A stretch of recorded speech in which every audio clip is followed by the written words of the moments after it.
Chapter 139. A shocked Guangguanshuamin couldn't help but look at Lin Yi deeply at the thought. He felt a little ashamed of himself for acting like an old man. But then again, medical students were all brave people.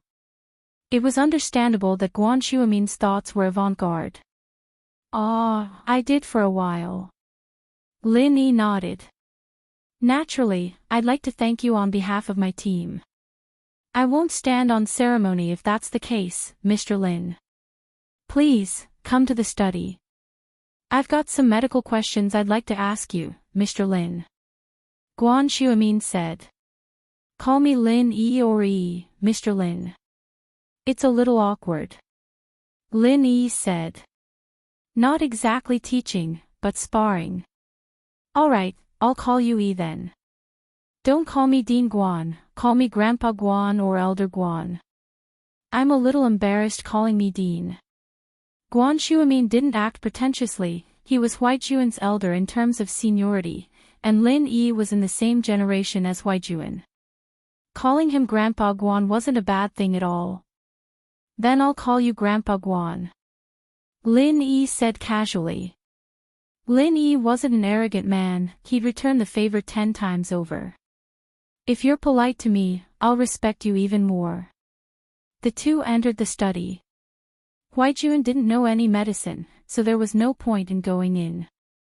He was only here to introduce Lin Yi to Lin Yi, and there was nothing left for him to do now that his mission was complete. Grandpa Guan, Lin Yi, you guys talk, I'll watch some TV outside. Huaijuan said, standing at the door instead of going in. That's fine, just treat it like your own home, get anything you want to eat from the kitchen.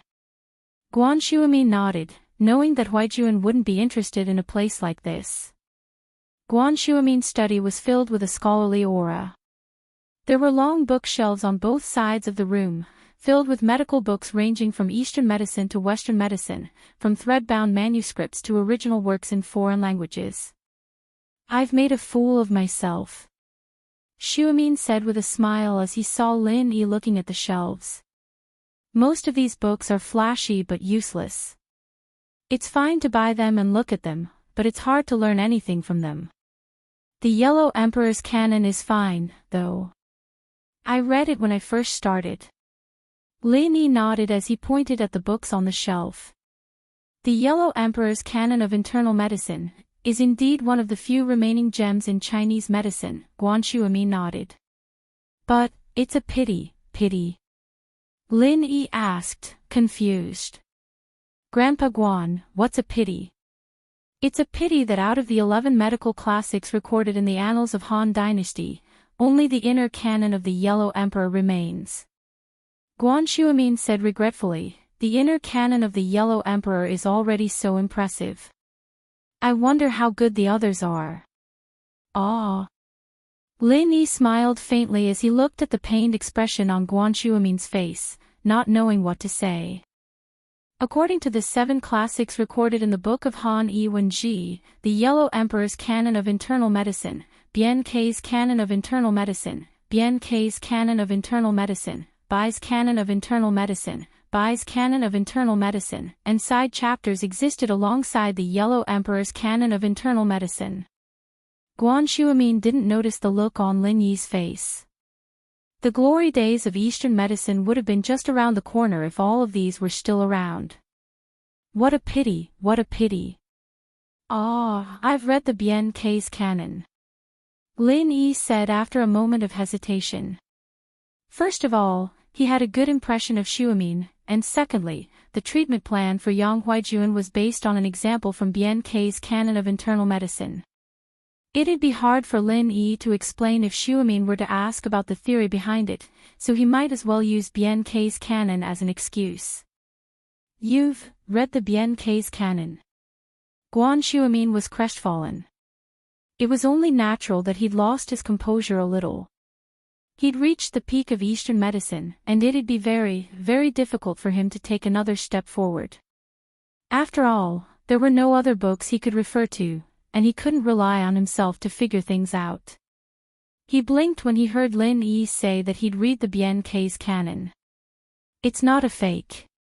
A fake version of Bien-K's canon of internal medicine had appeared before, but it was later proven to be the real Bien-K's canon of internal medicine. Guan Xuemin had also read it. Although the contents were good, it was a bit of a stretch to call it a divine medical book on par with Huang Di's canon of internal medicine. I read some of it from an elder when I was young. Lin Yi nodded. Jun Bro's condition is quite similar to an example from the Bien-K's canon. I'm just extending some of the information from the book, and that's how I came up with the prescription. Lin Yi's words were a way of explaining that the book he'd read wasn't a fake, and Guan Xuemin understood that as well. He'd read the fake copy himself, and there was no mention of Huaijun's condition.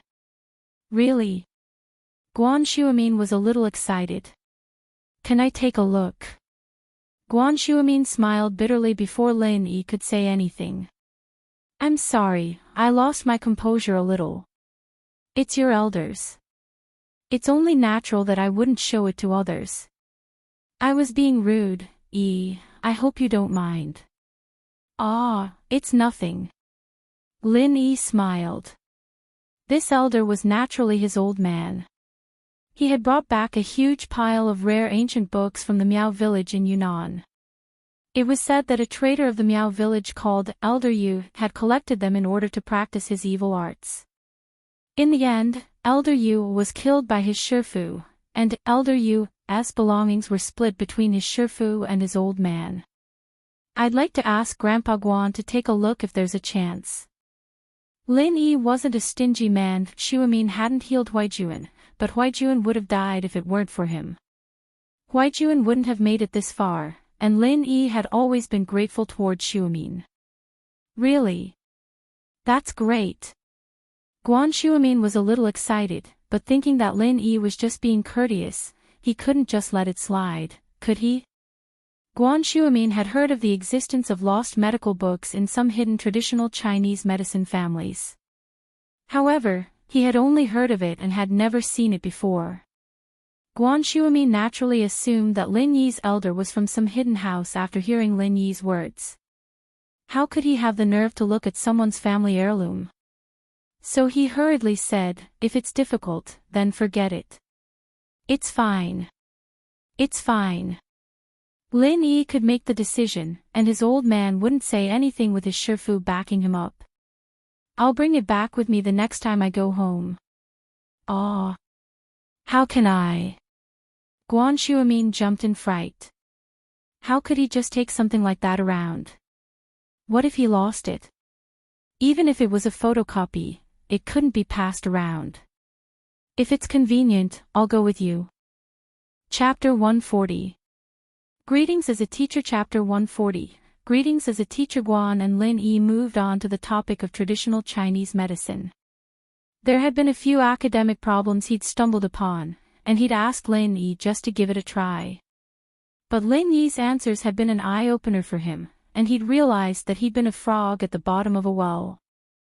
Lin Yi hadn't answered many of his questions directly, but they'd been enough to enlighten Guan Xuemin. Guan Xuemin was grateful, and he admired Lin Yi even more. It looked like Lin Yi's answers were just like a sparring session. He didn't reveal the answer directly, and instead kept beating around the bush. But Guan Xuemin knew that Lin Yi was giving him pointers like a dedicated teacher, patiently guiding his student. Not only did he give the student the ability to think independently, but he also encouraged the student's confidence. Lin Yi's pointers allowed Guan Xuemin to quickly figure out his doubts. What he'd come up with on his own was naturally different from what Lin Yi had said. And so, even though he didn't say it out loud, Guan Xuemin had already assumed the demeanor of a student. He sat there respectfully, and even listened to Lin Yi's words respectfully. In the end, Guan Xuemin even straightened his back like an elementary schooler. It had been so many years, he'd forgotten what it was like to listen to a teacher's lectures. He'd always been the one teaching the students. But now, it was as if he'd returned to his student days. His respect for his teacher, his thirst for knowledge. It was as if a lifetime had passed since then. Knock, knock, knock. The knocking on the door pulled Guan Xuemin back to reality. However, He'd already treated Lin Yi like a teacher. "I'll go see who it is, Mr. Lin." Guan Shuimin asked Lin Yi for permission before opening the door like a student. Lin Yi smiled bitterly. He turned back to Lin Yi, but he knew that he wouldn't be able to live with himself if he called him Lil Yi again. It was Huijuan, who'd been waiting outside for a while. It was past lunchtime, and Lin Yi and Shuimin hadn't come out yet. He waited for a while longer, worried that something might have happened. "Grandpa Guan. It's past lunchtime, you and Lin Yi." Huijuan sighed in relief upon seeing that everything was fine. "Oh. Is it already past dinner time?" Shuimin looked at his watch. It was already 1 in the afternoon, and sighed at how time flew. He'd wanted to continue asking Lin Yi for advice, but Lin Yi had to eat, even if he'd forgotten to eat or sleep. He'd already wasted the entire morning, and there was no telling if Lin Yi would be free in the afternoon. Shuimin naturally didn't want to drag this on. "Let's go get something to eat then." "Grandpa Guan, don't you have any patience in the afternoon?" Huijuan asked, a little curious. Guan Shuimin had patience every day, but he'd pushed it off for the entire morning in order to wait for Lin Yi's arrival. It was almost afternoon now, however, and he might not make it in time for lunch. "I still can't not eat." Guan Shuimin had wasted Lin Yi's time for the entire morning. He'd feel bad if he didn't treat Lin Yi to a meal, but he did have patience in the afternoon. Elder Lu had promised to come over in the afternoon. "Oh, since Grandpa Guan still has patience, we won't eat first. Brother Jun and I will go out and eat something," Lin Yi suggested, noticing Guan Shuimin's awkwardness. "Grandpa Guan, you wouldn't mind if I came over for a free meal next time, would you?" Of course you're welcome." Guan Shuimin was overjoyed to hear that Lin Yi would be coming over again. He knew that Lin Yi was saying it on purpose. "I'll have my granddaughter make some dishes the next time I come. Yang's tried them before, they're just as good as the ones at the big restaurants." "Ah, of course. I'll be looking forward to it then." Lin Yi nodded before heading downstairs with Huijuan. Guan Shuimin was about to send them off when Lin Yi stopped him. "Grandpa Guan, I won't come over next time if you keep being so polite to me." "Alright, I won't be sending you off then." Guan Shuimin knew that Lin Yi was joking, but he still stopped in his tracks. A black Audi A8L stopped in front of the villa just as they were getting into the car. "Ah." Lin Yi saw a few familiar faces in the rearview mirror. Wasn't that the old man and his son and daughter-in-law he'd met on the business street the other day? Were they here for Guan Shuimin as well? Lin Yi, however, had no intention of going over to greet them. The old man was a nice person, but his daughter-in-law was too weak, and his son was a good-for-nothing, always acting like a yes-man in front of his wife. Lin Yi would have looked down on the old man if it weren't for the fact that he still managed to explode at the end. "You know them?" Huijuan asked as he watched Lin Yi looking at the people behind them through the rearview mirror. "Nope, only met them once." "You know them?" Lin Yi didn't talk about what happened on the business street. There wasn't much to say. "I've only met them once, too. House Lu from Yanjing, it's a big family. The old man's called Lu Zhenhu, and the middle-aged man with him's called Lu Tianyi, a high-ranking official in Yanjing. That woman's his wife, and they're from a big family as well." Huijuan didn't want to hide anything from Lin Yi. "House Lu has a lot of connections in both the business and political circles, is that so?" Lin Yi smiled faintly. No wonder that woman was so cocky that day on the business street, talking about the mayor and firing the health director. "What about House Yang?" "My family's a little weaker than House Lu's, since they're from Yanjing, and Lu Tianyi's a real power," Huijuan said. "My old man retired a few years ago, and there's not much power left in the family. We only have some influence in the military.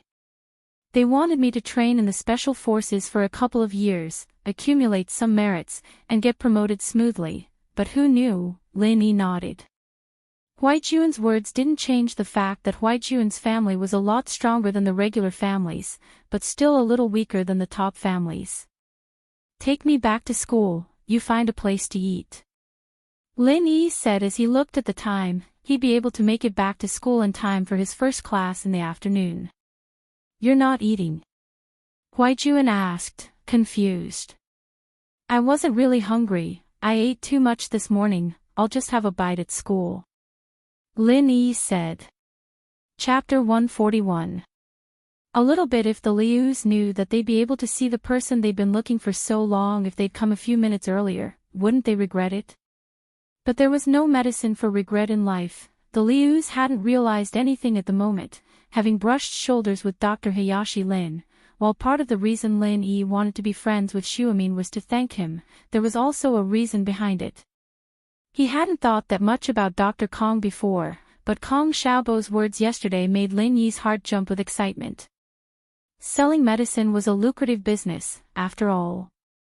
Lin Yi had quite a lot of prescriptions in his hands, but Lin Yi didn't have the time to do that right now. Lin Yi was all by himself, and it'd be hard for him to do business without a partner.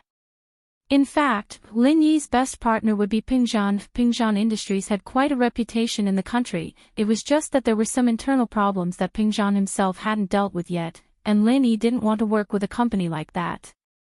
It wouldn't be good for either of them if the prescriptions were to be leaked.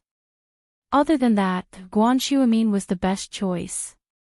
First of all, Guan Xuemin was famous in the Chinese medical community. Miracle Dr. Guan's fame wasn't below Miracle Dr. Kang's, and the reason why Miracle Dr. Kong was called Miracle Dr. Kong was because of his golden creation medicine. It could be said that one miracle medicine pushed him to the heights of a miracle doctor. Dr. Kong Industries, on the other hand, produced other medicines and medical equipment as well, but they weren't that outstanding. They could only be described as ordinary, and the formulas they used were all common Eastern medicine formulas. There was nothing special about them.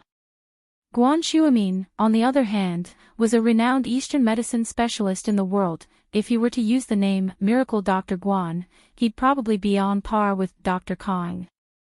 But if he were to do it himself and use the name Miracle Dr. Lin, no one would acknowledge him. Many people might even be suspicious of him, wondering what Miracle Dr. Lin was. Could it be that he copied Dr. Kong? But when it came to Guan Xuemin, there would be no such doubts. Guan Xuemin was a miracle doctor, so it was understandable that he was called Miracle Dr. Guan. Therefore, Lin Yi had interacted with Guan Xuemin for the first time today and found that he was an honest and reliable person. If possible, Lin Yi planned to cooperate with him.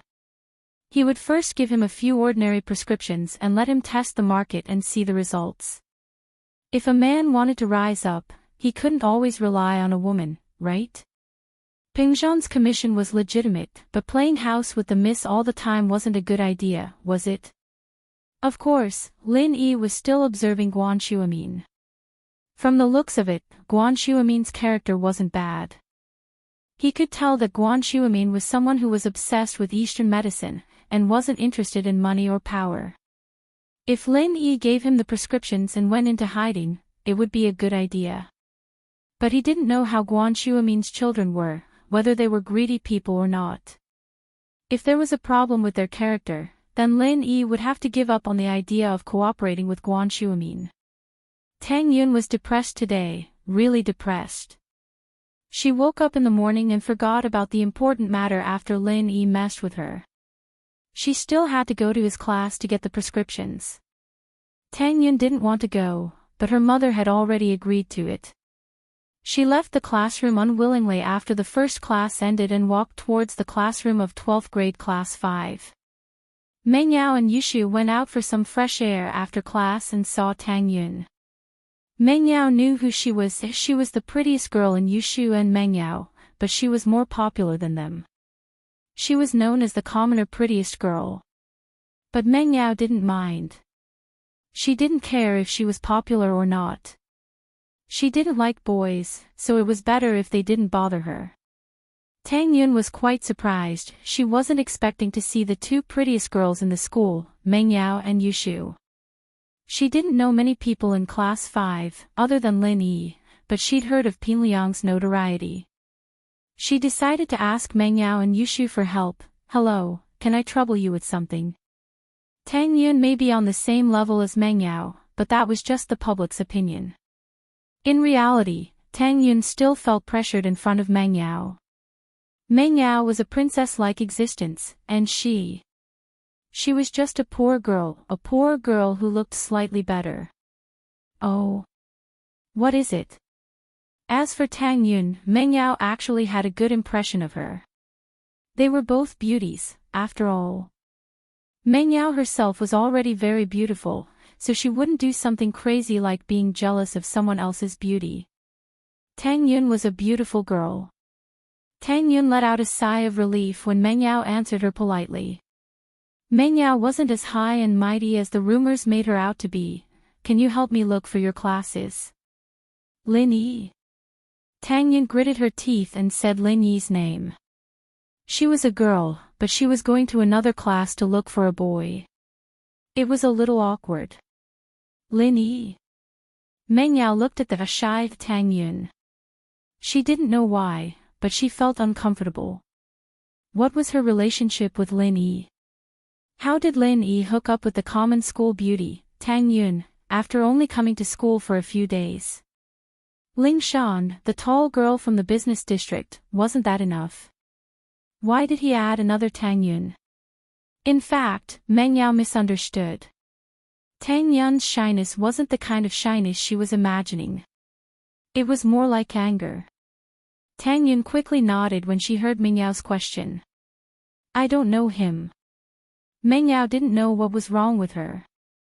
She ignored Tang Yun after saying that, turning around and walking away. "Ah." Tang Yun looked at Meng Yao, confused. What was going on? Wasn't she fine just now? Why was she angry all of a sudden? Yushu shrugged at Tang Yun and made a helpless expression. She quickly caught up to Meng Yao. "Yao Yao, what's wrong? Are you jealous?" "Jealous? I'm not." Meng Yao curled her lips. "Jealous? How could she be jealous? What a joke, what a joke, ah." But she did feel bad. It was like someone else was coveting something that belonged to her. Hee, Yao Yao, are you starting to like Shield Bro?" Yushu whispered. "I'm not." Meng Yao said firmly. "Just a little bit." "Did you?" Yushu continued. "No, Shu, why are you so nosy?" Meng Yao panicked. "I'm going to ignore you if you keep talking." Chapter 142. I came here for nothing again. Tang Yin stood in front of Class 5, dumbfounded. She didn't know why Meng Yao's personality had changed so abruptly.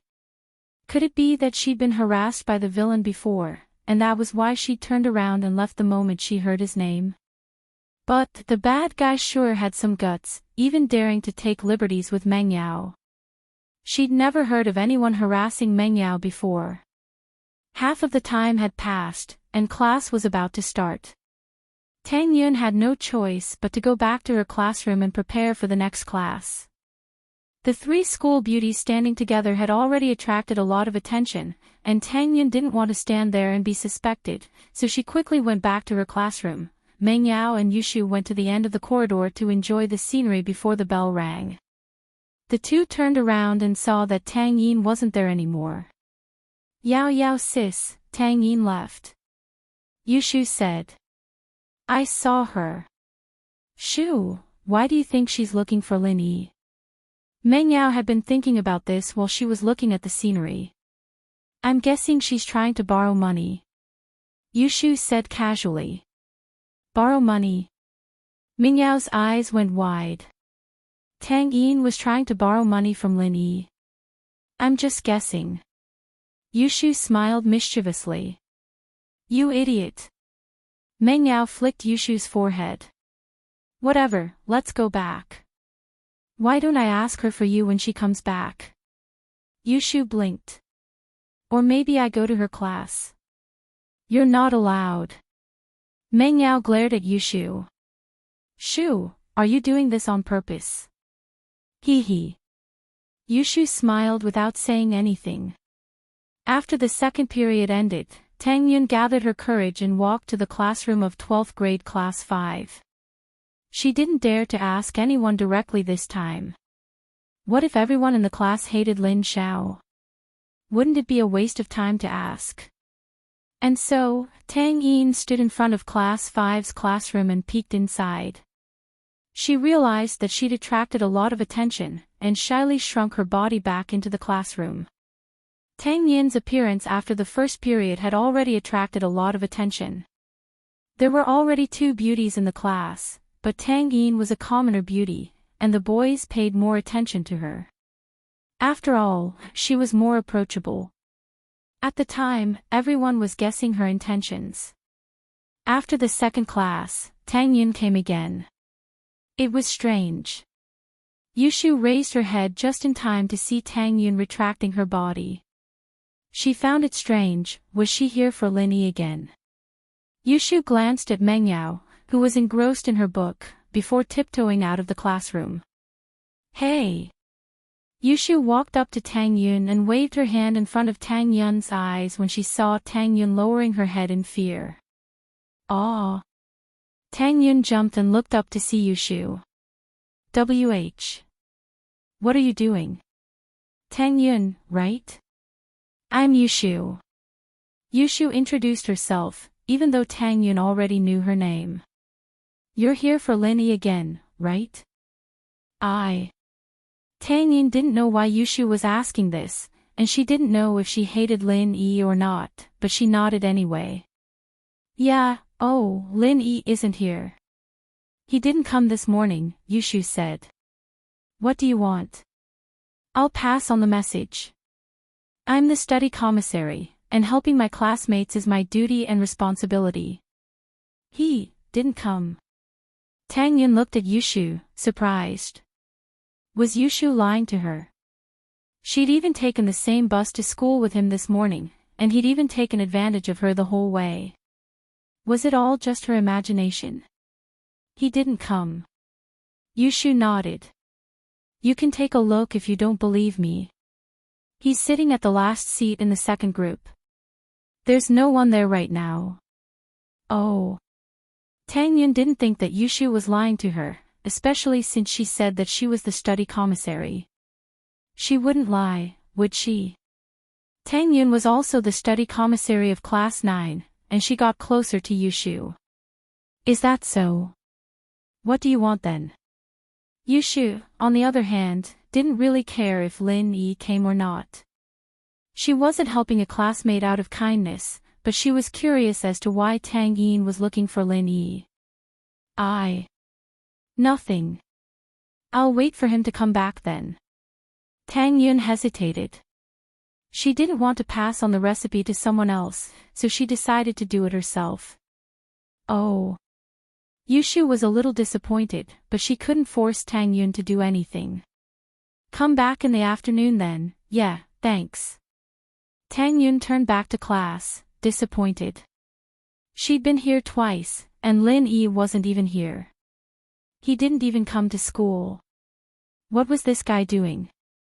Didn't she get off the bus with him? Yushu went back to the classroom to find Meng Yao staring at her with a sharp gaze. Meng Yao had already put down her book. Yushu was a little scared.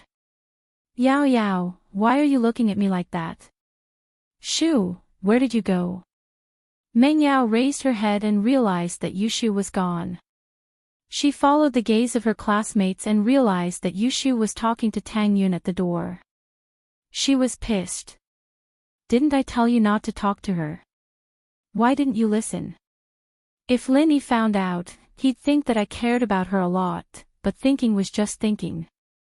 Meng Yao still wanted to know what Yushu had found out. The slippery shoe wouldn't be able to answer properly if she asked her nicely. Meng Yao pretended to be angry, and as expected, Yushu spilled the beans. I just asked her why she was looking for Shield Bro. Yushu pouted. But she wouldn't tell me, so I could only tell her that Shield Bro wasn't here and tell her to come back in the afternoon. Oh. Meng Yao nodded. I don't know what this guy's been doing, he just left a note this morning. What kind of attitude is that? My dad hired him for nothing, he's just skipping work. Yao Yao, I remember that you wanted him to stay away from you, why'd you change your mind so quickly? Yushu asked mischievously. Yeah.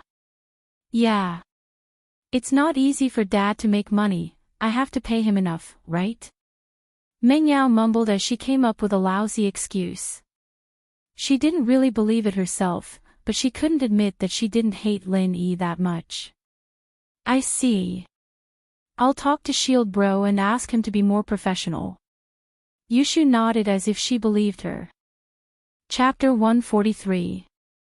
Chapter 143. Someone came. Tang Yun went to Class 5's classroom again during lunch break, but this time she didn't go to Yushu. Instead, she went to a frail-looking bespectacled girl and asked her about Lin Yi. The girl was the type that didn't pay attention to the outside world and only focused on her studies. She didn't even know if Lin Yi came in the morning, nor did she pay attention to him. She looked around the classroom for Tang Yun and confirmed that Lin Yi wasn't in the classroom. Tang Yun was disappointed. Was this Lin Yi trying to trick her on purpose? He'd promised to get the formula with her mother today, but there wasn't even a shadow of him for the whole morning. What was the meaning of this? Lin Yi, on the other hand, walked into the classroom at 1:30 p.m. Yushu nudged Meng Yao. Yao Yao, Shield Bro's here. Oh. Meng Yao raised her head to look at Lin Yi, only to find him looking at her as well. She lowered her head, trying to figure out what was going on between Tang Yun and Lin Yi. Yao Yao, you don't look too happy. Yushu could tell that Meng Yao was a little down in the dumbfounded state. It's nothing, I'm just a little tired. Meng Yao said as she massaged her shoulders. Shu, what do you think Lin Yi's been doing all morning? I don't know. Maybe I can ask him for you. Yushu said. Meng Yao seemed to be treating Shield Bro differently now, wasn't she? Is that so? Then. Go ahead and ask. Meng Yao hesitated for a moment before agreeing to Yushu's suggestion. Oh. Should I ask Tang Yun why she's looking for him? Yushu said as she took out her phone. Lin Yi didn't have hands before, so Yushu could only send him a note. Now that Lin Yi had a phone, he didn't need to use such a primitive method anymore. About that. Meng Yao was about to ask why he was asking about that, but for some reason she closed her mouth. Whatever you want, heh heh. Yushu started typing a message on her phone before selecting Lin Yi's number and pressing send. There's a girl in the village called Xiaofang. She's beautiful and kind. A melodious ringtone sounded, but this song was a little too old. Class was about to start, and the classroom was quiet, so the ringtone seemed a little abrupt. Everyone immediately turned their heads in the direction of the ringtone. Lin Yi was a little awkward. He'd set his phone to the standard ringtone, afraid that Huijun wouldn't pick up his call. He'd forgotten to turn it back to vibrate when he got back to school. He quickly took out his phone and pressed it. Fortunately, it was just a short message. Most of the people turned their heads away after a quick glance. Meng Yao smiled, knowing that it was Yushu's doing. Yushu, on the other hand, stuck her tongue out at Lin Yi. Who told you not to turn your phone to vibrate? Lin Yi looked at his phone and saw that it was a message from Yushu. Yao Yao asked me to ask you what you did this morning. Lin Yi shook his head with a smile. The miss was quite curious, wasn't this Yushu? Wasn't she trying to sabotage Meng Yao? Lin Yi could tell what Meng Yao was thinking. As far as Lin Yi could see, the miss was the type of person who looked cool on the outside, but had a passionate heart. She looked like he owed her a few million, but at least she cared about him sometimes. This employer wasn't too bad. Meng Yao must have wanted to ask him what he'd been up to in the morning, but was too embarrassed to ask Yushu, so she let Yushu do the asking. But then, Yushu saw right through Meng Yao. Lin Yi typed a message in a playful mood. I went to the police station this morning, it's about Xiao He. But the message wasn't to Yushu, but to Meng Yao. Yushu sent the message, and Lin Yi received it. Meng Yao stared at Yushu's phone, her eyes glued to it. Yushu's phone didn't ring at all, but her own phone vibrated. Meng Yao took out her phone curiously and saw that it was a message. She thought that it was some kind of spam, a scammer, but her face darkened the moment she opened it. It was from Lin Yi. Moreover, he was actually telling her about his whereabouts. Was Lin Yi that obedient to report his whereabouts to her? Meng Yao, of course, didn't believe that Lin Yi was that kind of person, so there could only be one conclusion. Yushu had done something to her message. Otherwise, why would Lin Yi reply to her instead of Yushu? Shoo! Meng Yao put the phone in front of Yushu. What's going on? Ugh. I don't know. Yushu blinked innocently, looking like a little girl who didn't know anything. Let me see your phone. Meng Yao didn't ask Yushu anymore. She'd played with Yushu since they were kids, and she knew what kind of person Yushu was. My phone. What's there to see? Yushu pretended like she didn't understand. Didn't we buy it together? Did you forget? The two of us went shopping once, and there was an activity in a mobile business hall. The poster was Fishman 2's very pure, very ambiguous prequel. The two of us felt that it was quite fun, so we went in. Then, we participated in a free mobile phone activity. Shoo! Meng Yao glared at Lin Yi angrily. Don't change the subject. Give me your phone. Oh. Yushu was actually quite afraid of Meng Yao. Yushu didn't dare mess around anymore when Meng Yao was angry. She handed the phone over obediently. Meng Yao snatched it over and found the message Yushu had just sent. She was pissed. Shoo, why did you send it to me? Didn't you tell me to ask? Yushu said innocently. You. Meng Yao didn't know what to say. She was the one who told her to ask, but who asked like that? Wait, didn't she say, do whatever you want?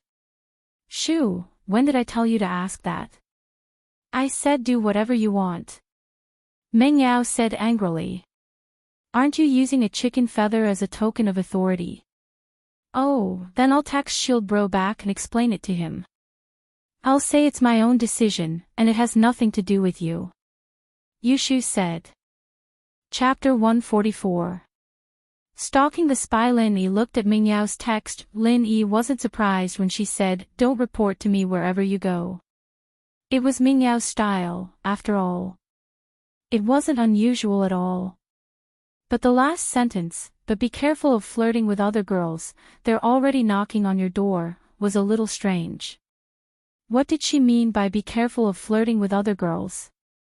What, they're already knocking on my door? Who am I messing with? Who's knocking on my door? Lin Yi was a little puzzled. Who's knocking on my door? Meng Yao frowned at Lin Yi's text. Was this guy playing dumb, or did he really not know?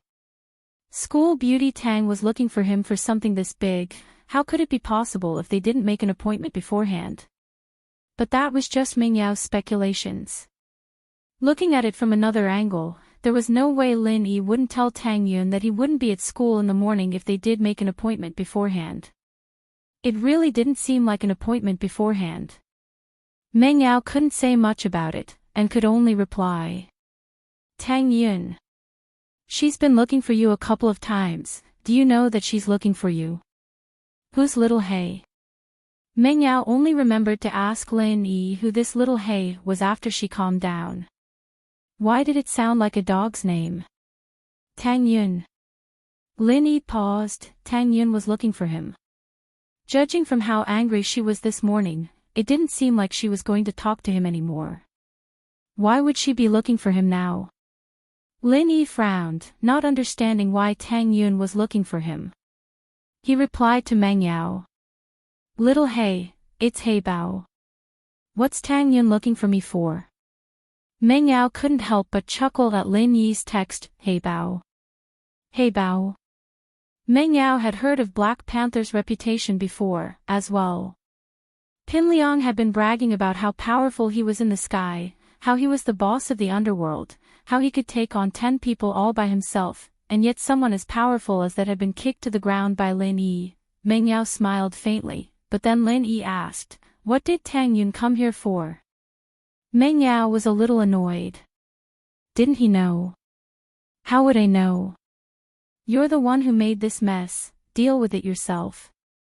Meng Yao replied, putting her phone back in her desk and getting ready for class.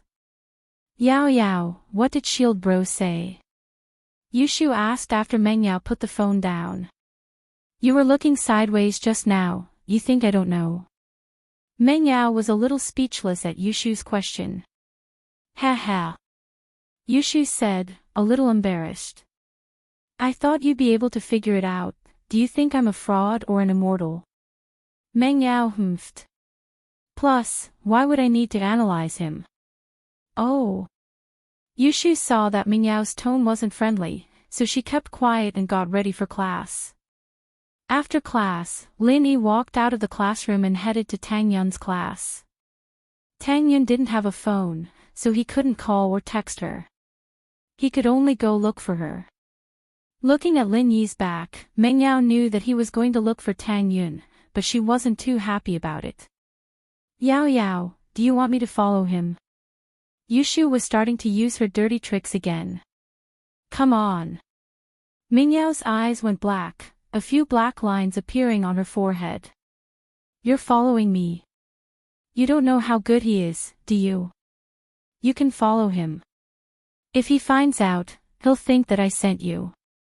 Oh, then I'll follow him openly. I'll say I'm curious. Yushu said, not caring at all. Meng Yao was speechless. Then you go yourself, don't tell him I asked you to. Oh, I'll go then. Don't worry, Yao Yao, I won't sell you out. Yushu said solemnly. That's more like it. Meng Yao paused. She realized that Yushu had tricked her. What do you mean sell me out? You're the one who wants to go, what does it have to do with me? You stupid girl. With that, Meng Yao grabbed Yushu, wanting to teach her a lesson. Yushu giggled and ran away quickly. Meng Yao didn't manage to hit her. Lin Yi didn't even take 2 steps before he felt that someone was following him. It was a mysterious feeling. It could be called an aura, or a sixth sense. The so-called sixth sense was a very wonderful feeling. When someone looked at you from behind, although there were no eyes behind you, if this person's eyes were not friendly, you would uncontrollably feel a chill, which could also be called the so-called murderous aura. Even if there wasn't any killing intent, being stared at would make you feel uncomfortable or uneasy. It was also a type of aura sensing. It was a very mysterious thing, an illusory thing, but many people would be able to sense it when they were being watched or peeped on. Lin Yi was one of them. Lin Yi didn't care. This person didn't have any killing intent towards him, which meant that he wasn't his enemy. Most importantly, the jade didn't give him any warning, so Lin Yi could ignore him for now. He arrived at the door of Class 9, and with the reflection of the glass on the open door, Lin Yi saw who it was. It was Yushu. Lin Yi smiled faintly. What a curious baby, but let her be. He took 2 more steps and arrived near Tang Yun's seat. He knocked on the window facing the corridor. The window was closed, and the curtains were drawn. He couldn't see if Tang Yun was there or not. Lin Yi was just testing. But he came here right after class, so Tang Yun shouldn't have left the classroom. Tang Yun heard someone knocking on the window next to her and opened the curtains. She looked outside and saw that it was Lin Yi. She panicked and subconsciously closed the curtains, but after closing the curtains, Tang Yun remembered that Lin Yi might have heard from his classmates that she went to look for him in the morning. She quickly opened the curtains and the window. You came. Tang Yun was a little annoyed that Lin Yi wasn't at school the whole morning. She wasted a couple of trips. I went to do something this morning. I left after we parted at the school gate, Lin Yi smiled. What were you doing? You don't need to explain to me. Lin Yi's words were a little ambiguous, and it made Tang Yun a little shy. Parting at the school gate. It sounded like they were going to school together. Tang Yun quickly waved her hand, trying to draw a line between them. Okay. I heard that you came to look for me this morning. What's up? Lin Yi didn't linger on this topic and asked about business. Chapter 145. Chapter 145. Best friend, what did you say to my mom yesterday? Tang Yun glared at Lin Yi. Yesterday, with your mom. Lin Yi blinked as he remembered the barbecue recipe.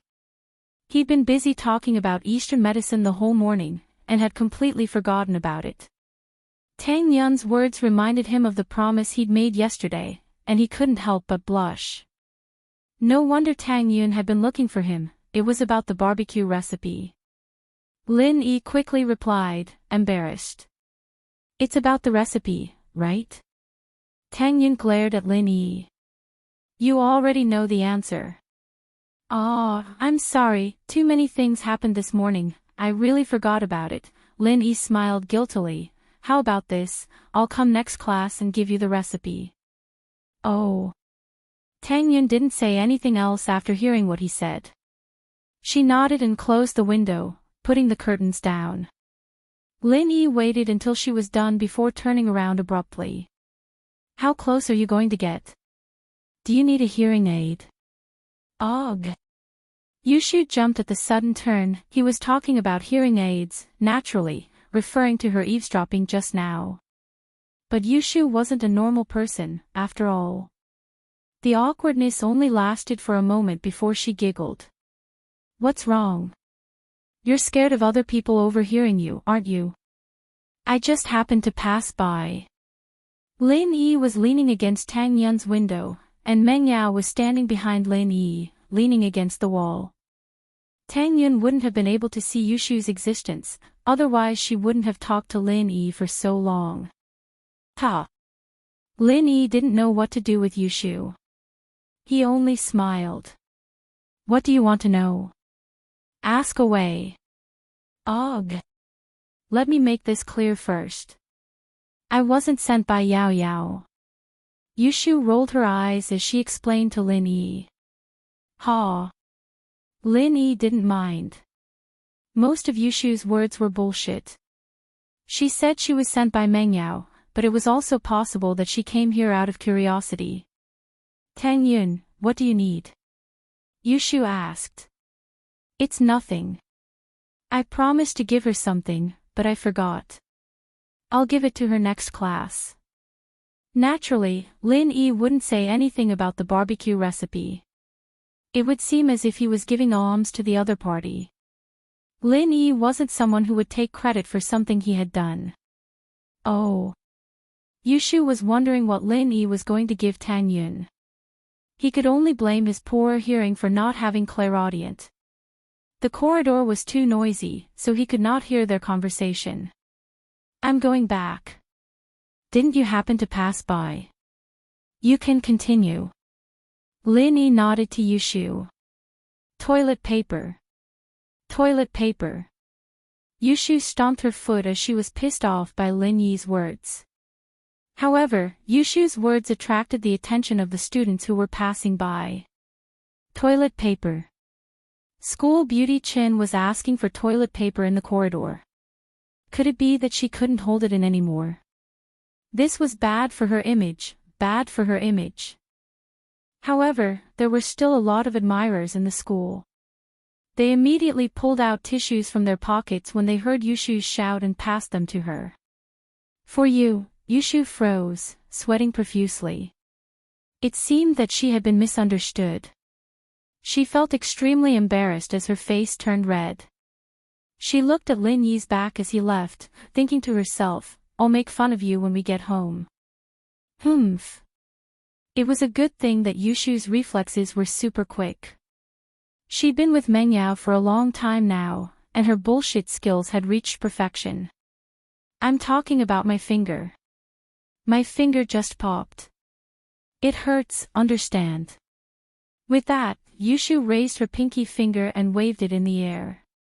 Oh. The wolves were very disappointed. It seemed that they had misunderstood. Yushu had said finger, not toilet paper. The boys, who had wanted to touch Yushu's hand when they passed the toilet paper, put it away helplessly. Yushu patted her chest as she went back to the classroom. She'd almost lost all her face. Thank goodness she'd reacted fast enough, or her image would have been ruined. Shoo, what are you doing? Why are you panting and looking so pale? Meng Yao looked at Yushu, puzzled. Did someone see you? Oh, it's nothing. Yushu thought that she couldn't tell Meng Yao about the embarrassing incident. It was way too shameful. She'd never been this embarrassed in her life before. Did you follow him successfully? Meng Yao asked curiously. Yes, I did. Yushu nodded. I think he wanted to give something to Tang Yun, and Tang Yun asked him for it. He said he'd give it to her next class. What is it? Meng Yao asked. He didn't give it to me yet, how would I know? Yushu shook her head. Then you can follow him next class. Meng Yao said. Aw. I'm going again. Yushu was curious, but she'd already been discovered by Lin Yi, and she'd lost all her face. She didn't want to go again. Yeah, didn't you want to follow him? Meng Yao asked curiously as she looked at Yushu's hesitation. Ugh.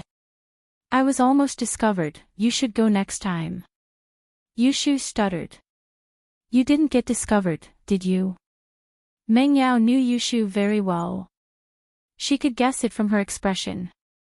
Ugh. Yeah. Yushu nodded, admitting it. You. Meng Yao shook her head. I told you, with his skills, there's no way he wouldn't notice. Now, he's going to think that I sent you again. I can't. Yushu shook her head. After I got caught, I made it clear that it wasn't Yao Yao who sent me. Meng Yao wanted to beat this dumb girl to death. But then again, Lin Yi might not believe Yushu's words. Yao Yao, are you relieved now? Happy now?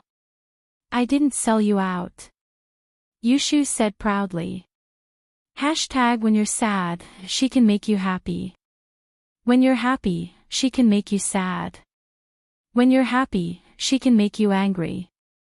When you're angry, she can make you angrier. When you're angry, she can make you happy. Lin Yi went back to the classroom and started writing down the recipe on a piece of draft paper.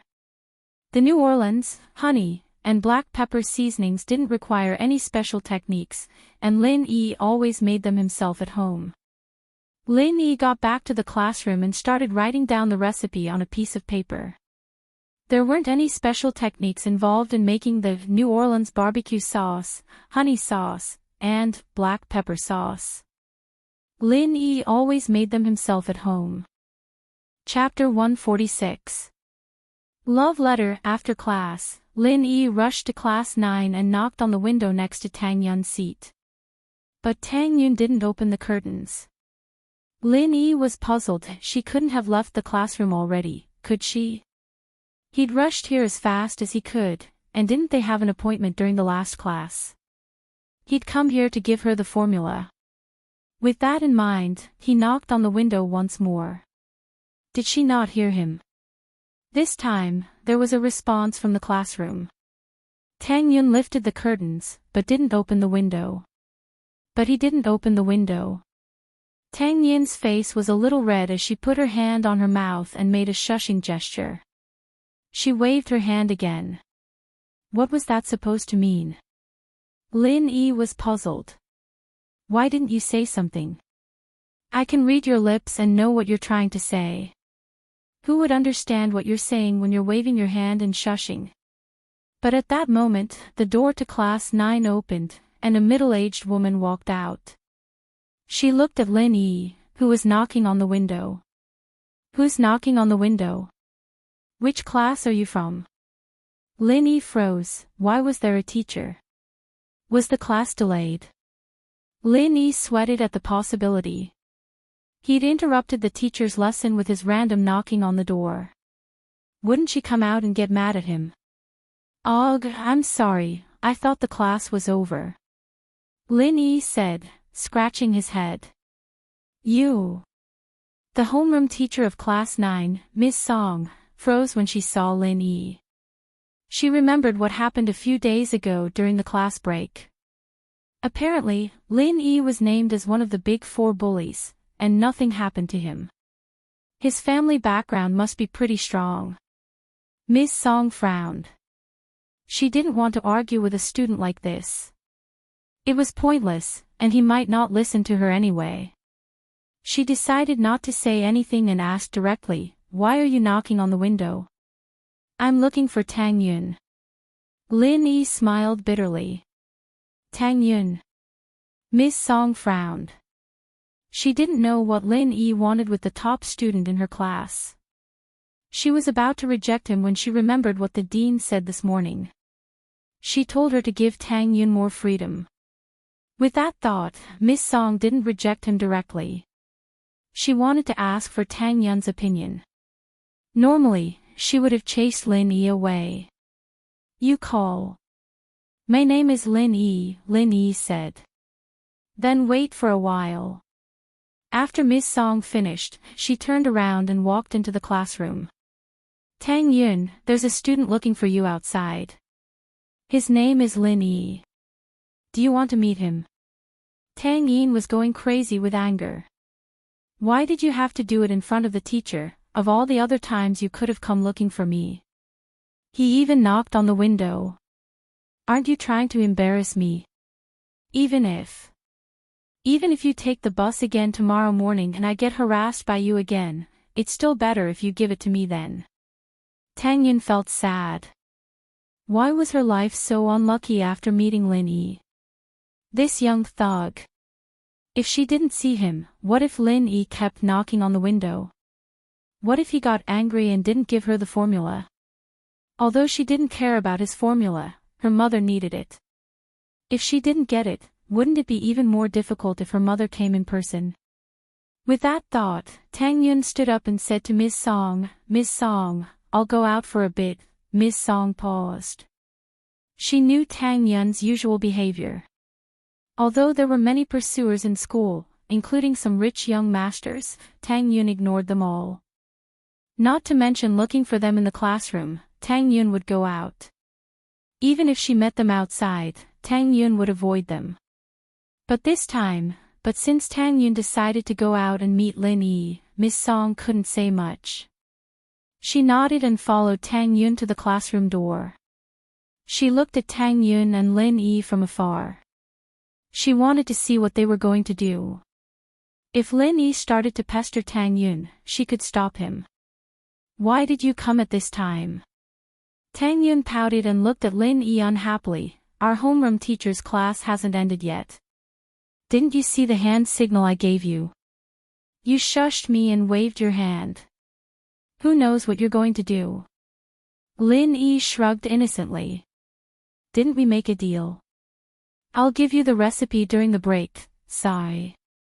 Tang Yun sighed helplessly, "Then hurry up and give it to me." "Here." Lin Yi took out the written formula and handed it to Tang Yun. Tang Yun took it and put it in her pocket. She didn't open it. "I'm going back. Don't knock on the door next time." "Next time." Lin Yi paused. Only then did Tang Yun realize her mistake. Didn't she mean that Lin Yi would come and harass her again? She quickly changed her words, "There won't be a next time." With that, she was afraid that Lin Yi would be angry. She didn't dare to look at him and turned around to run back to the classroom.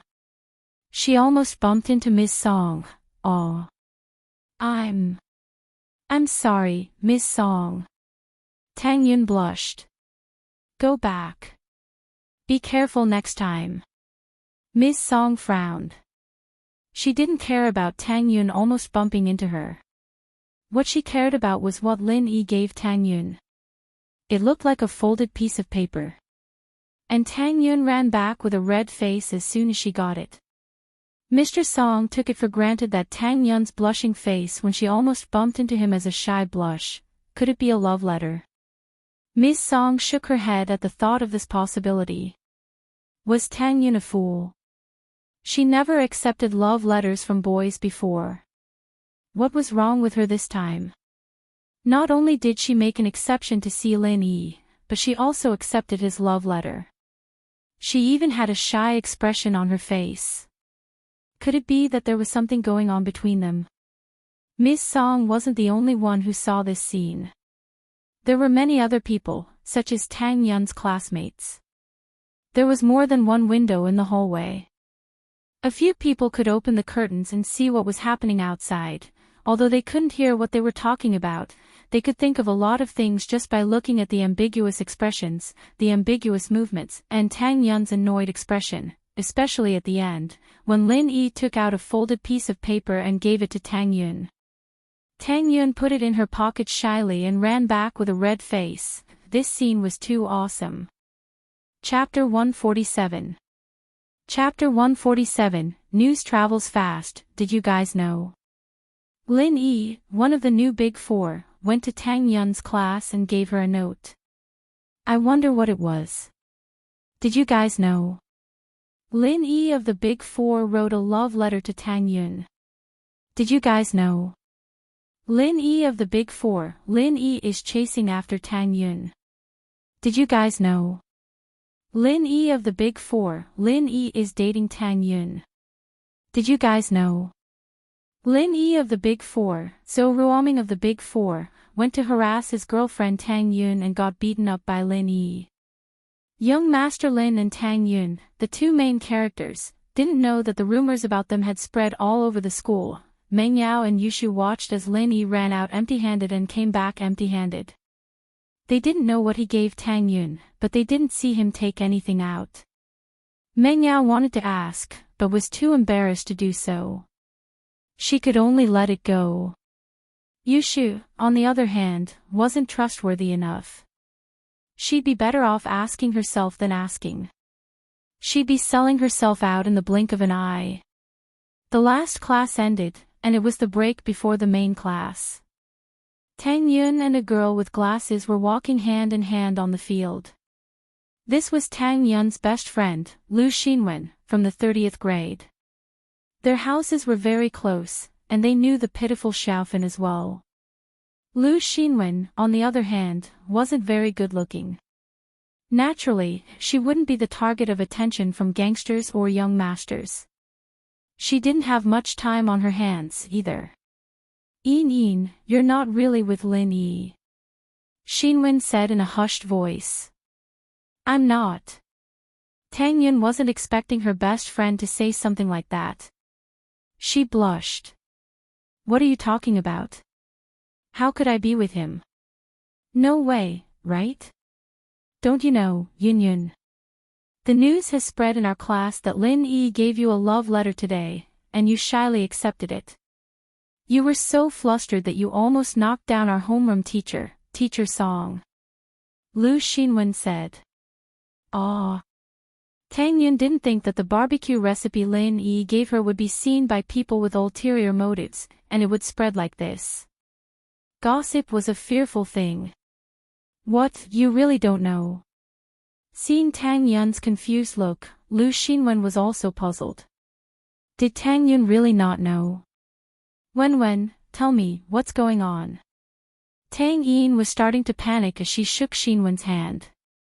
How come I didn't know anything? This afternoon, someone saw Lin Yi confessing his love to you, and you shyly accepted it and went back to class. Xinwen summarized the more believable version of the story for Tang Yin. Wow! Tang Yun's eyes widened. He's giving me a love letter. Confessing his love to me. Yeah, that's what everyone said. Xinwen thought. There's a more fantastical version that I haven't told you yet, and you'll know how powerful it is when I tell you. Wen, you still don't believe me. Why would I fall in love so early? Tang Yun didn't know whether to laugh or cry. Hee, who knows? You're already 18, who knows if you're in love or not? Xinwen laughed. Plus, you're about to graduate from high school, and you're about to go to university. You might not be able to hold it in anymore, right? I'll hammer you to death. Tang Yun blushed at Xinwen's shyness. She raised her hand and punched Xinwen, but Xinwen laughed and dodged it. Yun, tell me the truth. Do you like Lin Yi or not? Xinwen finished laughing and put on a serious expression. Since when did I like him? Isn't it because he's pestering me? Tang Yun pursed her lips. You're telling the truth. Xinwen said. Yun, I'm telling you, you have to be careful. Don't get tricked by others. Xiaofan is a lesson for you. Although you're pretty, you don't have any other assets. Don't fall for it, or you'll regret it later. Wen, you still don't believe me. It's all because of that bastard Lin Yi pestering me. How could I accept his confession? Tang Yun said.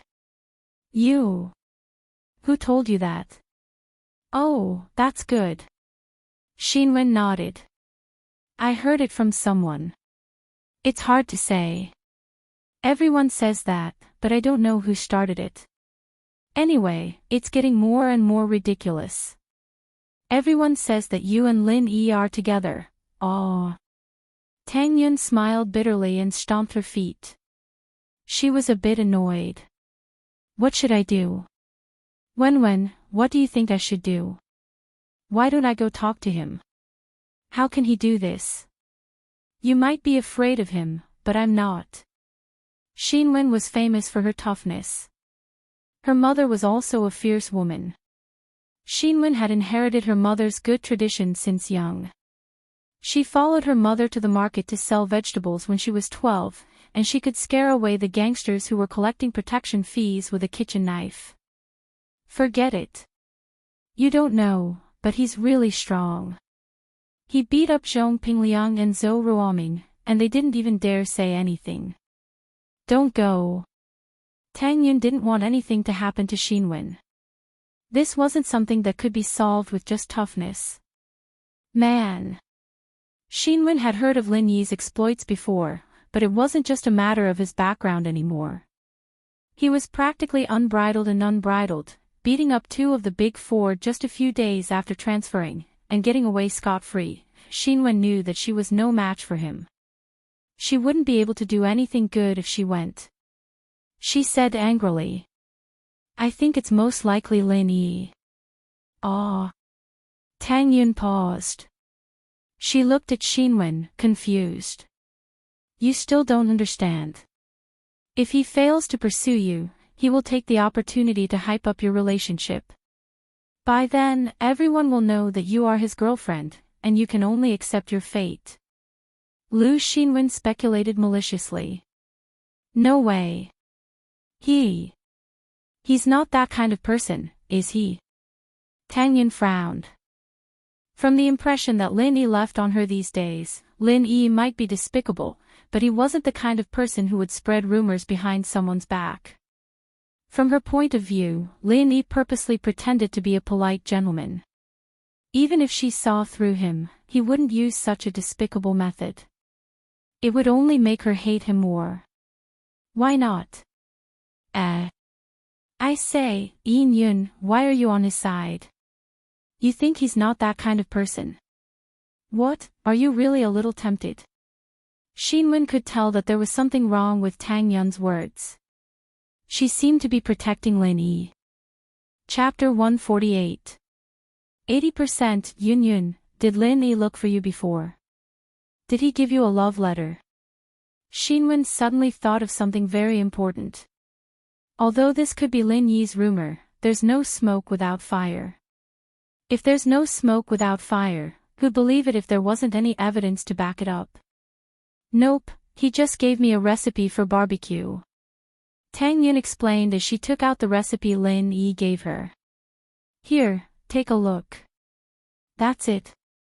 Xinwen took the paper from Tang Yun's hands and looked at it. Why did he give you this? Isn't it because of my mom? I don't know why my mom got tricked by him, but he said that he had a recipe for barbecue, and that my family's business would be better if we improved it. Tang Yun explained. Then my mom believed him and told me to get the recipe from Lin Yi. You can do that. Xinwen's eyes wide. This didn't seem like the way a young master would pick up a girl, did it? Those rich kids wouldn't have the time to do something like that. Lin Yi's method was quite novel and unique, starting with Tang Yun's mother. It didn't seem like something a student their age would do, did it? Yeah, I had no choice but to take it. Tang Yun said helplessly. Me and Lin Yi are like this. He pursues me, but I won't say yes.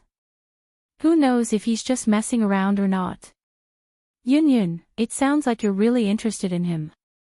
After hearing Tang Yun's words, Lu Xinwen stared at Tang Yun's pretty face as if she was trying to read something from it. If he's not playing around and is serious, then will you say yes to him? When, what are you talking about? Tang Yun blushed as she realized her mistake. I'm saying that people like him won't be sincere. Why would I fall for him? All right. It doesn't matter if you fall for him or not, just don't say yes. Xinwen said. You've always been the best out of the three of us. You're good at your studies, and you're pretty too. You can't fall for him. Xiaofan and I will be relying on you from now on.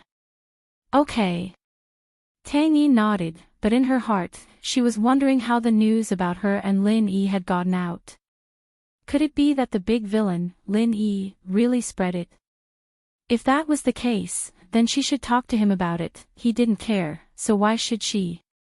However, Tang Yun was only thinking about it. Asking her to reason with the villain was like sending a lamb into a tiger's mouth.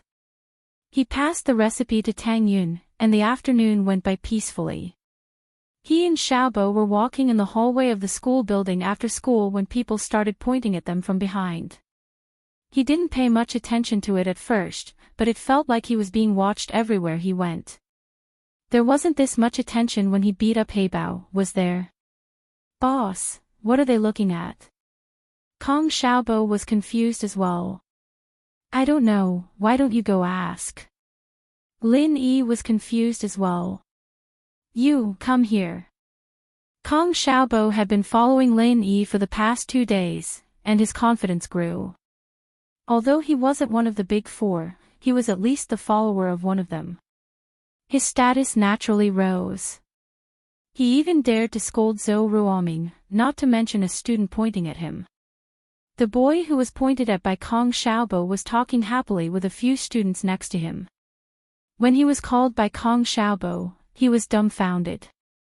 Although he didn't know who Kong Xiaobo was, he must be a ruthless person to be able to follow by Lin Yi's side.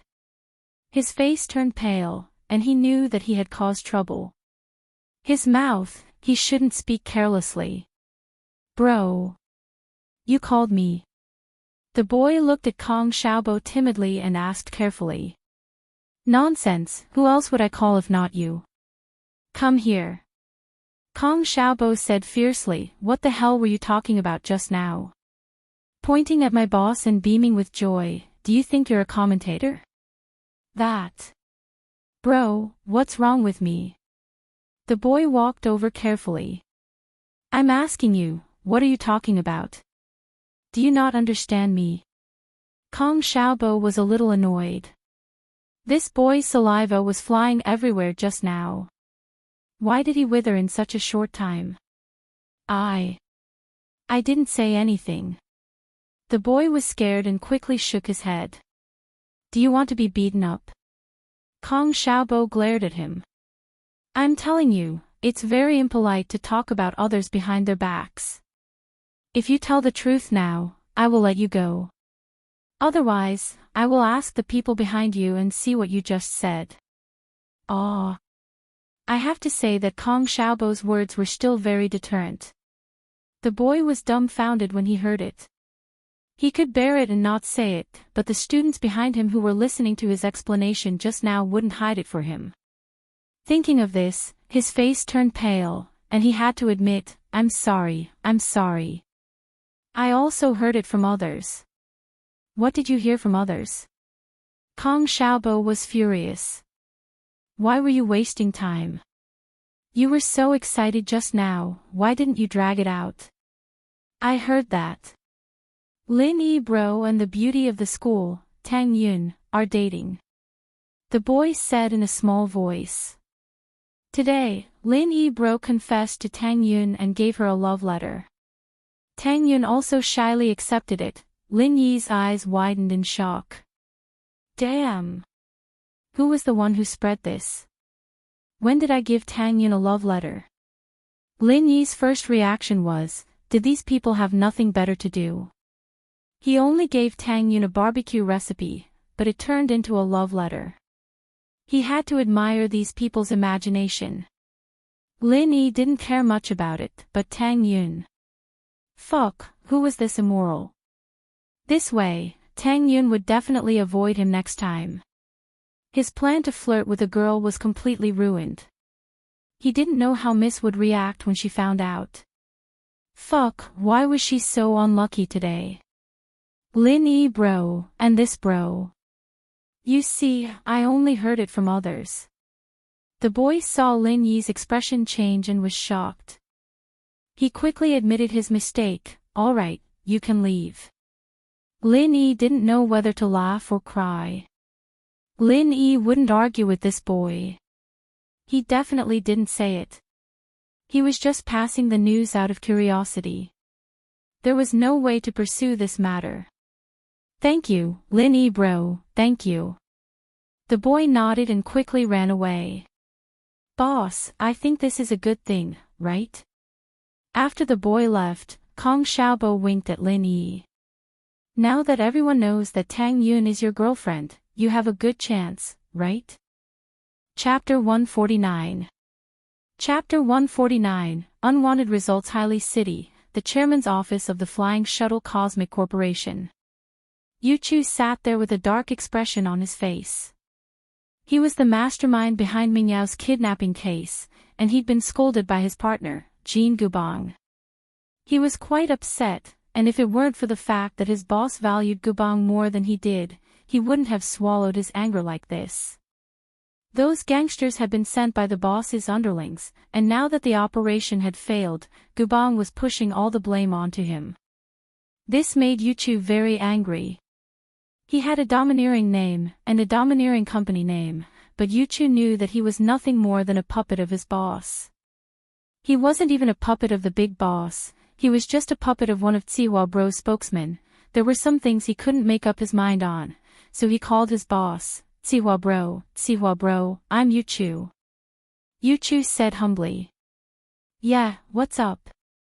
Zihua hadn't been in a good mood these past couple of days. He hadn't been able to contact Baldy at all, and he'd just received news that the police had found Baldy's body. It was a relief to Zihua. Baldy was dead, and no matter how he died, it had nothing to do with him. Baldy's underlings knew of his existence, but they'd never met him face to face. Even if they were in the police's hands, the police wouldn't be able to do anything to him with just a few words. Actually, Zihua wouldn't be afraid even if Baldy were to bite him out. With his power, and that of the person behind him, it wasn't something a normal person could do anything to. Zihua was troubled by the fact that he'd messed things up this time, and how hard it would be to explain things to the person behind him. He'd underestimated his enemies too much, sending a gangster like Baldy, Zihua Bro, that Jean Gubong, he's pushing all the blame on me, saying that my men aren't good enough. He's looking down on you, saying that your men aren't good enough. Yu Chu said, adding oil to the fire. It wasn't his fault in the first place, but he was the one who'd been wronged. I understand. Zihua frowned. He wasn't expecting Yu Chu to talk to him about stuff like this. Jean Gubong isn't one of the boss's men, it's just a business relationship. If he's complaining to you, then let him be. We're on the same side, and I understand your situation. I'll remember all the things you've done to me. Yes, Sihua bro, I feel much better now that you've said it. Yuchu said, trying to convince the higher-ups that he had been wronged. By the way, have you investigated that side? Who's that bodyguard of Meng Yao? Sihua asked. We've already looked into this Jin Gubang, and from the looks of it, he's a worker Ping Zhan hired from somewhere. He's assigned to Meng Yao's school to be her bodyguard. Yuchu said. As for which security company he's working for, we don't know yet. Jin Gubang didn't manage to find out either. Then keep looking. Sihua said. The boss has been paying a lot of attention to this, and he's already sent a golden class peak master over. I underestimated him last time, but this time. Peak of the golden class. Yuchu's heart skipped a beat. He had more or less heard about the division of strength on the boss's side. The strength of the peak of the golden class was no weaker than a special forces soldier, and he actually sent it to deal with a little bodyguard. Keep your mouth shut, don't say anything. Sihua reminded. Don't worry, Sihua bro, I won't. Yuchu promised. Lin Yi quickly got into Faubert's Bentley while no one was noticing. Meng Yao's face had been blank the whole time, and Yushu was giggling beside her. Evidently, Meng Yao had heard something about the love letter he'd given Tang Yin. Lin Yi shook his head. Meng Yao was obviously pissed, but Faubert was there as well, so it wasn't a good time to get angry. The three of them didn't speak on the way back, and even Yushu, who'd always been talkative, shut her mouth. She didn't want to disturb Meng Yao's mood anymore. Lin Yi was just about to return to his room when Meng Yao stopped him abruptly. Lin Yi, stop right there. Lin Yi wanted to hide from the Mississippi. Who'd want to mess with her when she was in a fit of anger? But she caught him before he could do so. Lin Yi turned around to see Meng Yao standing there with her hands on her waist, looking fierce. Miss Chu, what's the matter? Lin Yi laughed dryly. Lin Yi, you're really something, huh? You've only been at school for 2 days, and there's already a scandal. Is my dad paying you for you to fool around in school? Meng Yao was really pissed. This Lin Yi was too much, wasn't he? Miss Chu, when your dad gave me my salary, he made it very clear that I'm supposed to take care of your studies and your life. Other things aren't part of my job scope, am I right? Lin Yi felt like he'd been too soft all this while. Men needed to be hard in many situations to let the miss know how powerful they were. Meng Yao was speechless from Lin Yi's retort. Indeed, Lin Yi was just an employee hired by her father. She didn't have the right to interfere with his private life, did she? He was looking for a girlfriend, so why was she getting so worked up? But Meng Yao didn't feel good about it. Why? Even if you want a scandal, it should be between me and Shu, right? Why didn't you choose your own family, and instead go flirt with other girls? What's the meaning of this? Ignoring my and Shu's charms. Right, she must be angry because Lin Yi ignored her and Shu. Meng Yao blamed her anger on Lin Yi ignoring her attractiveness. After all, what kind of woman would tolerate a man ignoring them? This kind of humiliation was worse than death. But Meng Yao couldn't say it. What could she say? Could she tell Lin Yi that he was blind? There were 2 pretty girls in the house, and he went out to flirt. You.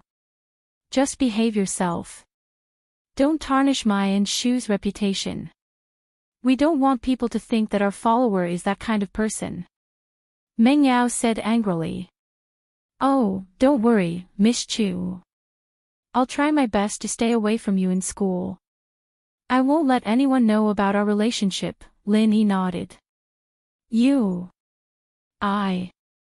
Lin Yi's words stunned Meng Yao. She stared at Lin Yi blankly, speechless. Meng Yao didn't expect her words to get such an answer from Lin Yi. Was this the answer she wanted? Chapter 150. Chapter 150, not in a good mood. Meow felt like crying as she watched Lin Yi walk back to his room. She'd never been treated like this in her entire life. Lin Yi, you think you're so great. So what if I stay away from you? I don't care about you. Meow yelled at the top of her lungs as she watched Lin Yi walk away. From now on, I don't care about your business anymore. With that, Meow collapsed onto the sofa as if she'd lost all her energy. She couldn't hold it in anymore. She couldn't hold it in any longer, but she was afraid that Yushu would hear her. Yao Yao. What's wrong? Yushu stopped joking around after noticing Meow's strange behavior. She held Meow's hand up. Yao Yao. Don't cry, who's crying? I'm not crying. Meow, naturally, wouldn't admit that she'd shed tears for some random guy. What did his good and bad have to do with her? He'd saved her, hadn't he? So what? Falbert had even saved her when she was young. But Lin Yi and Falbert. Meow's heart warmed every time she thought back to that moment when Lin Yi stood up for her as a hostage. She'd always felt that she was a very lucky girl to have a man willing to die with her, but now, Yao Yao, I know you like Shield Bro. Maybe I can talk to him. Yushu could tell what Meow was thinking now. She'd grown up with Meow, and no one knew her better than she did. Meow was probably falling for Lin Yi. The hero saving the damsel in distress scene was a bit of a cliché, but it was a classic that people loved to talk about. Yushu could tell that Meow's attitude towards Lin Yi had changed ever since Lin Yi saved her. Meow might not have noticed these details, but Yushu, as a bystander, could see the difference. Shu, what are you talking about? Who likes him? Meow jumped up from the sofa, her voice hoarse. I don't like him. I've told you 10,000 times, I don't like him. Don't talk nonsense. Yushu hadn't seen Meow react like that before. I'll stop. Alright, Yao Yao, we don't like him, okay? Meow hugged Yushu, feeling a bit wronged. Shu, you're the best, always by my side, yeah, I'll always be with you. Yushu nodded as she patted Meow's shoulder comfortingly. It wasn't that Lin Yi didn't hear Meow's voice, but that he didn't know how to respond. Lin Yi's hand shook as he closed the door, sighing softly. Even though Lin Yi couldn't figure out what the Chu First Miss was thinking, judging from her behavior today, she seemed to be a little jealous. Could it be that the Chu First Miss had feelings for him? Lin Yi didn't know what was going on. He and Meow had always been on opposite sides. Even if he saved her, it wasn't love at first sight, was it? What's more, even if it was love at first sight, Lin Yi wouldn't dare to have an affair with the miss. This was a taboo in the industry. Falling in love with the employer was like playing with fire. Lin Yi shook his head. He didn't dare to provoke the young miss when she went crazy today. At night, when Falbert came to deliver dinner, Lin Yi didn't even go out. Meow and Yushu felt a little better after venting their frustrations for a while, and they forced themselves to cheer up when they saw Falbert walking over. Falbert was a little surprised that Lin Yi wasn't there. Miss Chu, is Mr. Lin not here? Probably dead. Meow didn't feel good about it, but she didn't hide anything. Falbert had watched her grow up, and he knew her personality well. Dead? Falbert smiled bitterly, guessing that there was some misunderstanding between Lin Yi and Meow. But Falbert wasn't in a position to intervene in something like this. He was only Pengzhan's butler, after all, and Pengzhan's ambiguous relationship with Lin Yi and Miss Chu made it even more difficult for Falbert to get involved. After helping the two misses put down the food, Falbert knew that it wasn't a good idea to stay here any longer. He left the villa first. After Falbert left, only Meow and Yushu were left in the villa. There were originally 2 of them, but with Lin Yi's arrival, it became 3. Before she knew it, Meow had gotten used to Lin Yi coming out to help Li Fu with the food. The three of them would put the food on the table, and Lin Yi would go back to his room to wait for her and Shu to finish eating. Meng Yao wanted to ask Lin Yi to eat with her, but she couldn't bring herself to do so because of her pride. Who would have thought that their relationship wouldn't just not get better, it would get even worse because of what happened today. Meng Yao didn't have the slightest appetite as she looked at her favorite dishes on the table. She only took 2 bites before putting down her chopsticks. Yao Yao, what's wrong? Yushu looked at the tired Meng Yao. Maybe I'll ask Shield Bro to come out and we can eat together. Nope, I don't have an appetite. Meng Yao shook her head. What for? Just pretend that he doesn't exist in the house. Meng Yao had subconsciously treated Lin Yi as one of the members of the villa, but she didn't realize it herself. Oh. Yushu lowered her head and went to eat. The food today was really good. Yushu remembered that there was even papaya pork soup. Yeah, it was said that it could help with breast enlargement. But she was already well proportioned, and a little bigger than normal people. She didn't need to enlarge it anymore, did she? She wouldn't look good if she became a milk cow like Ling Shan. Heh, but Yao Yao should give it a boost. She was taller than her, but not as big as her. Shu, what are you doing? Meng Yao was pissed off as she watched Yushu eat like crazy with a smile on her face. How can you be so heartless? I'm already like this, and you're still eating happily. Are you trying to piss me off? Ugh. Oh. Yushu almost swallowed a piece of pork. It's nothing. I'm just a little hungry, no more eating. Come out with me. Meng Yao wasn't in a good mood. She didn't want to stay at home. Okay. Yushu put down her chopsticks and looked at the food on the table, a little reluctant to leave. There's good food even if we go out. I'll buy you some gutter oil fried mushrooms. Meng Yao rolled her eyes at Yushu. Yushu was speechless. How was she supposed to eat after that? Gutter oil? Was it that disgusting? Chapter 151. You can't drink. Lin Yi was in the room, but he could still hear everything that was going on outside the room, Meng Yao's rage, Falbert's arrival, and even the conversation they had at the dinner table. Lin Yi had heard everything. Lin Yi stretched his waist. This was a critical time, and the 2 girls were going out at night. They didn't say they were bringing him along, but he couldn't just ignore them. He'd just follow them from afar. With that in mind, Lin Yi decided to change out of his uniform. His school uniform was way too eye-catching, and he'd attract a lot of attention if he went out in the middle of the night. It wouldn't be good if Meng Yao found out. He found a new set of casual clothes he'd bought over the weekend and took off his uniform, leaving only his underwear on. He was just about to put it on when the door opened. Aww. Yushu wasn't expecting Lin Yi to be naked in the room. She almost screamed at the sight of it. She covered her mouth with one hand and her eyes with the other, but kept her eyes peeking at Lin Yi's body through the gaps between her fingers. Not bad, abs too.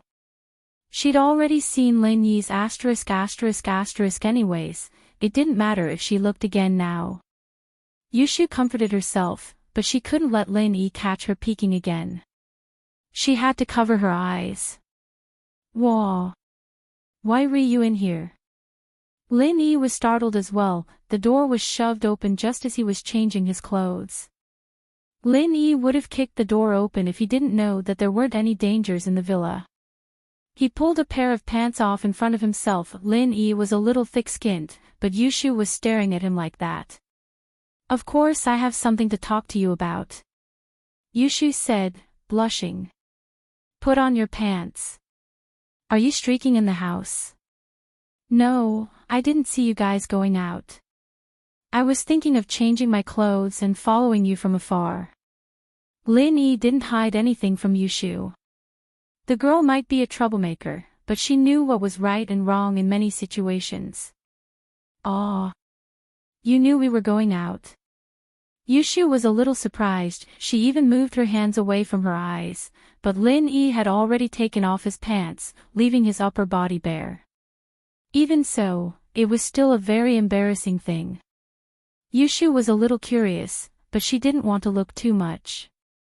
She thought to herself, yeah, I'll be able to look all I want when Yao Yao marries him, ha, I overheard some of your conversation just now. Lin Yi nodded. He pulled a cheap t-shirt and put it on. He didn't have enough clothes. He should buy a few more when he had time. Oh, if that's the case, I won't explain anymore. Yushu said as she passed a bunch of keys to Lin Yi. Here, this is the key to my villa's garage, and this is my car key.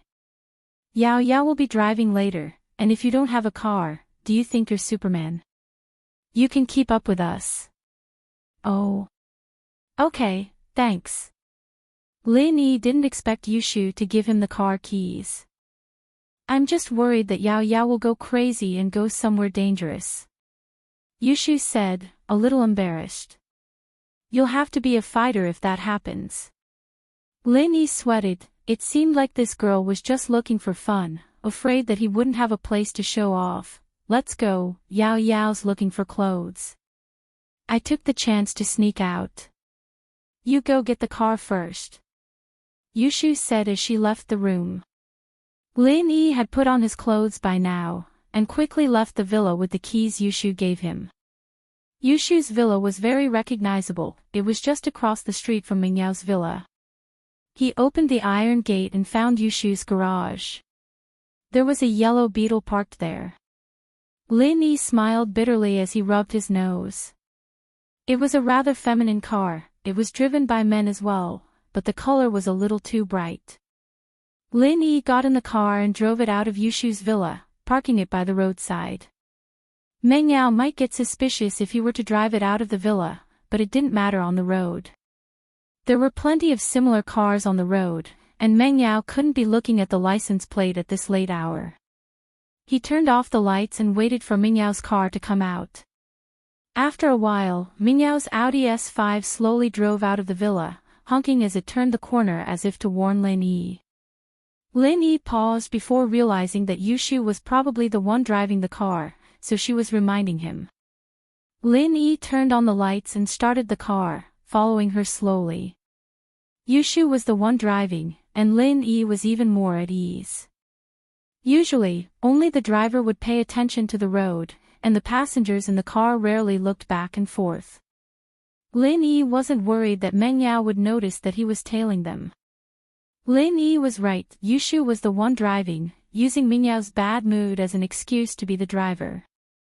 It surprised Meng Yao quite a bit. Yushu didn't like driving, of course, with the exception of racing. She felt that the car couldn't run on the city roads at all, and it was very uncomfortable to stop and drive. Meng Yao called out, Yao Yao sis, a couple of times, and Meng Yao reluctantly agreed to be her chauffeur.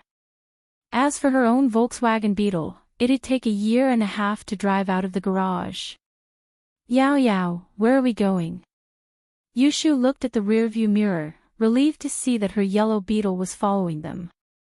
In the past, Faubert would follow them no matter how late they went out, but after Lin Yi came, Faubert took care of everything other than sending them to school and taking care of their meals. Yushu was a little suspicious before, but after the bank incident, she realized that Lin Yi was quite capable. He wasn't just good at teaching hooligans. So this time, she called Lin Yi. Yushu wasn't an idiot, the two of them were the school beauties, and they knew what they looked like. Although they had powerful backgrounds, others didn't know. It was safer to bring Shield Bro along. Let's go to the bar. I want a drink, what about you? Meng Yao was in a bad mood as she looked at the night view outside. I want a drink too. Yushu nodded excitedly. I haven't had a drink before, I didn't dare drink with Faubert around, but I can drink as much as I want this time. Oh, that's great. With Faubert by their side, Meng Yao and Yushu behaved themselves and didn't do anything out of line. After all, Faubert was Ping Zhan's confidant, and he could report to him any time. Chapter 152. You really think I don't know? Aw. Yushu looked at the smiling Meng Yao, realizing that she'd been set up. Meng Yao wouldn't usually make jokes like this, it was more like it if the two switched places. But today, Meng Yao wasn't her usual self, joking with Yushu first. This meant that Meng Yao's mood was abnormal today. Surprisingly, Yushu didn't refute. She'd have 100 excuses waiting for Meng Yao if it were any other day, but she nodded obediently today. Alright, I'll drink juice. Ah, good boy. Meng Yao nodded. Yao Yao sis, why don't we both drink and take a taxi back? Or maybe we can ask Shield Bro to drive us back. Yushu, on the other hand, felt that this was a rare opportunity. What was the point of watching Meng Yao drink instead of herself? Call him. What about your yellow bug? Meng Yao looked at Yushu with a smile that wasn't quite a smile. Ah. Yushu's mouth was wide open as she looked at Meng Yao. Yao Yao. You. What yellow worm are you talking about? You think I don't know? Meng Yao glared at Yushu. You think I don't know what you're thinking? I've seen through you since you were young. While I was changing my clothes, what were you looking for in my bag? You don't seem to move your handbag much, do you? Are you looking for the car keys? Then he sneaked out and came back after a while. But when he went out, Lin Yi's shoes were gone. Do you really think I didn't see it? Ugh. Yushu was a little awkward, she hadn't expected Meng Yao to find out about her little tricks so early on. After that, you rushed to drive. When have you ever rushed to drive? Meng Yao looked at Yushu mischievously. You even honked when you got out of the villa, and a yellow bug followed us. Isn't that your car? Ugh. Yao Yao sis, so you already noticed. Yushu sweated, she had to hand it to Meng Yao for having a sharp mind, figuring out her intentions through a series of abnormalities. Can't you see that bastard following me? Do you think I'd dare go to a bar this late? Meng Yao said. But don't call him here, I hate him right now. Oh, that's good. I can drink too. Yushu didn't really care if she called Lin Yi over or not, Lin Yi's cover had been blown, so there was no need for her to hide anymore. With a flower protector, they wouldn't have to be afraid of anything. I'm not in a good mood, so I'll drink. What are you drinking? Meng Yao said, a little pissed off at the way Yushu was acting. I'm in a good mood, so I'll drink too. Yushu nodded. Meng Yao was speechless, having a best friend like this was too much of a training exercise. Yushu found a bar called Awesome Floating Cloud, judging from the renovations, it seemed to be new this year. It was quite fashionable and luxurious, and it was quite lively as well. She parked the car in front of the bar. After parking the car, the doorman came up and opened the door for Meng Yao and Yushu. Ladies, welcome to the Awesome Floating Cloud Bar. Do you have a reservation? No. Meng Yao said, shaking her head after locking the car. Then please follow me. The doorman nodded with a smile as he led the two into the bar. This was a typical European-style bar, with a strong European and American village feel, but not lacking in luxury. It seemed like the owner of this place had invested quite a lot in it. Meng Yao and Yushu rarely came to places like this, so they were very curious. The first floor was a dance hall, with a bar counter and a booth. In the middle of the hall was a stage, and two foreign girls were singing on it. They weren't wearing very revealing clothes.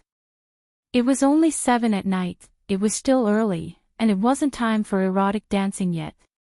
The performances on the stage were more formal as well. Would you like to sit at the bar counter or at the booth?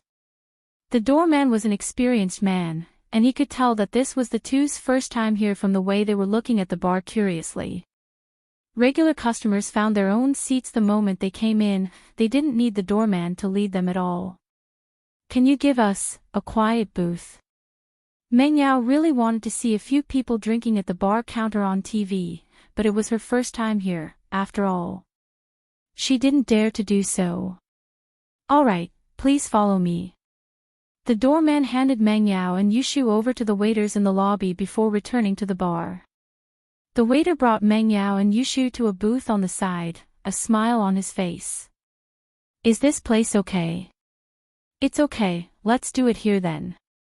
Meng Yao nodded as she sat down with Yushu. A booth at a corner like this wasn't a place people would choose to drink alone unless they were in a bad mood. Even if they were drinking alone, most of them would sit alone at the bar counter. It seemed like these two girls were really here for the first time. The receptionist sighed softly. Pure, innocent girls like them actually came to a bar. Didn't they know that there were a lot of wolves here, picking on girls like them? As for the girls who hung out in bars, it was hard to say who would get to play with them. It was very likely that they'd spend a lot of money, and wouldn't even get to touch the girls. As a result, the wolves all focused their attention on girls like Meng Yao and Yushu, and dozens of pairs of eyes stared at them as soon as they entered the bar. But, seeing how Meng Yao and Yushu were behaving, some of the kind-hearted ones went to ask around and found out that the two came in an Audi S5. Most of the poor wolves gave up. After all, they knew that they were rich girls, and they didn't think that they had what it took to touch them. Some of the wolves with a bit of family background, on the other hand, didn't dare approach them without knowing what was going on. They just watched, waiting for the first person to hit the wall. Lin Yi parked the Beetle next to Meng Yao's Audi S5, and the doorman didn't say much when he saw that Lin Yi was alone. Welcome, sir. There were plenty of young masters who came here alone every day, and the doorman thought that Lin Yi was here for the same reason. He didn't explain too much as he opened the door for Lin Yi and sent him into the bar. Lin Yi turned around to look at the door as he entered, a thoughtful smile on his face. Chapter 153. Sun Jingyi. Lin Yi ordered a glass of red wine, but didn't drink it. He put it on the table and looked at the people in the bar. He wasn't here to drink, but the waiters would definitely give him a hard time if he didn't order anything. Hey handsome, is there anyone here? Lin Yi asked as he watched Meng Yao and Yushu from the corner of his eyes. Someone walked over to Lin Yi's table all of a sudden. Lin Yi raised his head to see a 27 or 28-year-old, dressed elegantly. The light in the bar was dim, but one could still see the woman's good figure and perfect facial contours. This was undoubtedly a woman with a lot of money, and she was even more alluring and captivating compared to Meng Yao, Yushu, and Tang Yun. The woman's eyes flashed with cunningness, and one could tell that she was a veteran who frequented bars. Lin Yi, naturally, wasn't dumb enough to think that this beautiful woman had taken a liking to him. Not at the moment. Lin Yi said calmly as he moved his eyes away from the woman, not looking at her again. Sun Jingyi paused, not expecting Lin Yi to be this cold. She thought about it carefully before choosing Lin Yi as her target. As far as she was concerned, Lin Yi was one of the perverts who'd come here to hunt for beauties. His face looked a little young, and he didn't look like a veteran at all. Jingyi was confident that she'd be able to take him down with her charms. She'd be able to get him to run circles around her, and it'd be easy for him to do some things for her. But she didn't think that Lin Yi's attitude towards her would be so cold, as if he didn't see her as a threat at all. Sun Jingyi was a little annoyed. Did Lin Yi like that kind of immature woman? It wasn't too late, and there weren't many people in the bar. Lin Yi's table was a little far from the center of the stage, and it was one of the worst seats. Other than Meng Yao and Yushu's table, there weren't any other customers. Naturally, Sun Jingyi assumed that Lin Yi's target was Meng Yao and Yushu. She couldn't compare to two immature girls.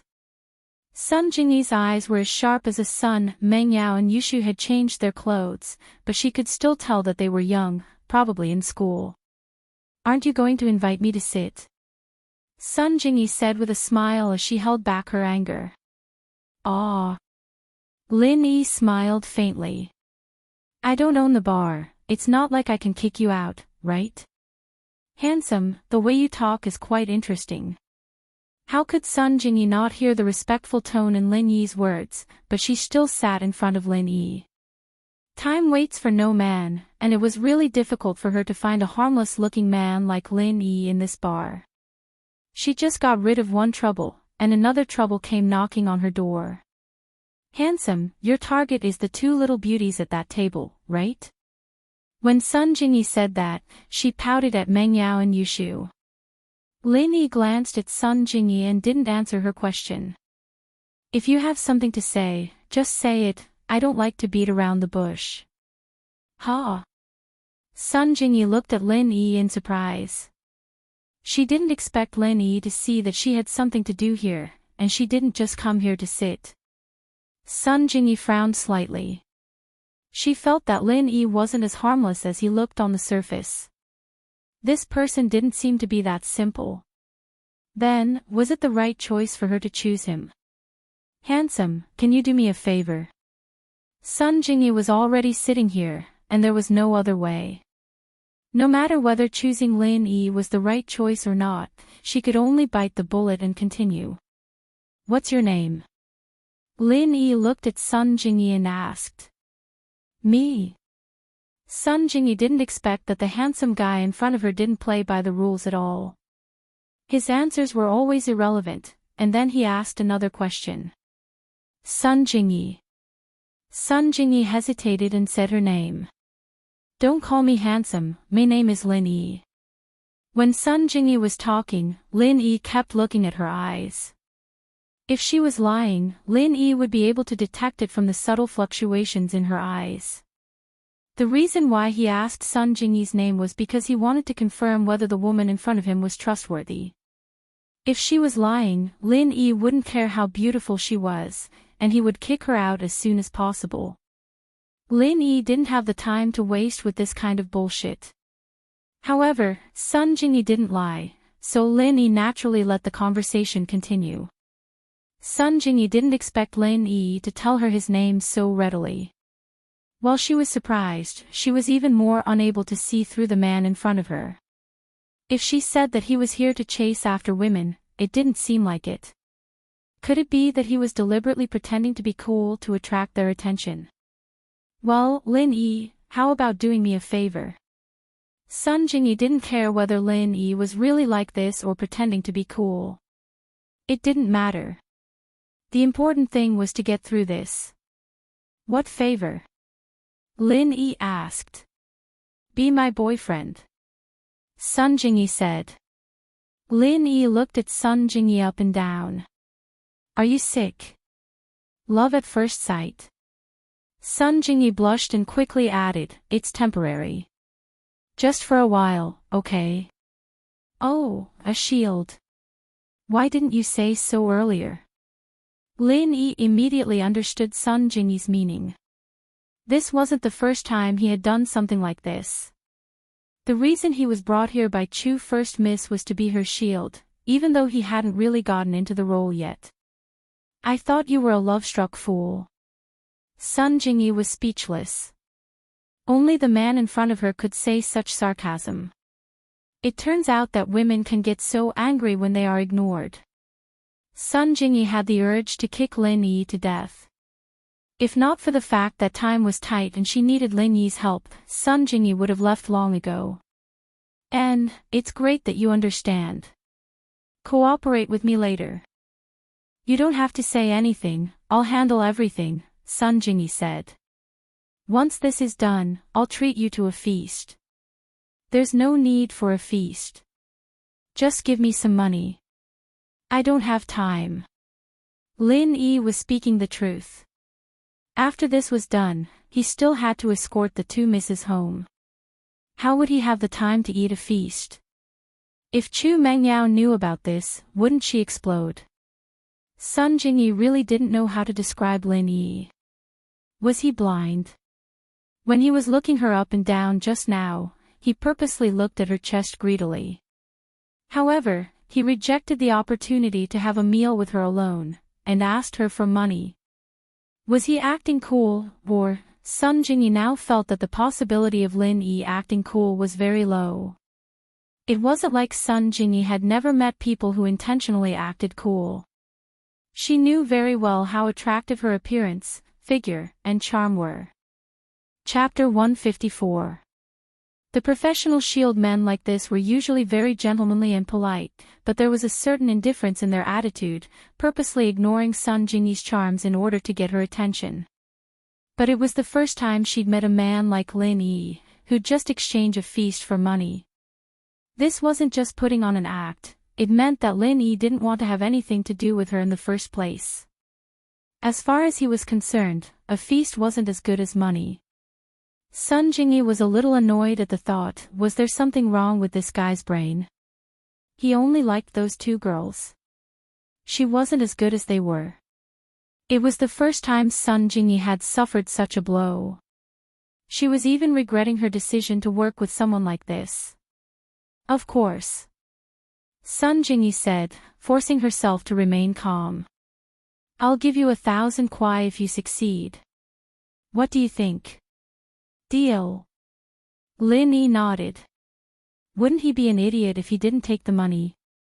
Lin Yi, on the other hand, realized that he had the potential to be a shield. He could open a shield company if he lost his job, and he wouldn't have to starve to death. Meng Yao and Yushu, naturally, saw Sun Jingyi sitting down at Lin Yi's table. It was too noisy in the bar, and they couldn't hear what they were saying. Shoo, what's this guy trying to do? Who's that woman? Meng Yao frowned as she glanced at Lin Yi's table. She had to admit that the woman was very attractive. Even Meng Yao was impressed by her attractiveness. I don't know, but it looks like she's trying to hit on Shield Bro. Yushu couldn't hear the conversation between Lin Yi and Sun Jingyi either. Miss? Meng Yao asked, taking a look at Sun Jingyi's temperament. She didn't seem like one of those prostitutes. Maybe. Yushu wasn't too sure either. Let's see, it looks pretty fun. Oh, look, there's a guy a little less handsome than Shield Bro coming over, looks like he's looking for trouble. Meng Yao followed Yushu's gaze and saw a man walking towards Lin Yi. He's here. You must cooperate with me. Sun Jingyi looked at Lin Yi nervously. No problem. Lin Yi didn't care at all. Jin Yi, why did you come in while I was paying the fare? A handsome man in a high-end casual Armani suit said as he quickly walked over. Although the man's pace was very fast, he did not lose his gentlemanly demeanor. At first glance, one could tell that he was the kind of noble son who had a good upbringing. This kind of natural bearing was very difficult to cultivate. Of course, Lin Yi was an exception. He could pretend. During a mission, you had to blend in with different characters as fast as you could, and you had to do it flawlessly. Death was the only thing that awaited you otherwise. Lin Yi looked at the man indifferently, not saying a word. Sun Jingyi had already said that he didn't need to say anything. But there was one thing Sun Jingyi wasn't lying about. Her name was indeed Jin Yi. Chintian, didn't I tell you that my boyfriend is waiting for me here? What are you doing here? Sun Jingyi said with a slight frown. Jin Yi, I think you know what uncle and aunt mean. I came to Songshan to ask for their permission, and they asked me to come here to take care of you. The man called Chintian didn't get angry, not even looking at Lin Yi. It was almost as if he was ignoring him. Chintian, I think you don't get it. I've made it very clear that I have a boyfriend. If it's just the care and concern of an older brother, I'll be more than happy to accept it. Sun Jingyi replied faintly. Let me introduce you. This is my boyfriend, Lin Yi. Jin Yi, I don't care if you had a boyfriend or not. I don't care about that. I've been studying abroad for so many years, you have the right to live your own life. Chen Tian said. But now, I hope that we can start anew. This is what my parents want, and what your parents want as well. I think you understand. Ha. That's funny. Sun Jingyi curled her lips. Chen Tian, don't you think that's funny? What does it have to do with me whether you go abroad or not? Our families were family friends before you went abroad, and we're still siblings. What's the difference? Not to mention all this nonsense about starting anew. So, he's your boyfriend, Jean-E. Chen Tian changed the topic to Lin-E after seeing Sun Jingyi's attitude. If he hadn't brought up Lin-E all of a sudden, people would have thought that he hadn't noticed Lin-Yi's presence at all. Yes. Sun Jingyi nodded. You saw and believed me. Can you leave now? Ah. Chen Tian smiled and extended his hand to Lin-E. Hello, brother. I'm Chen Tian. Lin-E. Lin-E reached his hand out and shook Chen Tian's hand. Just as he was about to let go, he felt a strong force clamping down on his palm. This Chen Tian really wasn't satisfied yet. He was looking for trouble. But Lin-E didn't retaliate, letting him do as he pleased. Back when his Shifu made him punch trees with his bare hands, Lin-E didn't feel any pain like this anymore. Plus, the art of dragon mastery had successfully broken through the first stage, and was now at the peak of the first stage. Breaking through and not breaking through were two completely different concepts. Lin-Yi's entire body had changed noticeably, and his body's coordination had reached unprecedented perfection. If he'd been in the same situation as last time, he might have been able to handle it without getting injured. But that injury was mostly due to the nurse behind him, Guan Xan, as well as confusing the robbers.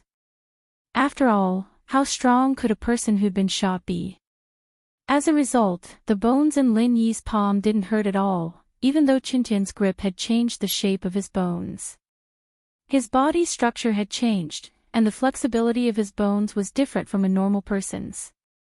Chen Tian had no choice but to let go after realizing that it didn't work. It wasn't like he'd be able to hold the guy's hand for too long. Of course, Chen Tian didn't think that it was completely ineffective.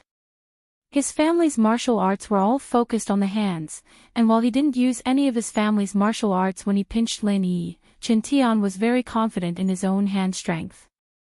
As far as he could see, it wasn't that Lin-Yi didn't feel pain, but that he had a high tolerance level and was just pretending to be fine. He just didn't want to lose face in front of Sun Jingyi. Chapter 155. Treacherous. One had to admit, Chen Tian was a treacherous person. He wanted to mess with Lin-Yi, but he didn't want Sun Jingyi to see through him. He was the kind of person who was treacherous. You don't mind if I join you, do you? Chen Tian said, but he'd already pulled out a chair and sat next to Lin-Yi and Sun Jingyi's table. It was a table for two, but an extra chair wasn't a problem. The atmosphere at the table grew a little awkward with Chen Tian's presence. Jingyi and Lin-Yi didn't know each other in the first place, so she didn't dare say too much, afraid that Chen Tian would find out if she did. Chen Tian had wanted to mess with Lin-Yi earlier, but hadn't succeeded. He was a little annoyed that he'd kill him if Sun Jingyi wasn't here. Where'd you get rich from, brother? Chen Tian found a topic to talk about since no one was talking. He wanted to find out more about Lin-Yi's background. Chen Tian was feeling really down today. He'd flown all the way to Songshan to be able to spend time with Sun Jingyi, but Sun Jingyi had used the excuse of having a boyfriend as soon as he'd suggested it. He'd thought that she was just brushing him off, and naturally, Chen Tian didn't believe her. He kept on trying to convince her, and Jingyi, on the other hand, told him that her boyfriend was waiting for her at the bar. She didn't think that Chen Tian would be so shameless as to follow her. Sun Jingyi had an idea in the heat of the moment, so she dragged Lin-Yi along. Chen Tian hadn't been back in the country for long, so he didn't know much about Sun Jingyi's life in Songshan. He couldn't be sure that she had a boyfriend, so he could only investigate carefully. No need to get rich. Lin-Yi's impression of Chen Tian had taken a nosedive. He hadn't wanted to get involved in his relationship with Sun Jingyi, but Lin-Yi wasn't going to hold back now that the guy was trying to intimidate him. Don't need to get rich. Chen Tian didn't quite understand what Lin-Yi meant by, don't need to get rich. Did he mean that his family was rich and didn't need to earn money? The clothes he was wearing weren't too good either. They were all cheap street stalls. Could it be that this kid was pretending to be a pig to eat a tiger? Allow me to introduce myself. I'm Wu Chintian, Jingyi's childhood friend. Chintian nodded to Lin Yi, extending his hand again. There's no need for a handshake. You almost killed me just now. Lin Yi had no intention of extending his hand this time. Alright, you're done with your self-introduction. Can you go now? Do you know that you're blocking my view of the performance by sitting here? Sun Jingyi frowned at Lin Yi's words and glared at Chintian. Chintian was from House Wu, and he was known for his hand techniques. His iron hands were said to be from Shaolin's iron palm. Sun Jingyi knew the ins and outs of House Wu, and naturally knew how strong Chintian's hands were. She understood that Chintian had done something to his handshake after hearing what Lin Yi said. Motherfucker.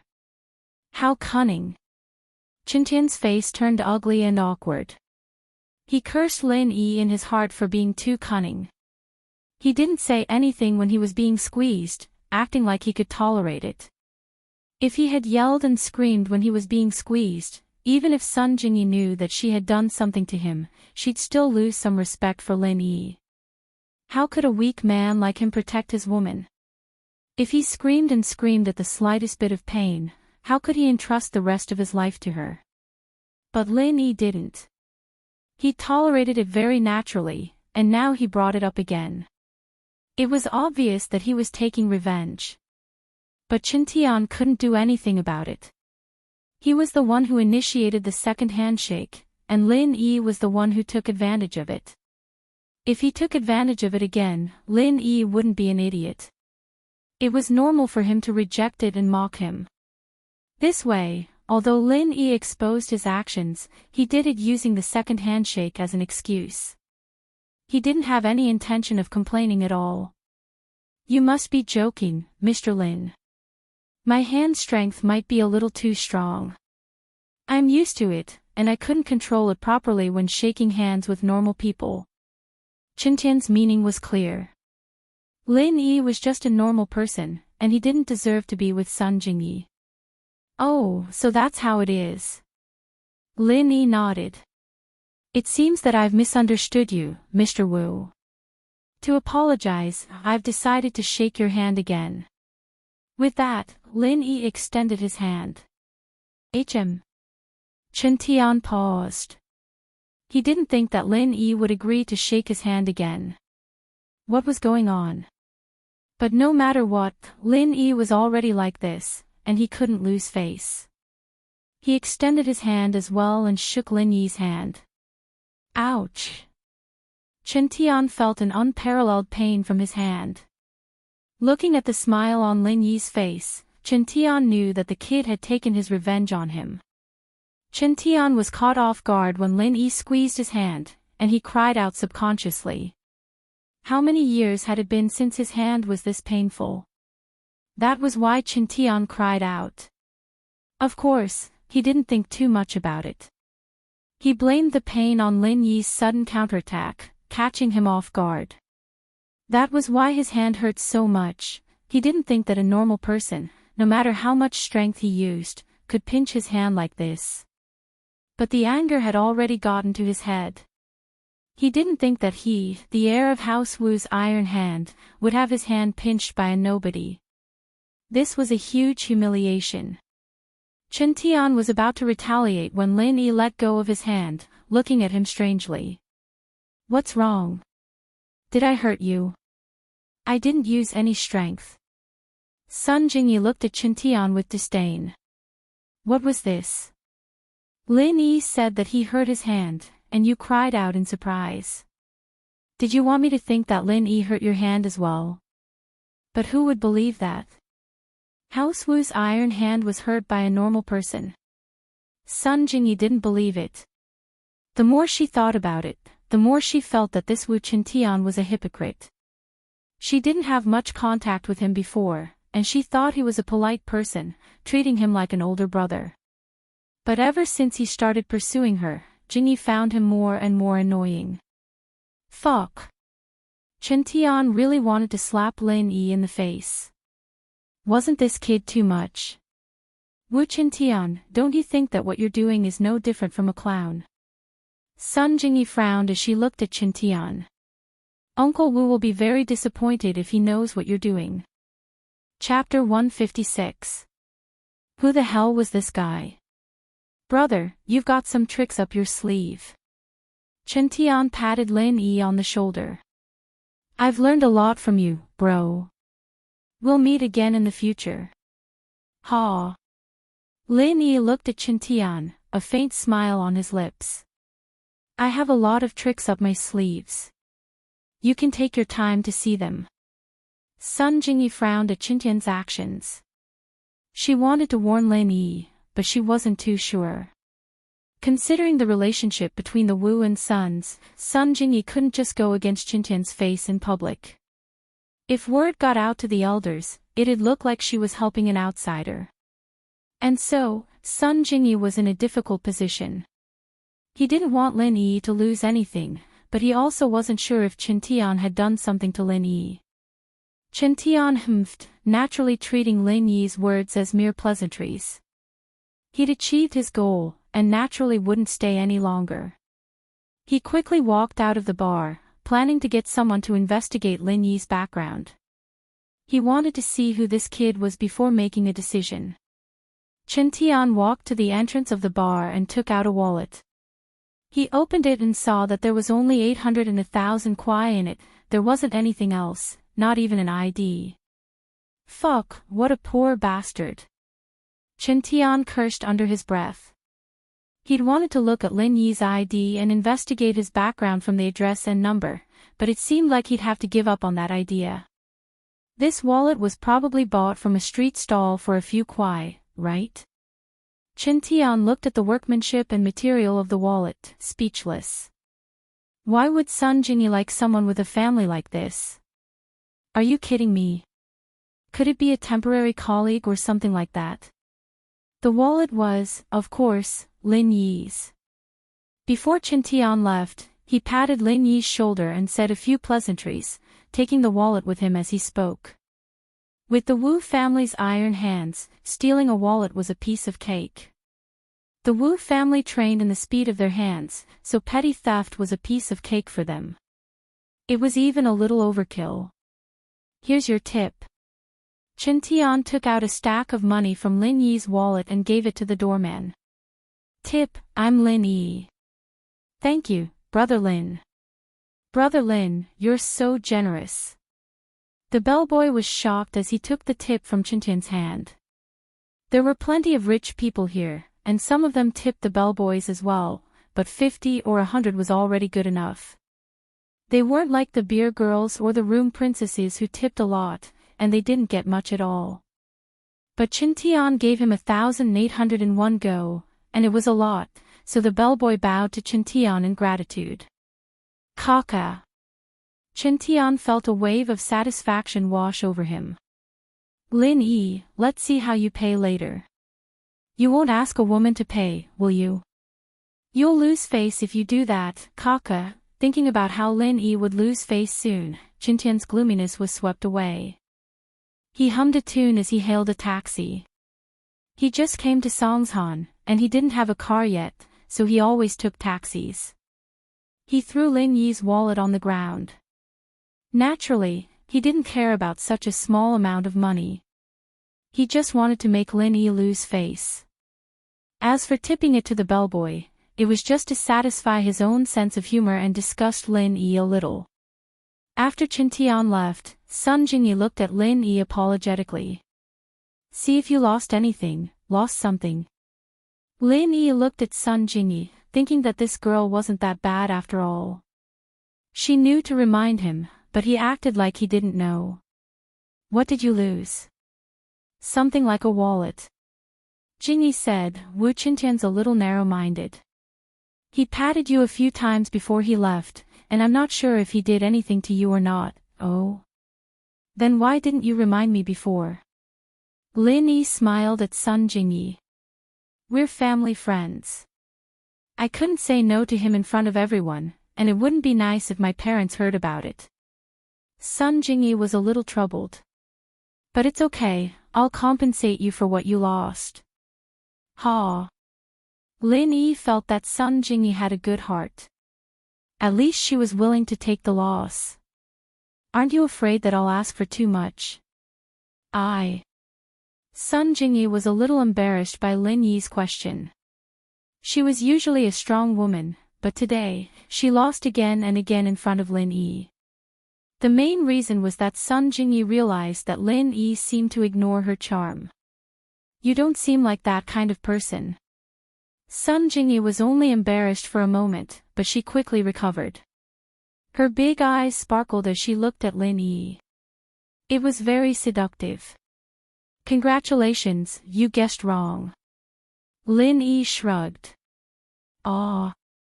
Sun Jingyi was speechless. She really regretted her choice today. Could it be that she met someone even more difficult to deal with? But I didn't lose anything this time, so you don't have to compensate me. Lin Yi laughed and took out a high-end wallet. Someone exchanged a big wallet for a small wallet. TSK, there's even US dollars. That's a lot of money. Oh, what's this? ID. Wu Qintian. The photo looks like a funeral portrait. No wonder he's so unlucky. Sun Jingyi heard what Lin Yi said. She was about to say something when she saw him take out a wallet. When Lin Yi said that he exchanged a big wallet for a small wallet, Sun Jingyi felt that something was wrong. Then, Lin Yi took out an ID and called out Wu Qintian's name.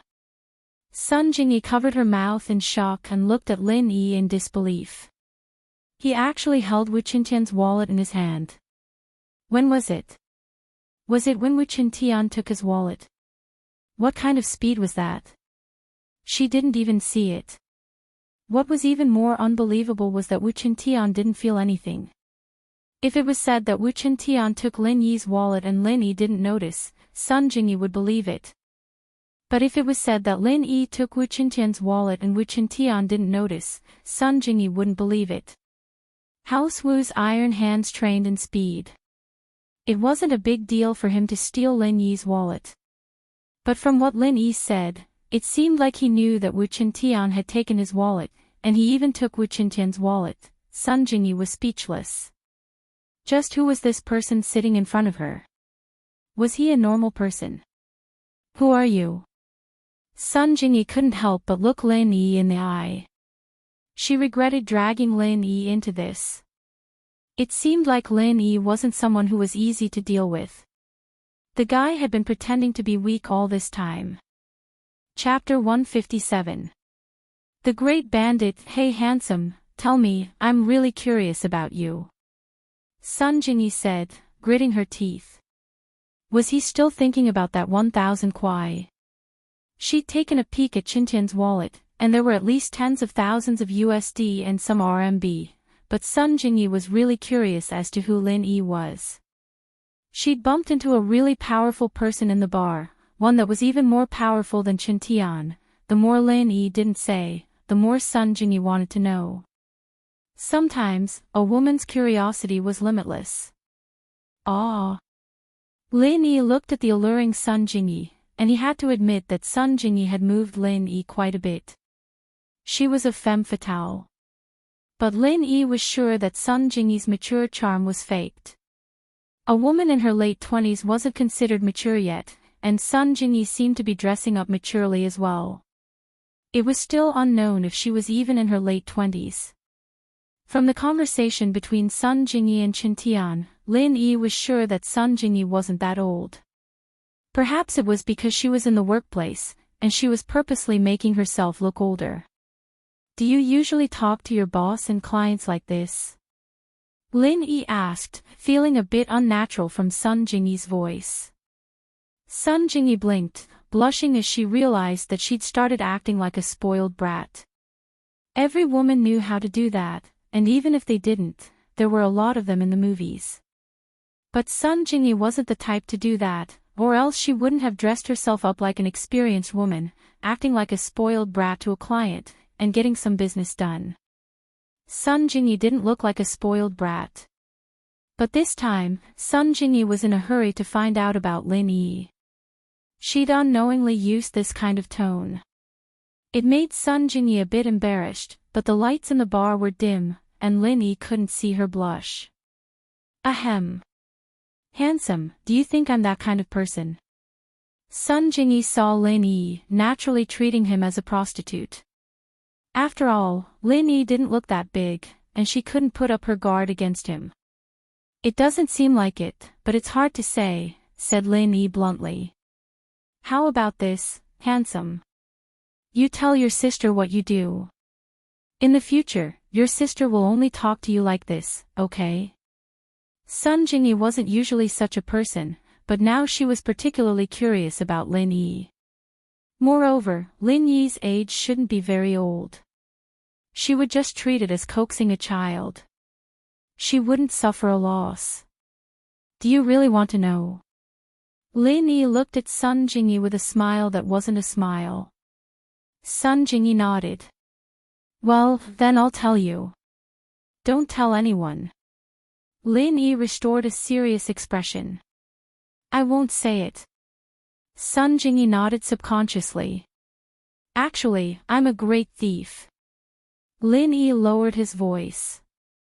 I've already retired, ugh. Sun Jingyi looked at Lin Yi incredulously. She felt that something was wrong.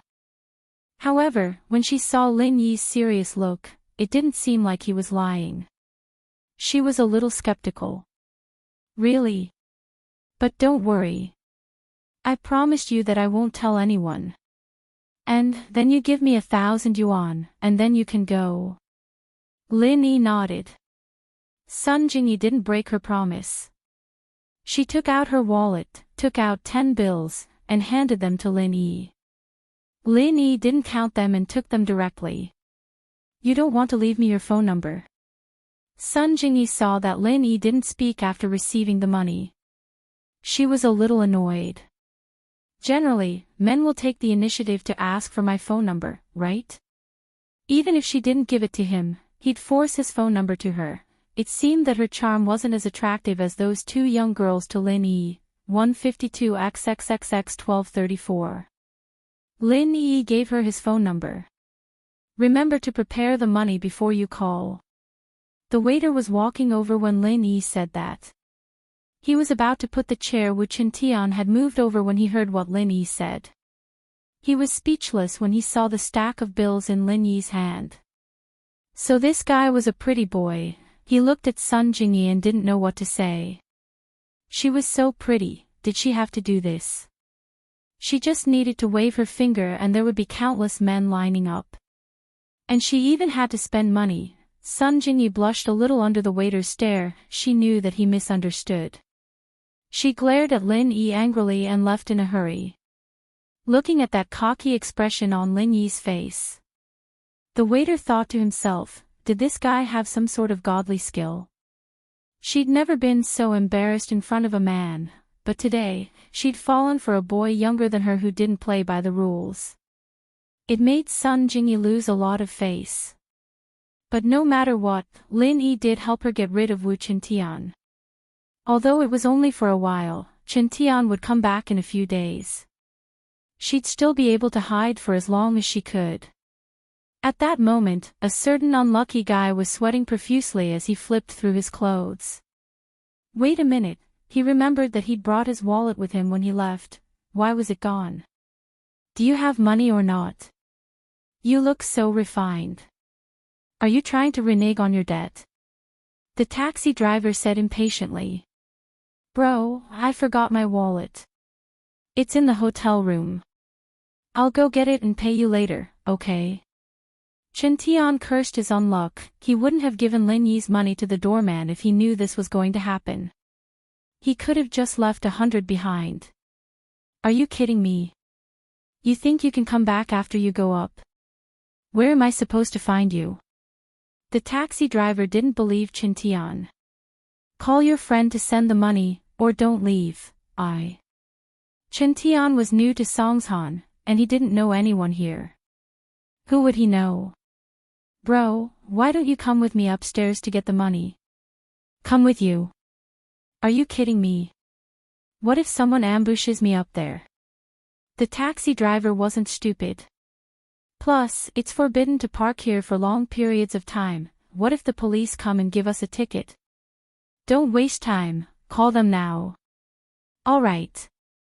Chen Tian was speechless. He dialed Sun Jingyi's number. Jingyi's phone rang just as she walked out of the bar. She looked at the caller ID and saw that it was Wu Chen Tian. Sun Jingyi didn't expect this guy to call her so soon after she left. She hung up impatiently and saved the number Lin Yi gave her in her phone.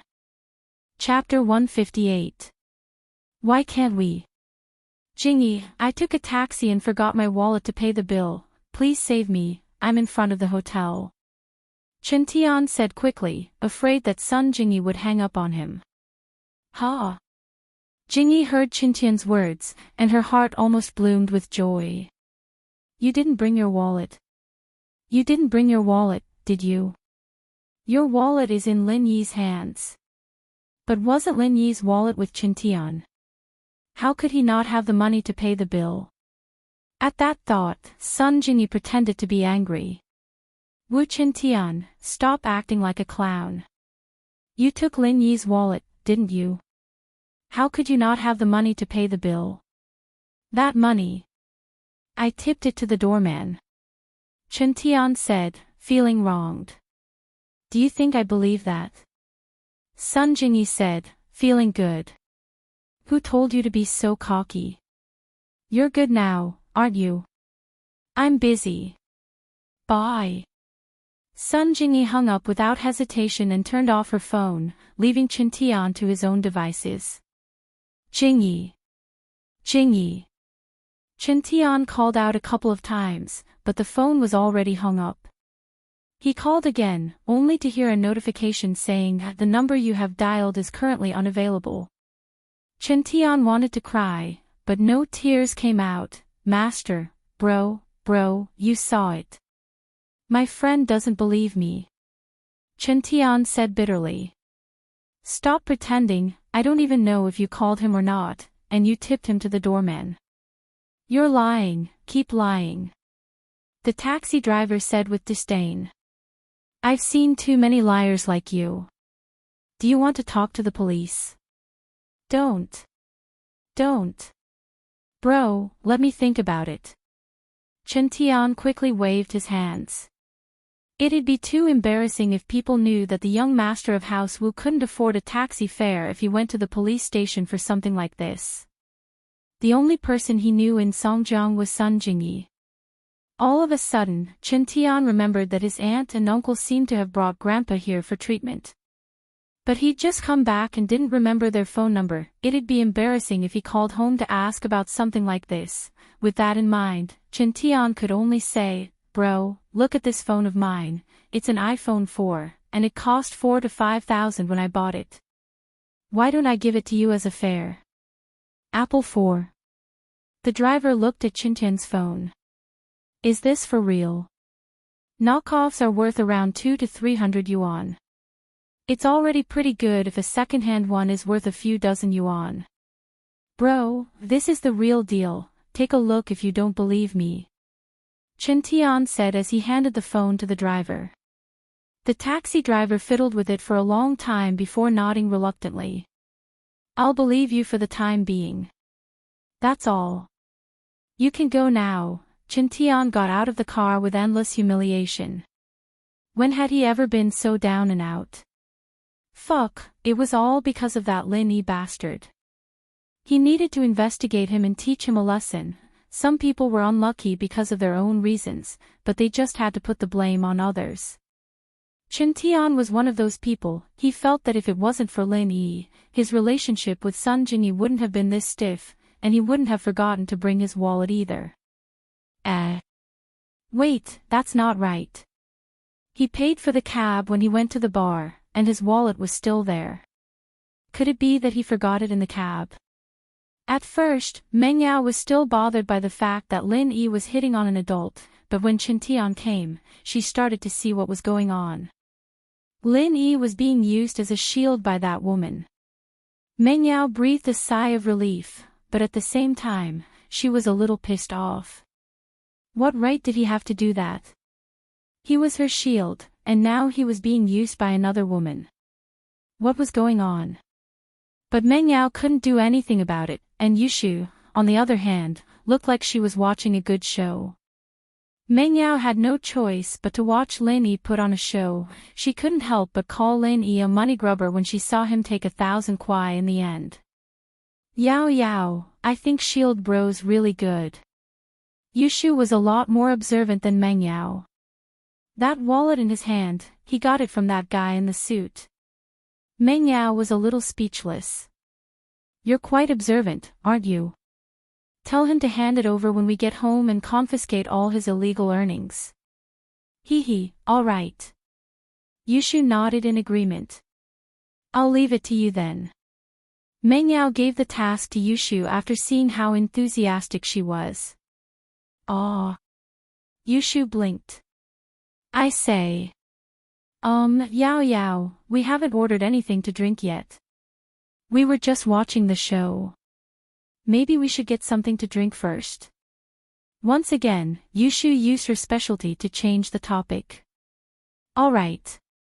Meng Yao, of course, knew what Yushu was thinking. But she was just saying it casually. Meng Yao didn't care about that little bit of money Lin Yi had. She only said that because she was angry at Lin Yi. She didn't forget to make some extra money while she was protecting herself at night. Yushu called the waiter over and ordered a couple of drinks from the menu. They were all weird names, and the two had never been to a bar before. They didn't know if the drinks were good or not. The waiter noted down the two's orders, hesitating for a moment. It was obvious that this was the two's first time at a bar, and they didn't know what to make of the drinks. Is there anything else? Yushu looked at the waiter, puzzled. Did they have to pay in advance here? Ladies, do you need someone to chat with you? The waiter could tell that it was the two's first time, so he decided to give it a try. After all, there were quite a lot of people who came to the bar looking for male attendants. No need, sure, between Yushu and Meng Yao, one of them saying, no need, and the other saying, okay, took the waitress by surprise. Yao Yao, you. Yushu looked at Meng Yao, not understanding why the girl was looking for someone to chat with. Wasn't that a duck? Get us a handsome one. Meng Yao ordered the waiter. All right, please wait a moment. The waiter nodded and retreated respectfully. He thought to himself, these two innocent girls really came for this. It seems like you really can't judge a book by its cover, just like that pervert from before. And these two ladies. The waiter hated himself for not being handsome enough, or he'd have done it himself. Yao Yao, why did you call a handsome guy? Yushu was starting to panic after the waiter left. Yao Yao, you're not thinking of trying the special service, are you? You can't, you're still young. What if you bleed out? Chapter 159. Chapter 159, Confused Miss Ugh. Yushu realized that it was true after some thought. It seemed like Yao Yao was really jealous of Shield Bro. Why else would she come up with something like this? However, would this have any effect? Not long after, the waiter came over with a beautiful young man dressed in a creamy style. From the waiter's point of view, these girls did not like the kind of rough and fierce men. They all liked the more creamy, beautiful young men who had a bit of a Korean drama style. Excuse me, ladies. Is this to your liking? The waiter asked in a low voice. Meng Yao was speechless. How could someone like that piss off Lin Yi? He wasn't even as good looking as Lin Yi. What kind of place was this? How embarrassing was it to be a gigolo with looks like this? No wonder that woman had gone to Lin Yi instead of the waiters. If you're satisfied, here's the price list. The waiter said as he handed Meng Yao a small piece of paper. All right, I got it. Meng Yao said, a little troubled as she pointed at the pretty boy. You sit there. With that, she sneaked a glance at Lin Yi. only to see Lin Yi still playing with the glass of red wine in his hand as if nothing had happened. The handsome man was overjoyed today. He saw Meng Yao and Yushu in front of him. These two were 1 in 10,000 beauties. He couldn't believe that something as good as this would happen to him, and he couldn't help but feel excited. "Ladies, it looks like you're in school, right?" The pretty man saw that Meng Yao wasn't talking and thought that she was shy, so he spoke first. "Shut up. Will you die if you don't talk?" Meng Yao said, a little annoyed at Lin Yi's attitude. Why wasn't he reacting at all when she called him a gigolo? But what kind of reaction was he supposed to have? Meng Yao was at a loss for a moment. Yeah, she was the miss, and he was her follower. He was only responsible for taking care of her studies, occasionally acting as her temporary bodyguard and shield. He didn't have the right to interfere with her private life. Why the hell did she care about what he thought? What was she trying to do by calling a handsome guy over? Piss off Lin Yi. But why did she have to anger him? Who was he to her? Would he be angry at her for doing this? Had he lost his mind? He actually did such an idiotic thing. Even if she went to get a room with this handsome guy, Lin Yi would only follow them from a distance, right? Meng Yao felt a little discouraged at the thought. He was really too stupid, so stupid that it was a little ridiculous. Anger Lin Yi. Why did he have to anger him? While Meng Yao was hesitating, the pretty boy was feeling quite depressed as well. He'd thought that he'd be able to get his hands on the beauties tonight. Not to mention not paying, he'd be more than happy to give him change. These two were the best. But before he could realize his plan, he was shocked by Meng Yao's fierce roar. He sat there obediently. He really wanted to get a room with these two girls right now, but they were in a bar, and he didn't dare do anything rash. He was only here to chat with them. The perverts in the bar were all heartbroken to see Meng Yao and Yushu calling a male escort over. They didn't think that these two were here for some excitement. If they'd known, they wouldn't have called a male escort over, they'd have done it themselves. Most of the perverts, especially the good-looking ones, were all thumping their chests and stomping their feet. Lin Yi looked at Meng Yao and Yushu, not knowing what they were up to, calling a male escort over. If that was the case, they might as well have called him over, he'd be able to earn some extra money. He'd just made 1,000 kuai with Sun Jingyi, and he'd even gotten himself a big wallet. It seemed like this profession had a lot of potential. Behind the bar counter, in a dark room, a man was quietly watching the activity in the bar, his eyes never leaving Meng Yao's table and Lin Yi's. Meng Yao called that duck. The man looked at the manager, Su Jiaonong, in disbelief.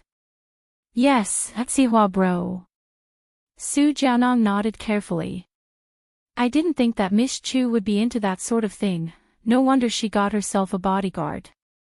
This man was the famous Xihua of Songshan, known as Xihua bro. He was a man who walked the line between black and white. However, anyone with a discerning eye would know that he was just a spokesperson pushed to the front. The one with the real power was the person behind him. Otherwise, it would be very difficult for someone like Xihua, who had no background, and was even a released convict, to make a name for himself in Songjiang was a very difficult thing to do. If it weren't for the person behind him, the police would have had their eyes on him a long time ago. Looks like Miss Chu doesn't like that pretty boy that much. Xihua said faintly as he watched Meng Yao ignore the male escort. Don't you see that table over there? That's Miss Chu's bodyguard. He's much better looking than that pretty boy. Should I get another one then? Jiaonong asked carefully. It's fine, they're probably just here for a taste. Xihua thought lewdly. It seemed that this Meng Yao girl was quite the slut, having a man at home and coming out to mess around, even bringing a sugar daddy with her. What a pity for that man. What was that man's name again? Right, Lin Yi. It seemed like he'd have to have a good talk with him, so that he wouldn't ruin his plans. Xihua bro, what do we do now? Jiaonong didn't know how to respond to Xihua bro's words. He didn't know much about the higher-ups, and all he had to do was follow Zihua's orders. Let's go to Miss Chu's place and test out Lin Yi's skills. I'll show up after that, Zihua said after some thought. All right. Jiaonong nodded and left. He was very familiar with this sort of thing. Meng Yao felt like an idiot. She didn't know what was wrong with her, ordering a duck. Her dad would be very, very disappointed in her if he knew about this. And Faubert, and her classmates. How embarrassing. Meng Yao was pissed when she saw Lin Yi having fun with the pretty girl. She nodded in agreement when the waitress asked, but it was too late for regrets now. Meng Yao had calmed down from her daze. Lin Yi was only her follower, why would he be angry? Why would she piss him off? Could it be that Shu was telling the truth? She liked Lin Yi. How? How was that possible? Impossible. This guy was so annoying, and he was such a playboy. She'd be blind not to like him. Chapter 160. Chapter 160, The Waiting Man, Two beautiful ladies, may I have the honor of sitting here and treat you two to a drink? Meng Yao was lost in thought when she heard the voice beside her. She turned around to see a delicate man. Delicate meant that he was impeccable, and he didn't look like a pretty boy at all. The man had a nice body, tall and well-proportioned, with a handsome face that gave off a clean, classy feeling. He was wearing a casual suit, and the buttons on his shirt were unbuttoned naturally, giving off a cool vibe. Men like this could definitely be called lady killer. Meng Yao, however, wasn't interested in him at all. Her heart was in a mess, and now there was another troublemaker. She didn't know what to do with the gigolo from before. She rolled her eyes and pointed at the pretty boy. Don't you see that there's another man over there? Meng Yao's original intention was for the two to fight, but she didn't think that the pretty boy would stand up immediately after seeing the delicate guy, as if he was afraid of the delicate guy. He turned around and left without saying a word. That's... Meng Yao was speechless. What kind of person was this? Wasn't he a little too cowardly? How could someone like this be a gigolo? Ah, miss, he's already given up his seat.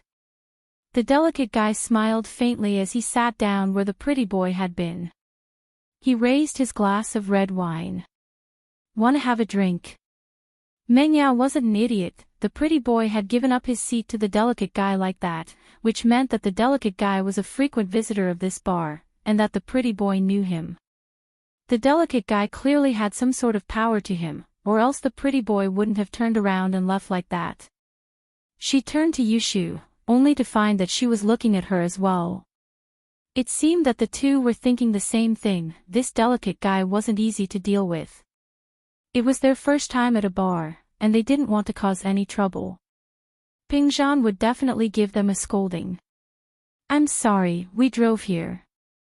Meng Yao replied coldly, not wanting to talk to the delicate guy any longer. If he knew his place, he'd have left by now. Ha! Why didn't I see that? The delicate guy didn't seem to care about Meng Yao's displeasure at all. That man who left earlier, if I'm not mistaken, is one of the male attendants here. Meng Yao humphed when Yushu didn't say anything. This girl only knew how to go crazy with her at home, but when she was outside, she wouldn't make a sound when there was danger. Meng Yao was pissed off. I think the two ladies are here to seek excitement, right? The exquisite man was no longer as refined as before, and his words began to become explicit. Honest people don't resort to insinuations. Rather than spending money for excitement, why don't? I think I can satisfy your needs. What did you say? Meng Yao blushed. What did he mean? I'm still a virgin, okay? Excitement my ass. She turned her body to the side, thinking that coming to the bar was a mistake. Stop pretending, what's the point of pretending in front of me? The exquisite man said as he reached out his hand to touch Meng Yao's shoulder, wanting to kiss her. Meng Yao panicked a little as she dodged. Yushu didn't expect the delicate guy to make a move like that, either. She turned to look at Lin Yi. Where was Lin Yi? Slap. The delicate guy's hand was caught in mid-air before it could even touch Meng Yao. That's right, stop pretending. Who sent you here? Tell the guy behind you to come out. Lin Yi said coldly as he grabbed the delicate guy's arm. The delicate guy had a delicate face, but he wasn't a pretty boy. On the contrary, he was very powerful. He was one of Tsiwa's most trusted underlings, and his hands were stained with blood. Lin Yi could tell from the guy's aura, but normal people wouldn't be able to tell. This was also why Lin Yi grabbed the delicate guy as soon as he made his move. Who knew if he'd do anything to Meng Yao? The delicate guy's scalp went numb. He was talking nonsense to Meng Yao, but his eyes were on Lin Yi from the corner of his eyes. He'd noticed that Lin Yi didn't seem to care about what was going on here, and that was why he'd reached out to take advantage of Lin Yi. He didn't think that Lin Yi would appear behind him and grab his arm. The delicate guy was a master himself, and Lin Yi's speed allowed him to appear behind him without him noticing. This made the delicate guy break out in a cold sweat, fast. That was the delicate guy's only thought. He already had the strength of an early phase of the golden class, and compared to a normal person, he was much stronger. An early phase of the golden class already had the strength of a special ops soldier, but the delicate man could feel that Lin Yi's strength was above his. If he wasn't mistaken, Lin Yi should be at the middle phase of the golden class. Of course, this was just the delicate guy's guess. Lin Yi looked like he was just sitting there, doing nothing, but in fact, he'd been on high alert since the beginning. They left the villa area, and when they turned the corner, a black Buick was following them from afar. The Buick's tracking skills were very good, but it couldn't hide from Lin Yi. This kind of tracking skill was good in the city, but it was useless in a battlefield. Of course, before the Buick did anything drastic, Lin Yi couldn't be bothered with it. It seemed like the Buick had been parked at the corner, waiting for an opportunity to follow them. There were 24-hour surveillance cameras in the villa area, so they could only stop at the corner of the villa area. When Yushu parked the car in front of the floating cloud bar, the Buick sped around the entrance without stopping. Lin Yi couldn't help but wonder. If these people were here to follow Meng Yao, then even if they didn't enter the bar, they should have parked their car near the bar, waiting for an opportunity to make their next move. But they didn't do that. Of course, Lin Yi didn't think that these people had nothing better to do, following them halfway and then going back. The only possibility was that they had people in the bar, and they didn't have to follow them anymore. But it was a bit of a coincidence that the bar Meng Yao and Yushu chose had their people in it.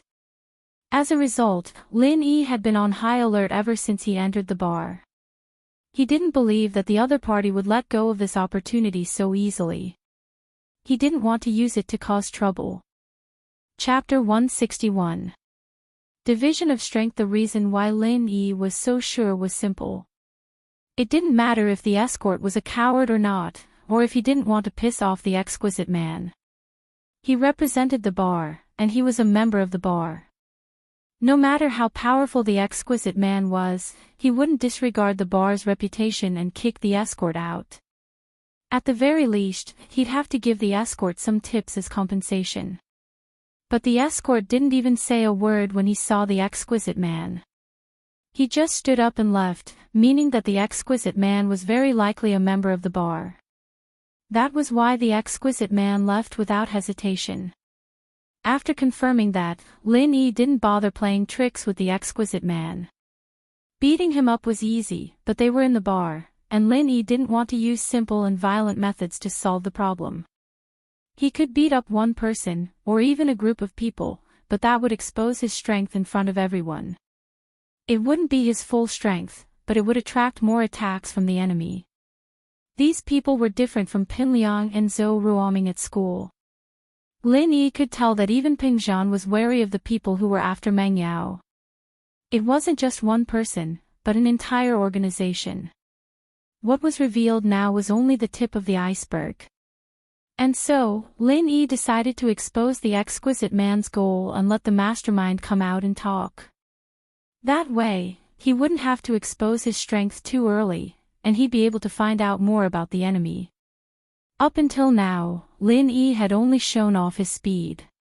He hadn't revealed his true strength when he blocked the shot in the bank, or stole the gun from the car. Just now, when he grabbed the exquisite man's arm, Lin Yi had used a strength that was only slightly higher than the exquisite man's, giving him the wrong information. Nowadays, martial arts were divided into 4 levels: Sky, Earth, Mystic, and Yellow. Each level was further divided into early, mid, and late stages. In fact, this was also a general classification for the evaluation of strength. Different families trained in different techniques, and there might be some slight differences between 2 people who were both in the early phase of the golden class, but it might not be too big. This was what Lin Yi learned when he was in the special forces, but his old man and his master did not use this kind of ranking to determine strength. The old man paid particular attention to body refining, which was also commonly known as external martial arts. However, he used his own Chinese medicine to transform the body. His master, on the other hand, paid particular attention to assassination. Although he needed to train his body in the early stages, he mainly focused on sneak attacks and speed. With the old man's forging, Lin Yi's current strength was roughly on par with the peak of the late phase of the golden class. But with a sneak attack, he could still take out a mystic class master. Experts of this level were rare in the city, at least on the battlefield. Lin Yi had only met one expert of this level, and it was a foreigner. The art of dragon mastery that Lin Yi trained in was a bit like the internal martial arts that some families trained in. But so far, the first level didn't have much effect on his strength. Training in the art of dragon mastery only had the effect of cleansing and improving the body. Old Lin's Chinese medicine only changed the muscles, and didn't have much effect on the organs. But the art of dragon mastery was different, it could transform the entire body. So far, Lin Yi only found out that the art of dragon mastery had an absolute advantage against fatigue. What he just found out was that the energy in the body could help those who were sick. Other than that, although the art of dragon mastery was magical, it was only the first level, and it didn't increase his strength that much. But there was an obvious improvement that surprised Lin Yi, and that was that Lin Yi could feel the energy waves from the exquisite man. This was something he'd never experienced before. He'd fought against golden class and even mystic class masters before, but he'd only be able to gauge his opponent's strength after the fight. But now that he'd mastered the first stage of the art of dragon mastery, he could actually feel the energy waves he'd absorbed from the delicate man's body. He should also be a practitioner of internal martial arts, but Lin Yi didn't know what kind of martial arts he was training in. The energy waves in his body were weaker than Lin Yi's, probably at the early phase of the golden class. So Lin Yi created the illusion that he was slightly stronger than him, making him think that he was at the peak of the early phase of the golden class, about to break through to the middle phase. Of course, there were exceptions. That Wu Qintian from before, Lin Yi could feel that he was a body practitioner, and his main focus was on his hands. But a body practitioner didn't have any energy waves, and Lin Yi couldn't tell his level. Or maybe Wu Qintian was too weak, so weak that the energy in his body was negligible. The exquisite man didn't think that Lin Yi would tell him that there was someone else behind him, and this completely messed up his plan. The exquisite man's original plan was to come here and mess with Meng Yao, piss them off, and then Lin Yi would definitely make a move. That way, he could get a feel of Lin Yi's strength, and if Lin Yi wasn't as strong as him, he would teach him a lesson, and then his boss would come out and take care of him. But now, the strength that Lin Yi displayed was no weaker than the exquisite man's. The two were probably on par, and Lin Yi might even be a little stronger. There was no point in testing him anymore. But Lin Yi asked his boss to come out, and the exquisite man couldn't make a decision yet. Just as he was hesitating, the phone on his waist rang. Fuck, who was calling at this critical moment? The exquisite man wanted to curse. His arm was still in Lin Yi's grasp, and the two of them were at each other's throats, ready to fight at any moment. If he picked up the phone now, and Lin Yi played some dirty tricks on him, he'd be dead meat. The exquisite man didn't dare to be careless. Against a master like Lin Yi, he had no confidence in winning. Whoever was distracted or compromised first would be at a disadvantage. Pick up the phone, I think it must be the one behind you. Lin Yi smiled at the exquisite man and let go of his arm, as if he wasn't afraid that the exquisite man would go back on his word. The exquisite man didn't think that Lin Yi would let go of him so easily. He looked at Lin Yi deeply, and took out his phone from his waist, but his eyes never left Lin Yi. Although Lin Yi was acting very magnanimous, the exquisite man's instincts told him that Lin Yi was a very bad and sinister person. Chapter 162. Chapter 162, Sorry, hello, boss. The delicate man didn't address Zihua Bro directly, since he wasn't sure if his identity would be exposed to Lin Yi. Give the phone to Lin Yi, I'll talk to him. Zihua's voice sounded from the other side of the phone. Oh. All right. The delicate man paused before turning to Lin Yi. It's our boss. Can you answer it? Ah. Lin Yi smiled as he took the phone from the delicate man's hand. Go ahead. Lin Yi, right? Zihua wasn't expecting Lin Yi to be this bold, but he'd seen everything clearly from the surveillance cameras. Lin Yi's speed was indeed fast, and the delicate man's cautiousness told Zihua that Lin Yi was a master as well. As for how strong he really was, he wasn't sure. I'm Zihua. I'm sure you've heard of me before, right? Oh, I've heard of you a lot during the new year. I've even heard of Two Kicks, Sky Monkey. Lin Yi said. Oh, and Ma Lei. Zihua was speechless. Did this guy think he was a firecracker? Fuck, there weren't many people in Songshan who didn't know of his name. Zihua wanted to laugh, but it was a sarcastic laugh, of course. He wanted to laugh at this guy for not knowing how high the sky was and how deep the earth was. He was still in the mood to joke around after hearing his name. Was it because he was a newborn calf that wasn't afraid of tigers? Or was it because he was ignorant? You sure know how to joke, Mr. Lin. Zihua smiled faintly. Come in, let's talk. I'm sure you want to see me, right? Sorry, I don't have any plans. Lin Yi said. Come out if you want to see me, don't hide. Ha. Zihua laughed once more. I know what you're worried about, Mr. Lin. You don't have to deny it. You're worried about Mingyao's safety, aren't you? Lin Yi didn't reply, but he had to admit that Zihua was right. Lin Yi wouldn't hesitate to climb a mountain of blades even if Zihua asked him to, but there were Mengyao and Yushu here. There was no way Lin Yi would leave them behind. You don't have to worry about that, Mr. Lin. There are some things that you can doubt or be certain about, but as long as you don't put it out in the open, no one in Songshan can do anything to me. Zihua said heroically. But if something were to happen to Mengyao in my bar, then even the people behind me wouldn't be able to save me. What's more, the other chick beside her was a prickly fellow. I don't want her brother to bring people to flatten this place. He had to admit that this Zihua had some guts. He'd basically made his intentions clear with his words.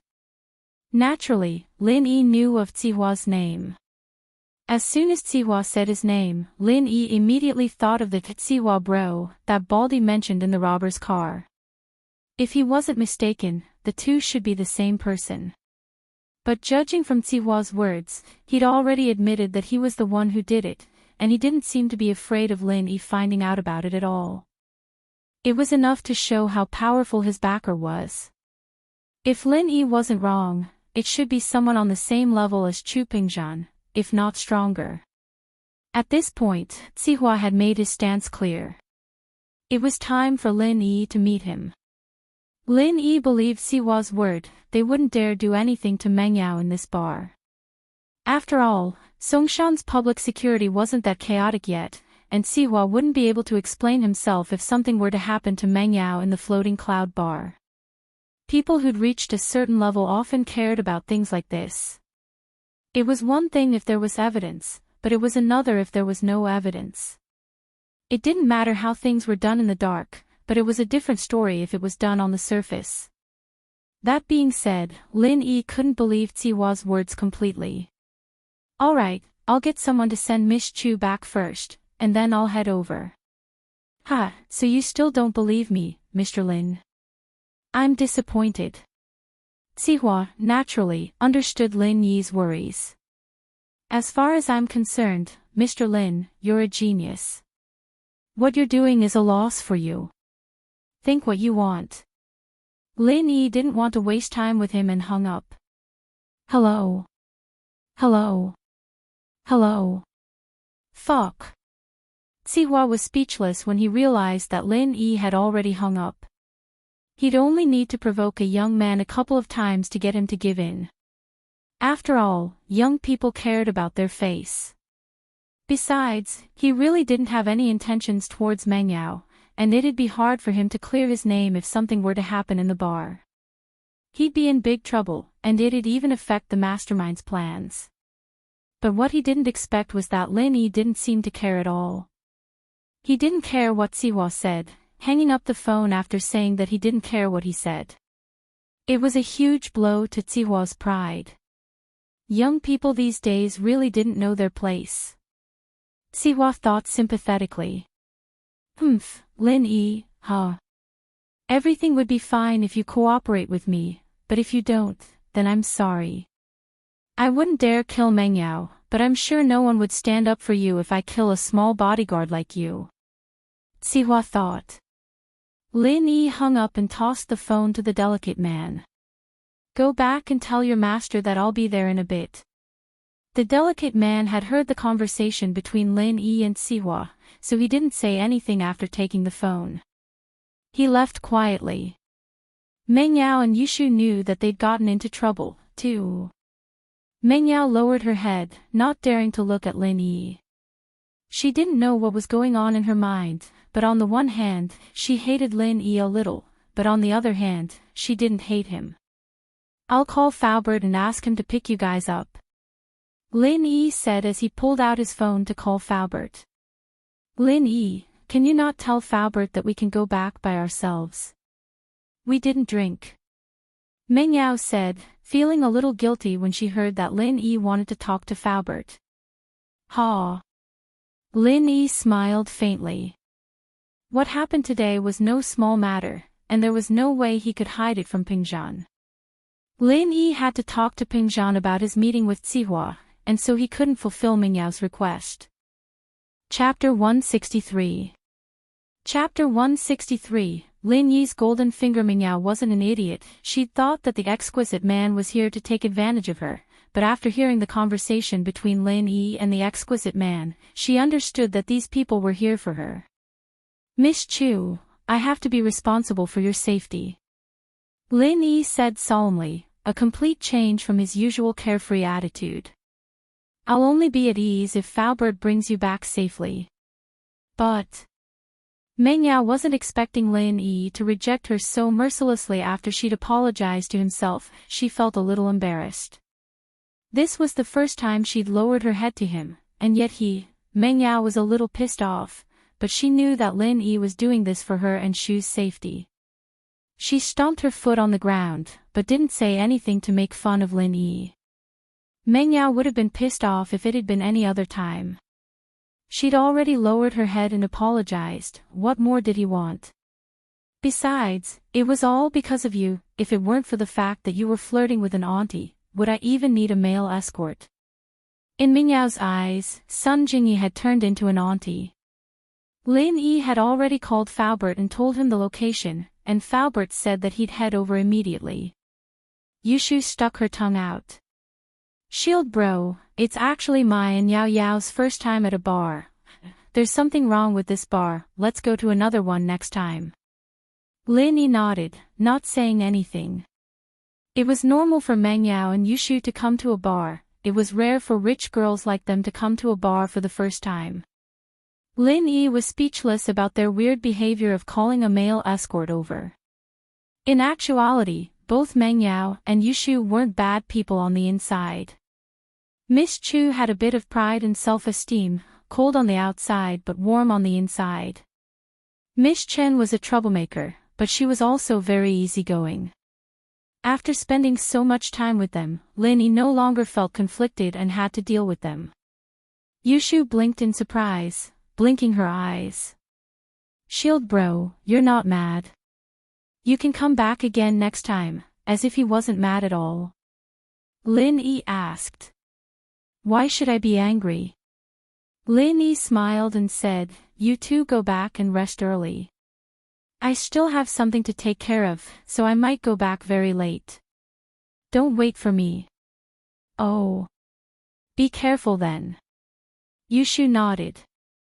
Meng Yao looked at Lin Yi and Yushu chatting casually, feeling a little bad in her heart.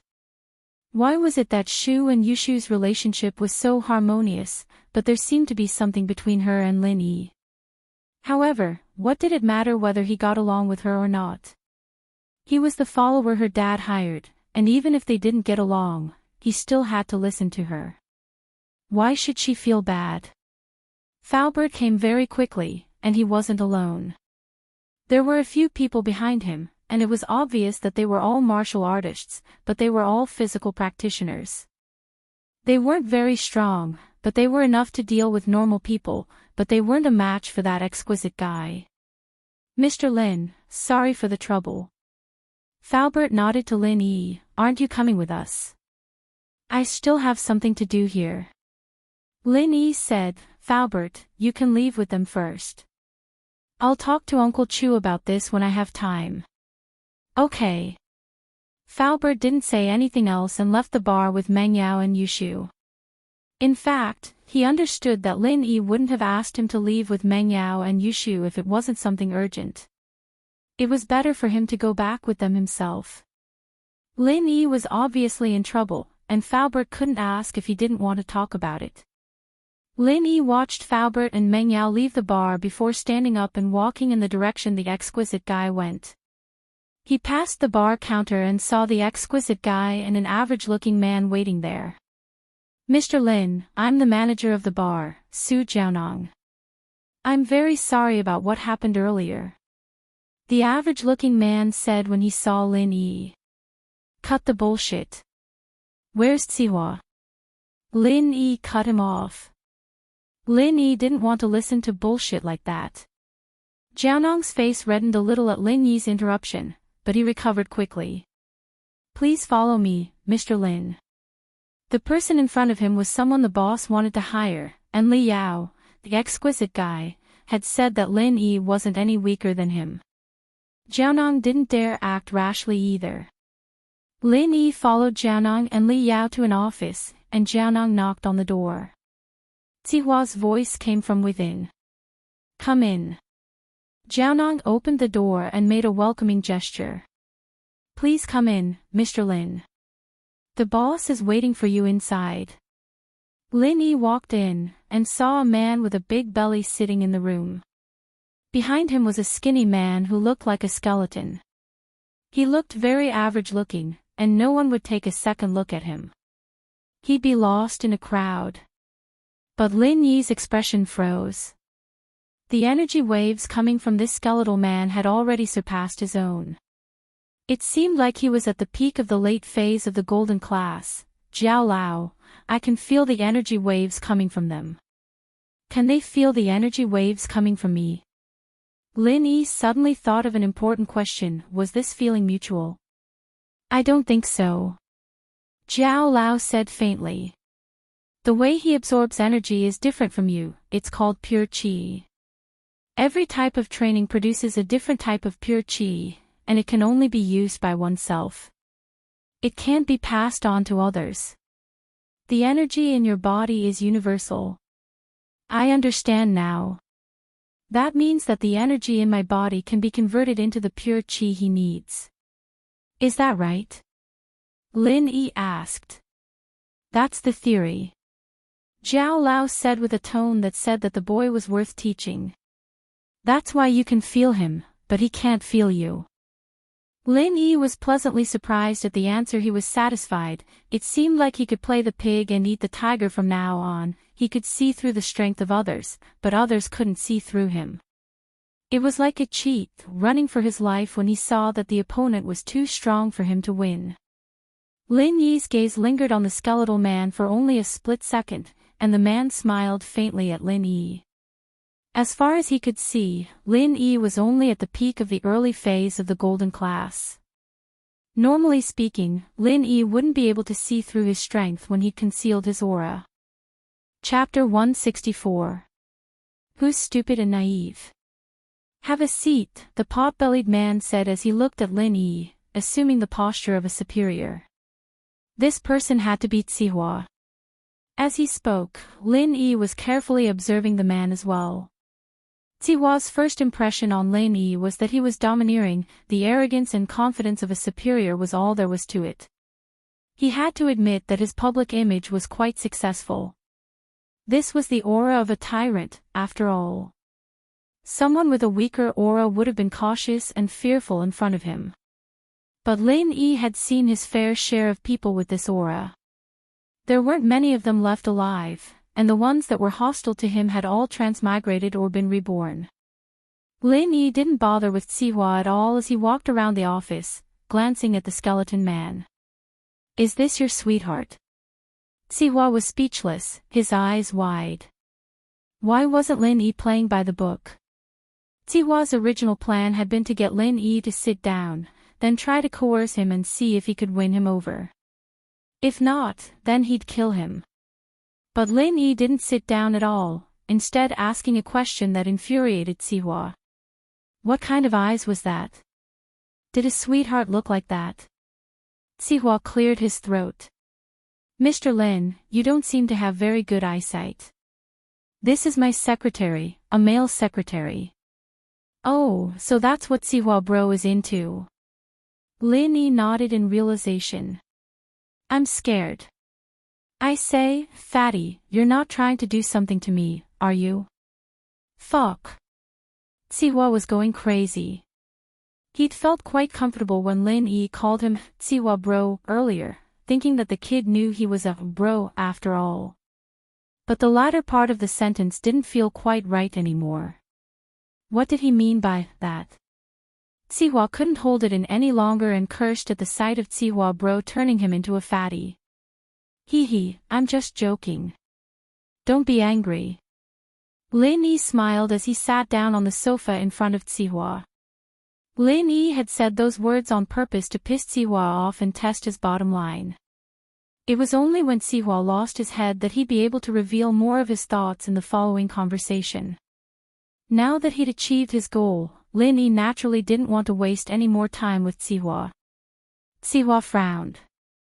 Mr. Lin, let's not beat around the bush since you're here. Just say what you want to say. Lin Yi had laid the groundwork for Zihua to get straight to the point, so that he wouldn't beat around the bush. What he'd said before was a warning to Zihua that he was better at beating around the bush than Zihua was. Nice. Zihua said. Let's get straight to the point. Were you the one behind the bank kidnapping? Did he need to do that? Lin Yi said, a little disdainful. Those people were too trashy. What, were they your people? Zihua nodded without hesitation, much to Lin Yi's surprise. Indeed, I didn't take your existence into consideration, Mr. Lin. Sending those people was a mistake. Oh. So you're saying that you're the mastermind behind the bank kidnapping? Lin Yi found it odd that Zihua would admit that he was the mastermind. I'm just one of the beneficiaries. Zihua said. You don't need to know the specifics, Mr. Lin. The more you know, the faster you'll die. Ha, are you trying to scare me? Lin Yi didn't care about Zihua's threat. Aren't you afraid that I'll report you to the police? Ha. Zihua looked at Lin Yi as if he were an idiot. Naturally, I'm not afraid of you calling the police since I've said it. Is that so? Lin Yi looked at Zihua with a smile that wasn't quite a smile. You can try if you don't believe me. Sihua said with a wave of his hand. Proof, no proof. There's no proof, and I won't leave any evidence behind. Lin Yi, I have to say that you're very naive and stupid. At our level, the only people who can get involved in a fight are the small fries. You think the police don't know what I'm doing? No, they do. They know better than you do. But they can't touch me. Why? Because they can't afford to offend the person behind me, and they don't have enough evidence to touch me. So you're saying that if I kill you, the police won't have any evidence, and you'll die for nothing? Lin Yi asked.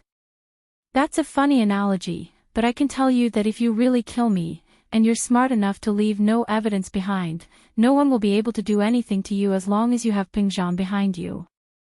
Sihua said. This is the rule of the upper class, and no one will break the rules. Ah, I understand. Lin Yi nodded, cursing in his heart. Fuck, why are you smiling so happily? Killing you is like playing a game. But since you've said it like that, I can't kill you. The person behind you won't let this go easily. Lin Yi was thinking about the bigger picture, and before Pingzhan launched an all-out attack, Lin Yi wouldn't act rashly. Making a move against some of the more important people was fine, but killing them? It was too early. It's good that you understand this. Then, I won't talk nonsense with you and won't beat around the bush. Sihua said. A wise man submits to the circumstances, and I'm sure Mr. Lin is aware of that. It's actually quite easy for us to take you out. Pingzhan might still have some sort of support for you when you're alive, but now that you're dead, do you think he'd stand up for a bodyguard, or even his daughter's lover? He'd probably want you dead if he found out about you and his daughter, wouldn't he? Lin Yi looked at Sihua, who was spitting spittle all over the place. This guy was too perverted, thinking that his relationship with Meng Yao was too dirty and complicated. Did he look like someone who'd have an affair with the miss? Lin Yi looked at Sihua, who thought he knew the inside story. He was pitiful, sad, and stupid. People like him, who thought they knew the truth but didn't know anything, were the most stupid of people. What are you trying to say? Lin Yi didn't refute Sihua's words. He could misunderstand all he wanted, and it was even better that Sihua misunderstood his relationship with Meng Yao. Lin Yi would have more reasons to make a move against him in the future. You touch my woman, I'll touch your whole family. Cooperate with us. Sihua said confidently. Chapter 165. Threats and counter-threats. I'm just a spokesperson being pushed to the front. Sihua said, a little proud. You know my position and reputation in Songshan, right? From this, you can also see how powerful the boss behind me is. Bullshit, I can do that too. Lin Yi said. Would you believe me if I told you that my master is the king of assassins in the world? Sihua, naturally, didn't believe him. He rolled his eyes. Alright, let's not talk about that. Let's talk about you. Why are you with Meng Yao right now? Money, isn't it? As for her looks. Meng Yao's really pretty, but that kind of young girl doesn't know how to serve people like a mature woman. What kind of woman can't you get with money? Lin Yi listened to Sihua continue. Let's talk about our partnership. Sihua said. Our boss has never been short of money. If you work with us, you'll get more than just money, you'll get beauties, status, everything. Just like me. You think you're that great? Lin Yi wanted to laugh, but couldn't. How sad, how sad. This guy was, thinking that being a pawn was enough of a big deal. Lin Yi couldn't be bothered to attack people like this anymore. How do we work together? Get me to help you. Or do you want me to spy on you? Lin Yi asked. Anything, as long as you're willing. Sihua said. You're not any weaker than Li Yao, are you? Who's Li Yao? Lin Yi didn't know the exquisite guy's name. The guy whose arm you grabbed earlier. Sihua explained. Ah, maybe. Lin Yi didn't answer the question directly. You're one of the best in Songs Han. I'm sure the boss will offer you a high price if you're willing to help me. Sihua said. Of course, you can continue being a spy by Mingyao's side, enjoying your life of money and beauties. We'll also give you a portion of the money, and you'll be able to play a key role in a critical moment. That's a good idea, but it's very difficult to operate. Lin Yi rejected the offer right away. First of all, I'm satisfied with my life right now. Pingzhan gave me quite a lot of money, and I have enough to spend. Secondly, I'm quite at ease right now, so I don't want to take the risk to do some difficult missions like lurking around. So, I'm sorry, but I won't accept your suggestion. Mr. Lin, I hope that you will consider it carefully before you speak. Sihua said. Do you think you have a choice after what I've said? Are you threatening me? Lin Yi raised his head to look at Sihua. You can think of it that way. Sihua smiled. You can think of it as a warning or a threat. Okay, I got it. Lin Yi stood up. Is there anything else? If not, I'm going home to sleep. So, do you agree or not? Sihua asked. Or do you want to think about it? There's no need to think about it. I won't agree to it anyway. Lin Yi said. I've made myself very clear. We'll meet again. I hope you won't regret it if you haven't changed your mind when you walk out of this door. Sihua frowned. He didn't expect Lin Yi to be so stubborn. As far as he was concerned, Lin Yi must have been mesmerized by Meng Yao. Lin Yi must have been hinting at this when he said to go home to sleep. One had to admit that Sihua's thoughts were filthy and filthy. His mind was filled with obscene thoughts. Ha! Lin Yi pushed the door open and was about to leave when Sihua's face contorted.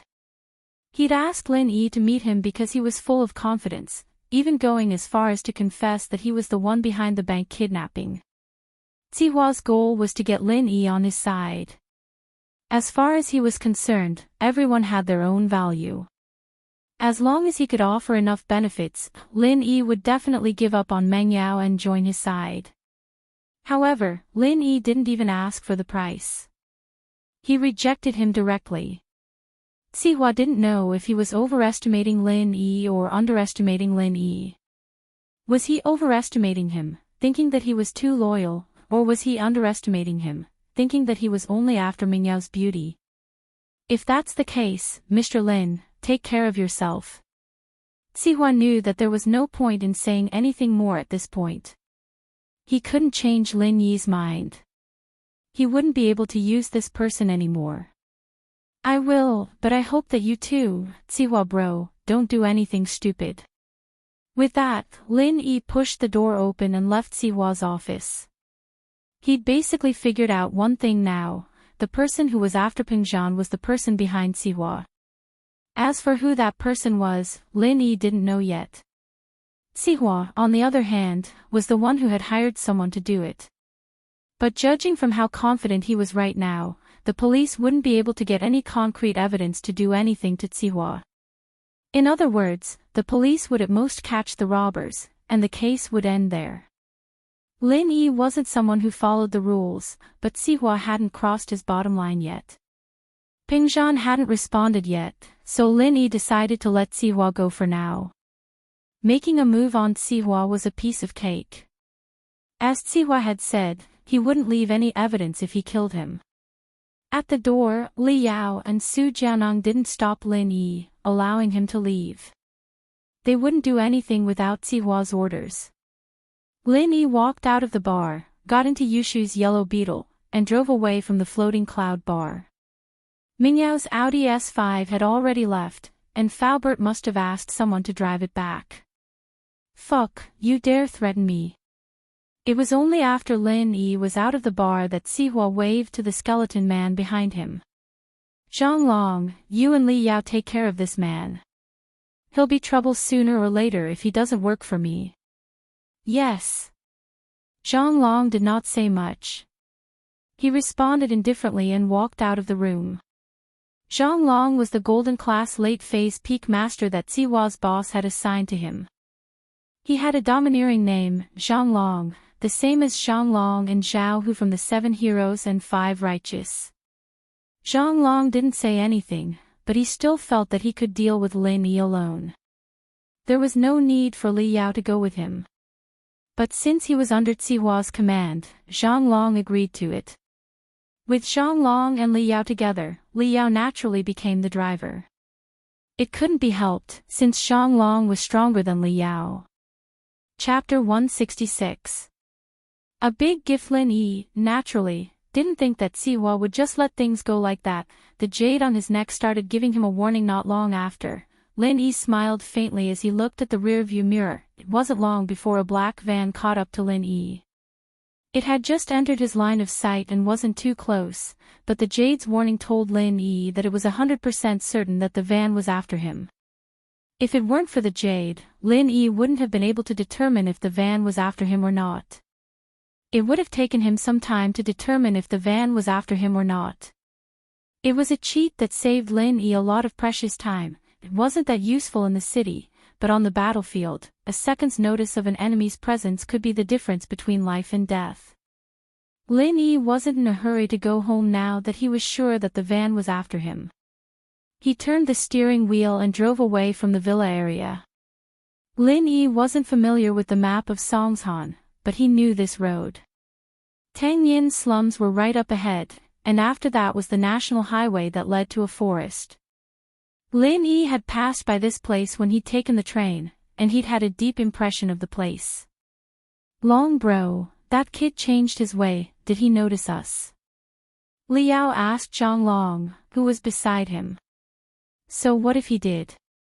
Zhang Long said disdainfully. He's going to die no matter what. Killing him is as easy as lifting a finger. Zhang Long had observed Lin Yi's strength before, and felt that he was far weaker than he was. Sihua sending Li Yao to kill Lin Yi with him felt like it was overkill, making a big fuss out of nothing.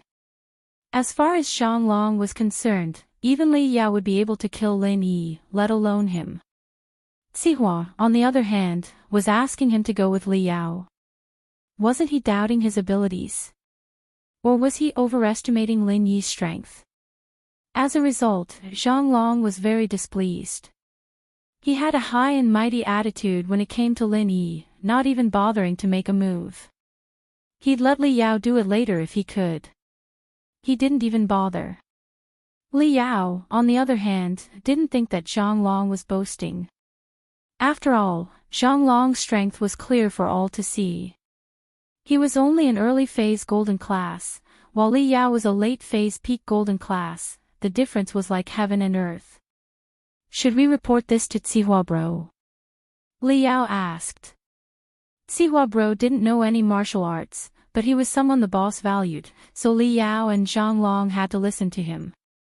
Zhang Long, on the other hand, didn't think too highly of Sihua. He would carry out Sihua's orders, but he looked down on him from the bottom of his heart. It's fine, Sihua bro only told us to kill Lin Yi. He didn't say how or where, Zhang Long said. Alright, I'll follow you. Li Yao nodded. After passing through the slums and out of Songshan, Lin Yi sped up. The beetle's performance wasn't bad, at least it was faster than the van behind. Damn, this broken beetle is pretty fast. If I had known, I wouldn't have driven this van. Li Yao grumbled. He did not expect Lin Yi to change lanes at the last minute and head for the outskirts. If they were driving in the city, speed would not be much of an advantage. After all, there were many cars, but it was a different story once they were out of the city. This kid wants to get rid of us. Zhang Long frowned. I don't know, but our car is at a disadvantage. It won't be easy to catch up to him. Li Yao said. Zhang Long was about to say something when he saw Lin Yi's beetle parked on the side of the road. Lin Yi got out of the car and stood in the middle of the road, walking towards his car. Fuck, what does he want? Ha, is he announcing to us that he's discovered us, and that he's going to stand in the middle of the road and talk to us? Li Yao guessed. Asterisk. Zhang Long nodded after hearing Li Yao's explanation.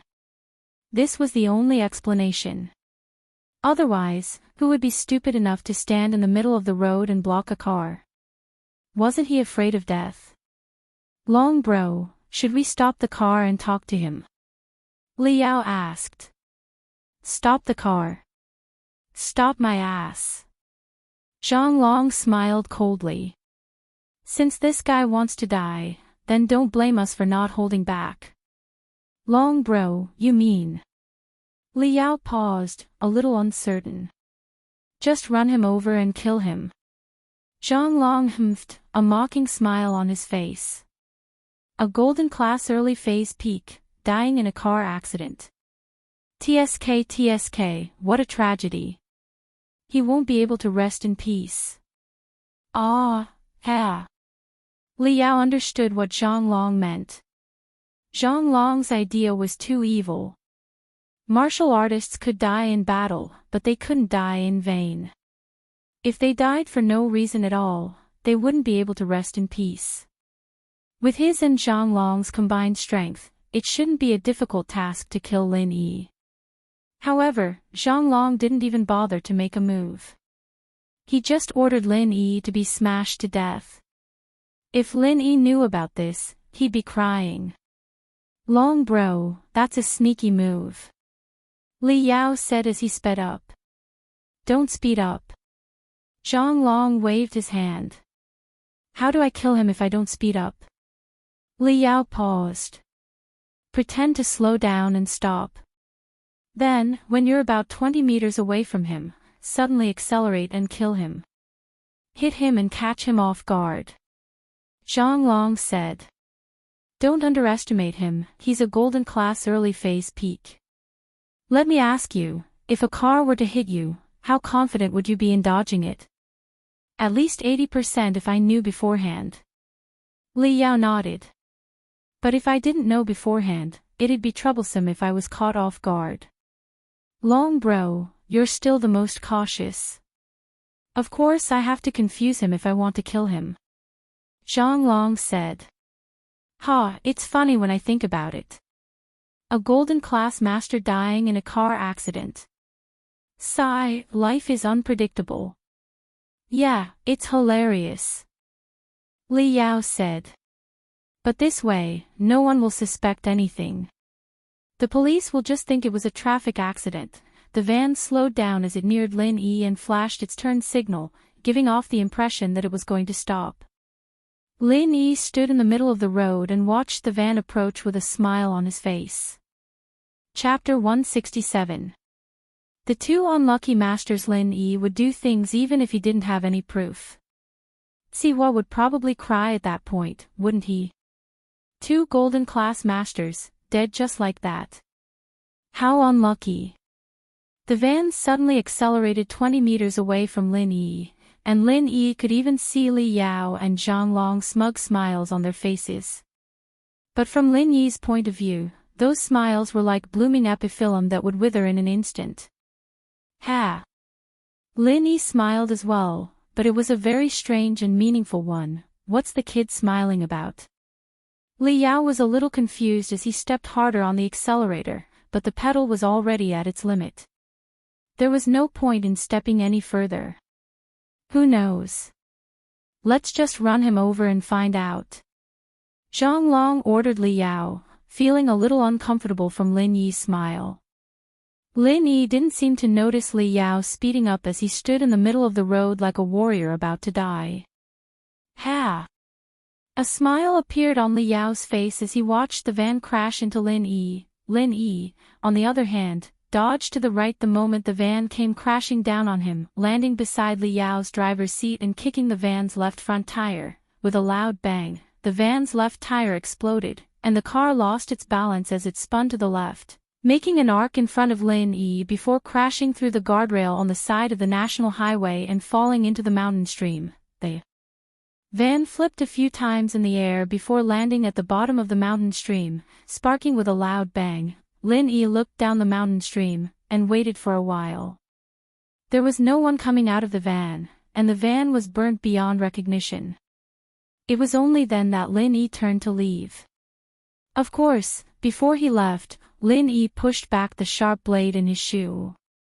As strong as Lin Yi was, he didn't have the confidence to burst a moving tire with one kick, and even if the air leaked, he didn't have the confidence to make the tire deflate. So, using external force was the best way. Lin Yi always had a hidden blade in his shoes. He'd modified it on a whim when he watched Detective Conan. It wasn't very useful, but it could definitely come in handy under certain circumstances. Just now, for example, he'd only needed to stretch out his leg and have enough willpower to stabilize his body and leg, and the blade would have been enough to shred a spinning tire to pieces. Of course, he was the only one who dared to do something as dangerous as this. A normal person would have lost their footing in there. 2 golden class masters, 1 early phase and 1 late phase peak. In Songshan, they'd be considered masters among masters. Wasn't it a little too much to lose their footing? Lin Yi sighed as he looked at the burnt van, shaking his head. He wondered how Tsihua would feel if he knew that 2 of his golden class masters had died just like that. The most frustrating thing was that he couldn't prove that he was the one who did it, could he? It looked like a traffic accident. Was this what Tsihua meant by a fight between the upper echelons? Even if Tsihua knew that he did it, he couldn't prove it without any evidence. But, even if Tsihua did find Lin Yi's going to tell him that he didn't know anything, and give Tsihua the false impression that the 2 guys had a flat tire and fell off the cliff out of bad luck. It'd be frustrating. Going for wool and coming home shorn. Tsihua was the only one who could understand this feeling. Lin Yi turned around and walked to Yushu's beetle. He started the car and drove towards the villa area. This was a national highway with bad roads, and there weren't any streetlights at night. There weren't many cars passing by, and Lin Yi hadn't seen a single car for so long, so he wasn't worried that someone would notice. The lights were still on when Lin Yi got back to the villa. Lin Yi didn't park the car in Yushu's garage, but in Mingyao's yard instead. Lin Yi didn't have a car to drive, so he'd borrow Yushu's car for the time being. She wouldn't object to it, anyway. The villa's gate opened, perhaps due to the sound of the car being parked. It wasn't Mengyao or Yushu, but Faubert. "Mr. Lin, you're back." Faubert nodded at Lin Yi. "Faubert, you're still here." Lin Yi was a little puzzled. He'd gone to deal with 2 golden class masters, and it had taken him at least an hour to get to the middle of the national highway. Why hadn't Faubert returned yet? Under normal circumstances, Faubert would leave immediately after sending Meng Yao and Yushu to the villa. "Mr. Chu is here too. Please come in, Mr. Lin," Faubert said to Lin Yi. "Oh. Uncle Chu is here too." Lin Yi didn't expect Peng Zhan to come to the villa this late at night. Lin Yi followed Faubert into the villa and saw Meng Yao and Yushu sitting on the big sofa with their heads lowered like obedient babies. On the other side of the sofa, Peng Zhan was lecturing them about something with a dark face. He only squeezed out a smile when he saw Lin Yi come in. You're back. Please, have a seat." Meng Yao looked at Lin Yi, feeling wronged. Yushu was right. Her father's attitude towards him was too good. It was a little too much. He didn't even treat her like this, scolding her when she came back, but Lin Yi came back with a face full of smiles. If she didn't know her father's character, she would have thought that Lin Yi was his bastard child. If it weren't for Lin Yi, would she have gone to drink in a bad mood? Besides, she didn't even drink a single sip. The difference between her and Lin Yi's treatment was like heaven and earth. She really didn't know what her father was thinking, treating a playboy like this so well. If she told her father about how he hooked up with other girls at school and in the bar, would her father still treat him like this? Of course, Meng Yao was just thinking about it. She couldn't say it out loud, and she was too embarrassed to say it out loud. Lin Yi, you've worked hard. It's all thanks to you tonight. Pingzhan smiled at Lin Yi. It's nothing, Uncle Chu. Lin Yi smiled. I didn't do anything, actually. These two kids just don't listen. Old Chen gave his daughter to me, and I didn't take good care of her. She went out with Yao Yao to cause trouble.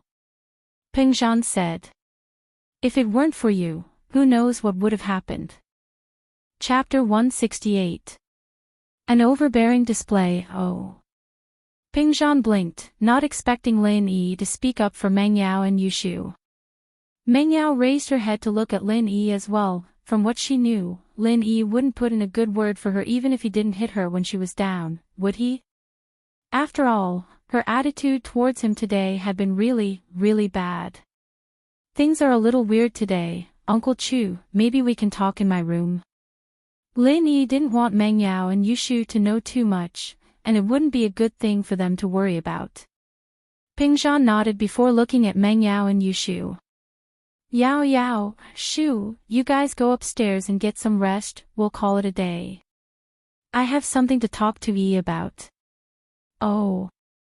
Meng Yao wasn't someone who didn't understand things. She could tell from Lin Yi's tone that Lin Yi had discovered something at the bar, probably something related to her father's competitor. Thinking back to Lin Yi's weird behavior at the bar, Meng Yao understood as well, the person who'd been targeting her and Yushu earlier was probably doing it on purpose. Meng Yao pulled Yushu upstairs, and Lin Yi sat on the sofa Meng Yao and Yushu had been sitting on earlier. Lin Yi, what's up? Pingzhan gestured at Lin Yi. Uncle Chu, have you heard of this Li Zihua? Lin Yi didn't need to beat around the bush with Pingzhan. Li Zihua. Pingzhan frowned. I know him, Safflower Real Estate, one of Pingzhan Industries' main competitors in Songshan. Ah, he's the one who did the bank kidnapping. Lin Yi said. Him. A shocked expression appeared on Pingzhan's face. We're competitors, but we have connections in the city. Normally, we'd split the projects 50-50. What's the point of kidnapping Yao Yao? According to him, there's someone behind him, and he's just one of the stakeholders. He should have partners, Lin Yi said. Pingzhan had heard that there was someone behind Zihua, but he didn't know who it was. In just over a decade, a person who had been released from prison managed to prosper and establish Safflower Holdings from scratch. There were also several hotels, bars, entertainment centers, and other industries under it. Such a scale was not something that could be achieved through hard work alone. Zihua, however, was only released in the late 90s, and only entered the real estate business 2,000 years ago. Without a strong backer and support, the company wouldn't be what it was today. Zihua, on the other hand, was only released in the late 90s, and only entered the real estate business 2,000 years ago. How did you find out about this? Pingzhan fell into deep thought. What Lin Yi had told him today was too shocking. He'd thought that the kidnapper was just one of the shareholders in the company, and he'd already had a suspect in mind, but now it seemed that there was more to it than meets the eye. Zihua told me that himself, Lin Yi said. He told you that himself? Pingzhan was in disbelief. He wants to rope me in, get me to work for him, or work as a spy for Miss Chu. Lin Yi said. Pingzhan nodded, not asking if Lin Yi had agreed to Zihua's suggestion. Since Lin Yi was telling him about it, it meant that Lin Yi had rejected Zihua's suggestion. I didn't think that he'd set his eyes on Pingzhan Industries as well. Pingzhan sighed deeply. I thought it was just an internal conflict, and I didn't do anything about it out of consideration for my father. But some people have started colluding with outsiders to attack Pingzhan Industries. I didn't expect it to be this complicated. Pingzhan's words were filled with helplessness and sorrow. Lin Yi could sense it, and he understood how he was feeling. He'd said it before, that most of the shareholders were the sons and nephews of Elder Chu's right-hand men. Do you need me to do anything? Lin Yi raised his head to look at Pingzhan.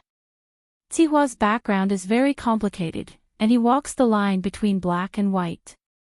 I don't want to make him my enemy if it's not necessary, Pingzhan said helplessly. It looks like we'll have to start from within the company. Lil Yi, just protect Yao Yao and Shu. Leave these things to me. Uncle Chu, I can actually share some of the burden with you. Lin Yi smiled. Zihua, he'll come after us even if we don't provoke him, just like how he sent 2 masters after me when I rejected his suggestion. What? Zihua sent people after you. Pingzhan froze, looking at Lin Yi in shock. He didn't expect Zihua to make a move just like that. Zihua was a domineering man in the eyes of others, but Pingzhan hadn't interacted much with him. Pingzhan was a proper businessman, and he didn't dabble in crooked things. Yes, 2 golden class masters. Lin Yi didn't know if Pingzhan knew about the division of strength, but judging from his expression, he didn't seem to know. But there was a flash of emotion on Faubert's face. It was just a flash, and it was hard to notice if one didn't pay attention. But Lin Yi had been paying attention to Pingzhan and Faubert's expressions after he'd said that. From Faubert's expression, Lin Yi knew that Faubert knew something about the division of strength, but he didn't ask too many questions at this time. Then, did you lose them? Pingzhan looked at Lin Yi worriedly. I lured them to the national highway and used a little trick, but they fell for it. They drove straight into the mountain stream. Lin Yi shrugged. It's their bad luck. Dead? Pingzhan's eyes widened. There was no lack of life and death in the upper-class society, but Pingzhan rarely did things that went against his principles. He was shocked to hear that Lin Yi had lured 2 masters who wanted to kill him into the mountain stream. I'm afraid they won't make it. Lin Yi smiled bitterly. Uncle Chu, I hope I didn't cause you any trouble. Trouble? Of course not. Pingzhan recovered from the shock. Lin Yi had gotten into trouble because of his family. Even if the 2 men wanted to kill Lin Yi and Lin Yi had lured them into the ravine, he'd still think of a way to help Lin Yi get away with it. There's no evidence. Who can prove that you did it? It's not that easy to touch my men in Songshan. Chapter 169. Chapter 169, Shai Yushu. Pingzhan left with Faubert after understanding the situation. Lin Yi, on the other hand, was about to head back to his room to rest when Meng Yao and Yushu came downstairs. Shield bro, what were you guys talking about? Yushu was a curious baby. She'd been eavesdropping with Meng Yao, but didn't dare get too close for Pingzhan to notice. Nothing, just some company stuff. Lin Yi said. Uncle Chu's competitor. Oh. Meng Yao wasn't interested in that. She was still too young, and hadn't been exposed to the machinations of the business world. She was still a naive person. What she cared about was the real reason her dad had sent Lin Yi over to her. She wasn't interested since it wasn't related to that. Shield bro, tell me the truth, did Uncle Chu send you over to chase Yao Yao? Yushu didn't quite believe that Pingzhan and Lin Yi were only talking about company stuff. Wah. Lin Yi looked at Yushu, stunned. Oh, it's nothing. Yushu was just trying to trick Lin Yi, but the look on his face told her that her guess was a little off. At the very least, he was as clueless as Meng Yao was. Lin Yi smiled bitterly as he rubbed his nose. Yushu's question was a little too ridiculous, wasn't it?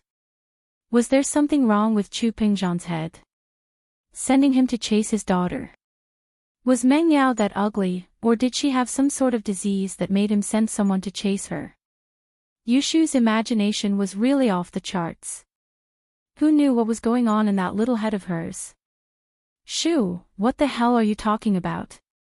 Meng Yao's face reddened. Why don't you ask if my dad sent him to chase you? Why'd Uncle Chu send him to chase me?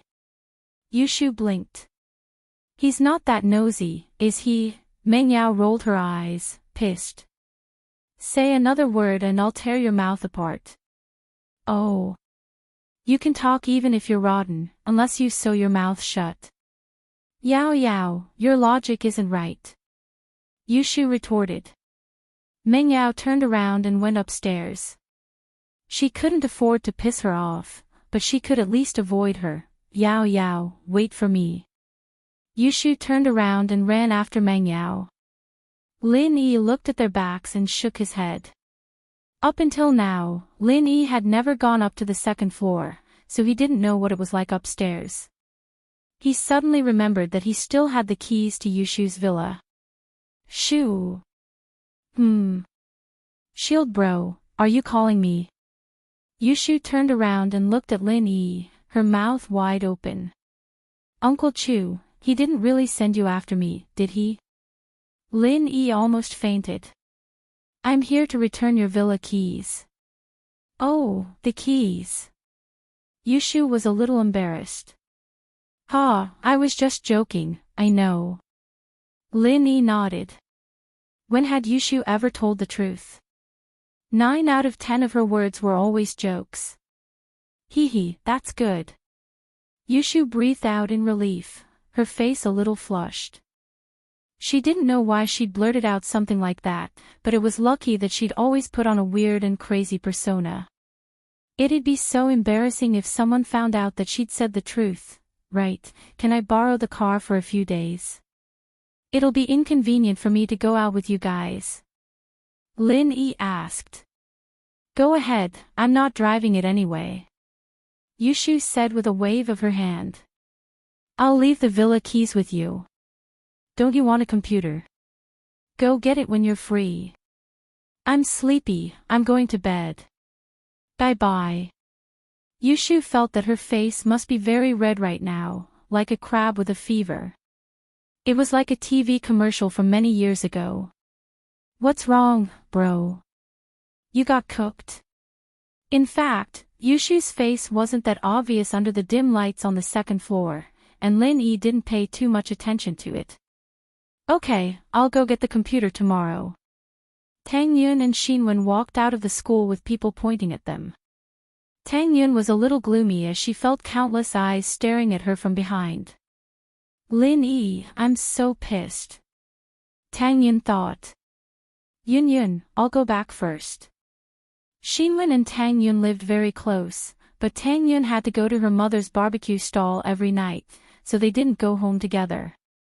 Okay, then be careful on your way back. Go visit Fun when you're free. Her emotions haven't been very stable these days. She didn't say anything when I went to her house during the weekend. Tang Yun said. Okay, I'll go visit her in a bit. Xinwen nodded. Tang Yun walked to the food street behind the school alone. Her mother was preparing to barbecue, and Tang Yun pouted as she took out the barbecue recipe Lin Yi gave her. Here, this is the recipe. Oh. You got the recipe. Mrs. Tang's face lit up as she took the recipe happily. In fact, after what Lin Yi said yesterday, Mrs. Tang wasn't sure if Lin Yi would really give her the recipe or not. After all, he might just be saying it casually. But she didn't think that Tang Yun would really bring it back today. This meant that the barbecue stall's business was going to be booming. Mrs. Tang was naturally happy. Did you thank him? Thank you. Tang Yun curled her lips. Thank him. Thank him for the love letter. Let the whole school know about it. Kid, did you thank him or not? Mrs. Tang shook her head helplessly. She knew that Tang Yun probably didn't thank Lin Yi just by looking at Tang Yun's expression. Her daughter was good at everything, but her personality was a bit arrogant and virtuous.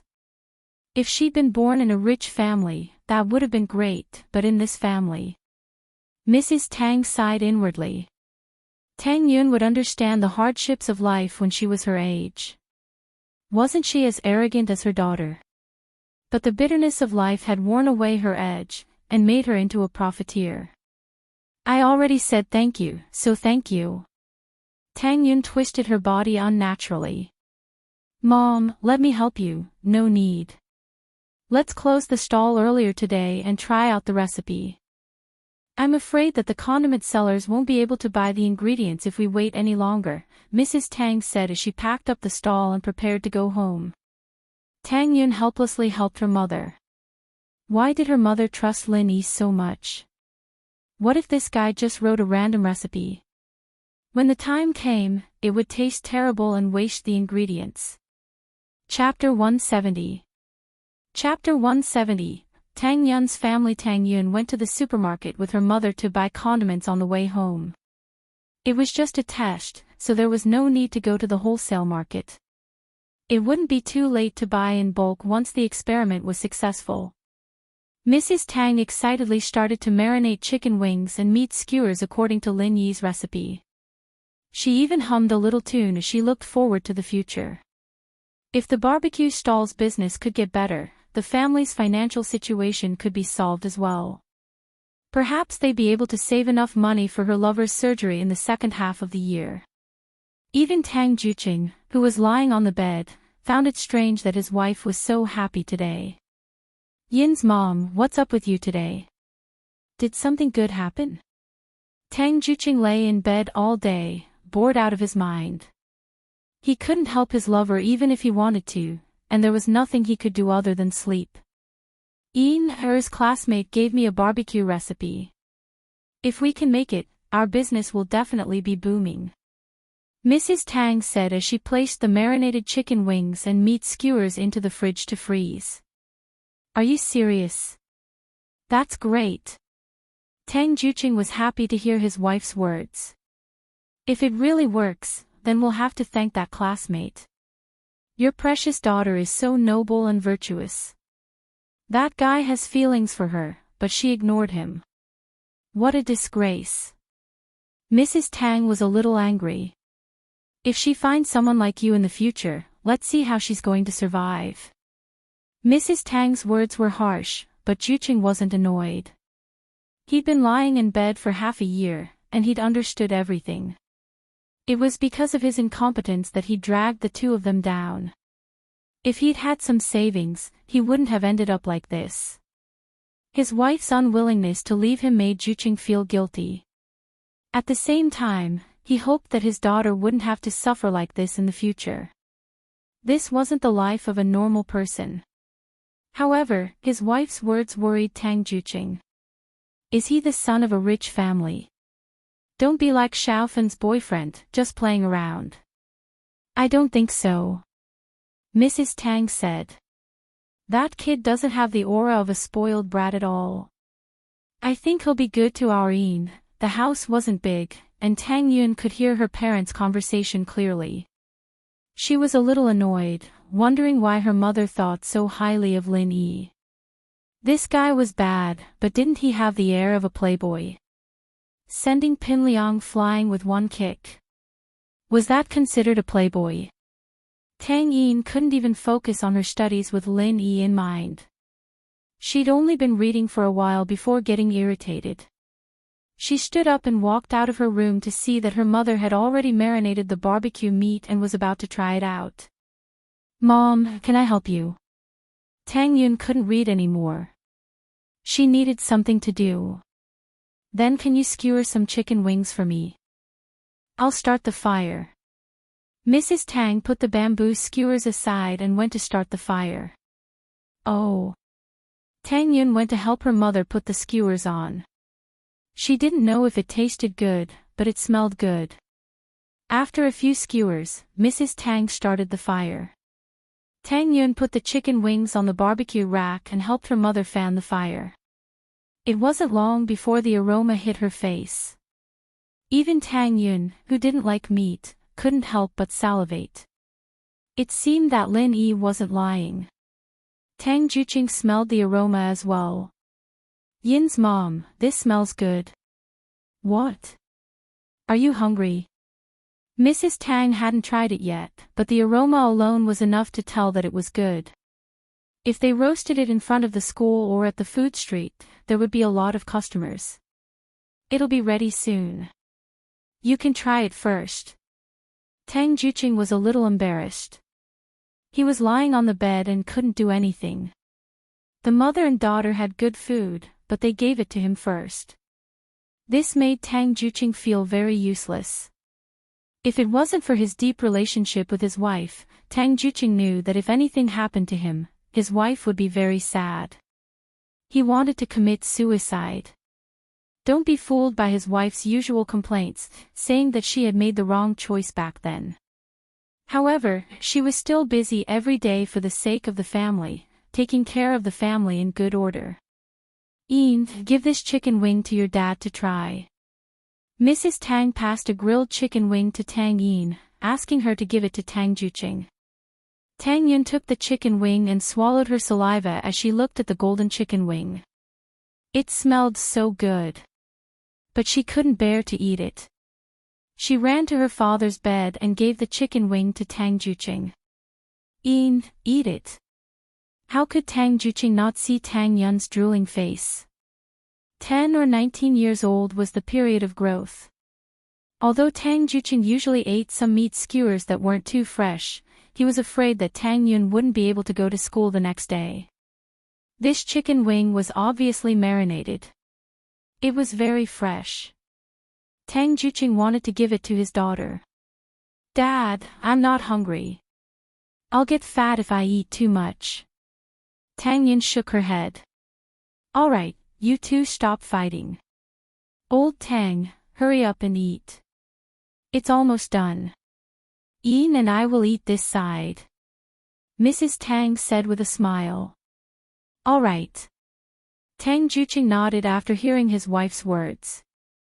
He took a bite and gave a thumbs up, you don't say. The taste is really unique. I think it will definitely be popular. At this time, the remaining chicken wings were done. Mrs. Tang gave Tang Yun a skewer and took one for herself. Although Tang Yun didn't want to admit it, she had to admit that the chicken wings this time were much better than the ones her mother made. It was no different from the time Xiaofan's boyfriend treated her. Xiaofan and Lu Xin went to a big restaurant. Ian, what do you think? Mrs. Tang hadn't eaten yet, but seeing that Tang Yun was enjoying it, she felt that it was a success. It's okay. Tang Yun said against her will. She didn't want Lin Yi to be too proud, even though Lin Yi wasn't here. Mrs. Tang's eyes lit up after taking a bite. You child, this is okay. Is your taste too good? I don't think it's any different from the famous barbecue restaurants. I'll roast it like this from now on. I'll go to the wholesale market tomorrow to get some seasonings.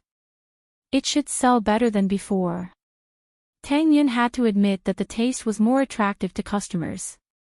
Although most students didn't really care about the taste, they just wanted to fill their stomachs. It was fine as long as it was better than the school cafeteria. But it was undeniable that delicious food would always attract more students. Ian, this weekend, invite Lin Yi and his classmate to our house. I'll treat them to barbecue to thank them. Mrs. Tang said happily. Of course, she didn't forget the person who dug the well. Chapter 171. Chapter 171, Threats. Lin Yi was woken up by a ringtone early in the morning. Lin Yi had experienced the benefits of sleep these past couple of days. It was a great way to replenish energy. Hello. Lin Yi picked up the phone, still in a daze. Lin Yi. A familiar voice came from the other side. It's Ling Shan. Oh, Lioness, hello. Lin Yi said, still in a daze. What the hell? Lin Yi, what did you call me? Ling Shan exploded at Lin Yi's words. I dare you to say that again. Lin Yi had thought that Ling Shan was a bit violent, so he'd subconsciously given her the nickname Lioness. He hadn't called her that when he was awake, but now that he was in a daze, he blurted out what he was thinking. Ugh. I'm dreaming, fighting a lioness. Lin Yi said, a little embarrassed as he woke up. He couldn't say that out loud even if he was thinking it. Humph. Ling Shan humphed coldly. She knew that Lin Yi was probably bullshitting, but she wasn't in the mood to argue with him. Do you have time? What for? Lin Yi asked. I'll go to your school later, Captain Yang told me to look for you.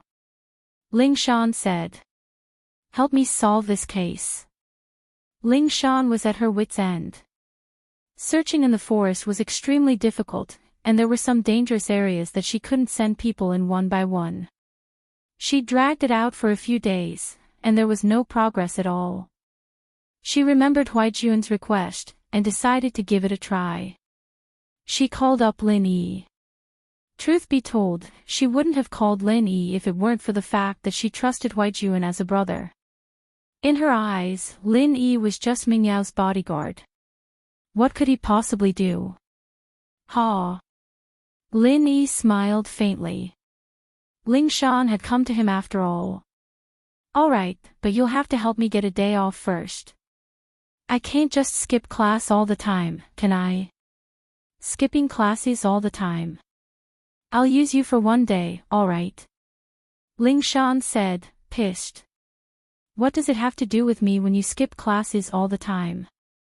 Yesterday I skipped class because of Brother June, and today I skipped class because of you. Isn't it all your team's business? Lin Yi said.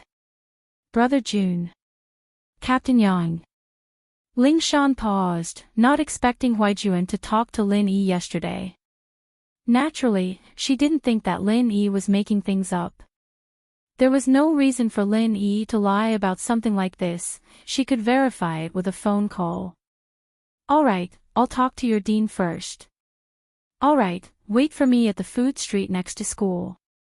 There aren't many people there in the morning. Lin Yi said as he got out of bed, getting ready to get dressed.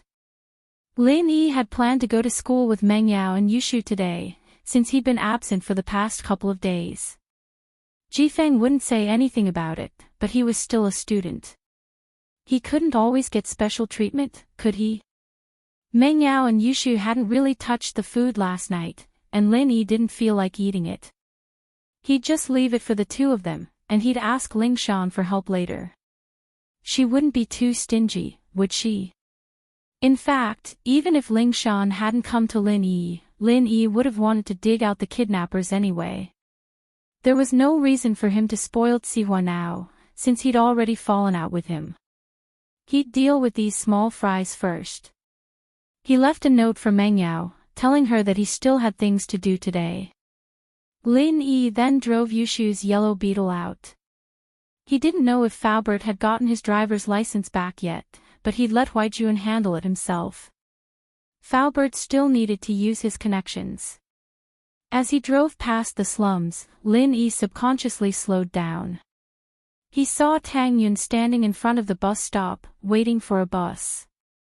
The little rascal who harassed Tang Yun yesterday was there as well. He was waving his arms and legs excitedly, talking to Tang Yun. There were a lot of people at the bus stop, so he didn't dare to make a move. Tang Yun's face was cold as she ignored him, but she couldn't stand the little hoodlum's nonsense. She felt uncomfortable. Fuck. Didn't this kid learn his lesson yesterday? His butt doesn't hurt anymore.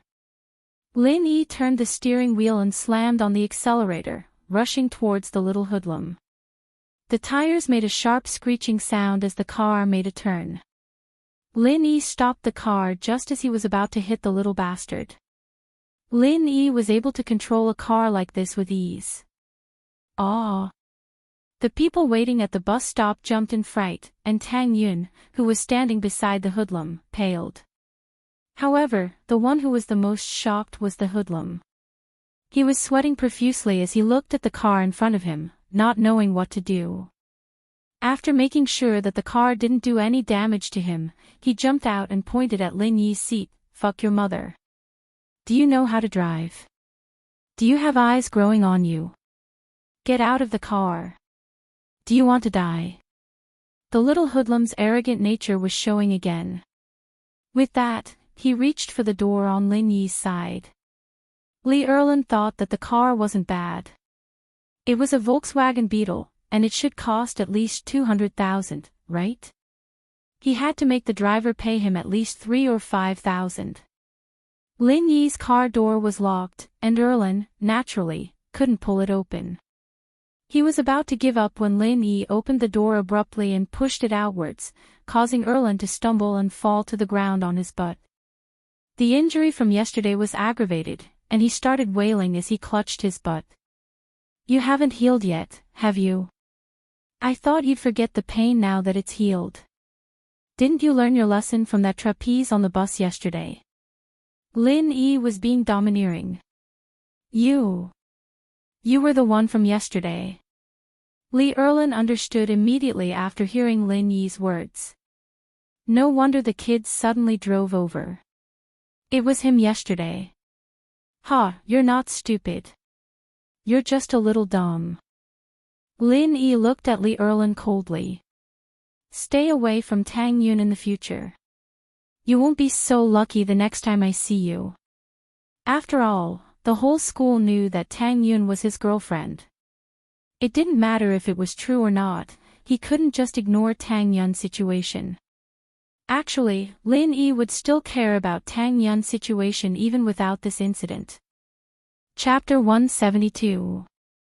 Rumors confirmed Tang Yun's face paled at Erlen's words. She lowered her head and gritted her teeth. A murderous glint flashed in Lin Yi's eyes. If it weren't for this occasion and his identity, Li Erlen would have been a corpse by now. He looked at Erlen coldly. "Don't give me a reason to touch you. Take care." With that, Lin Yi grabbed Tang Yin's hand. "Get in the car." "Aw. Okay."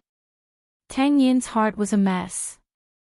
She was panicking at Lin Yi's sudden appearance, but also feeling helpless and nervous at Erlen's words. She didn't know what to do when Lin Yi grabbed her hand like that. She didn't even think about resisting before getting pushed into the passenger seat by Lin Yi. Lin Yi got in the car and drove off after helping Tang Yin settle down. Erlen stared at Lin Yi's car as it drove off. Driving a sissy's car. What's with the act? Just you wait and see. Erlen didn't dare do anything to Lin Yi back at the bus stop. The fact that Lin Yi had thrown him out of the bus yesterday had shaken him quite a bit. At the very least, he could tell that Lin Yi was quite strong, and his butt was still injured. He'd be at a disadvantage if he fought with Lin Yi. But Erlen wasn't going to let it go just like that. Those words weren't just to scare Lin Yi. There was a reason behind it. Could Lin Yi protect Tang Yin all the time? Plus, it wasn't like he didn't have a backer. He'd just tell Master Bing about it, and Lin Yi would be dead. Cursing his bad luck, Erlen stood up and looked at the crowd laughing at him. "What the hell are you looking at? Go do whatever you're supposed to be doing." Hearing Li Erlen's words, the crowd laughed even louder. Someone even whispered, "I just want to see your butt split open." Although Li Erlen was a gangster from Shandy Town, he didn't dare to go against so many people. He could only walk away with a red face. The car drove for a while before Tang Yun came back to her senses. How did she get in the car? And Lin Yi was holding her hand. What the hell had she done? Her mind was in a mess at the time, so she was pushed into the car by Lin Yi. She didn't realize anything was wrong until now. "Ah, stop the car." Tang Yun raised her head and looked at Lin Yi helplessly. Her face was red. Why did she get in his car? Now, if someone saw it, wouldn't the rumor become true? Indeed, the rumors had become true. Lu Xinwen was about to call out to Tang Yun when Lin Yi grabbed her hand and got on the car. Xinwen opened her mouth, but nothing came out. Tang Yun was already in Lin Yi's car, disappearing from her sight. "That Yun girl, how dare she lie to me? She's already in Lin Yi's car, and she's still saying it's nothing." Xinwen stomped her feet. "What should we do? Does she not remember Xiaofen's lesson?" She was fuming with anger when she saw Erlen limping towards her. Xinwen knew very well that Erlen liked Tang Yun. With Xinwen by Tang Yun's side, Erlen didn't dare to go overboard. What kind of person was Lu Xinwen? She was someone who could chop people with a kitchen knife. She didn't care about her own life. Erlen didn't want to mess with someone like that. Lee Erlin, why are you twisting around? Are you itching for a beating? Do you want me to loosen it for you? Shinwen vented her anger on Erlin. No, no. When sis, I fell, and I can't walk properly. Erlin quickly shook his head.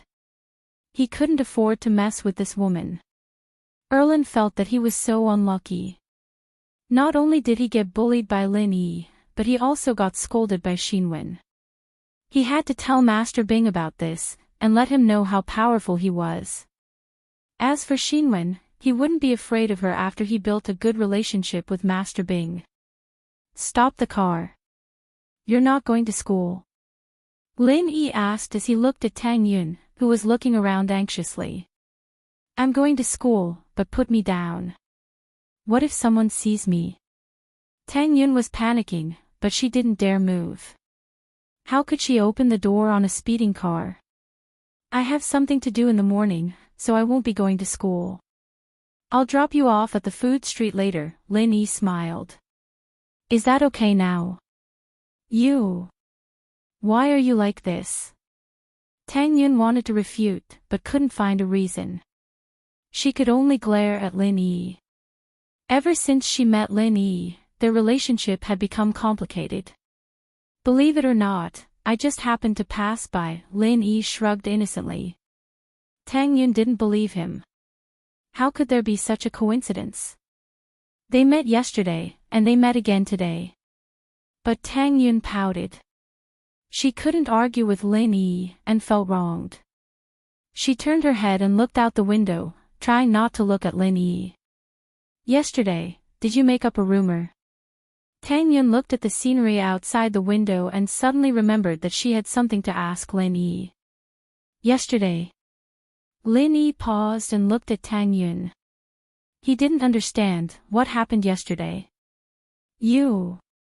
Tang Yun couldn't tell if Lin Yi really didn't know, or if he was pretending.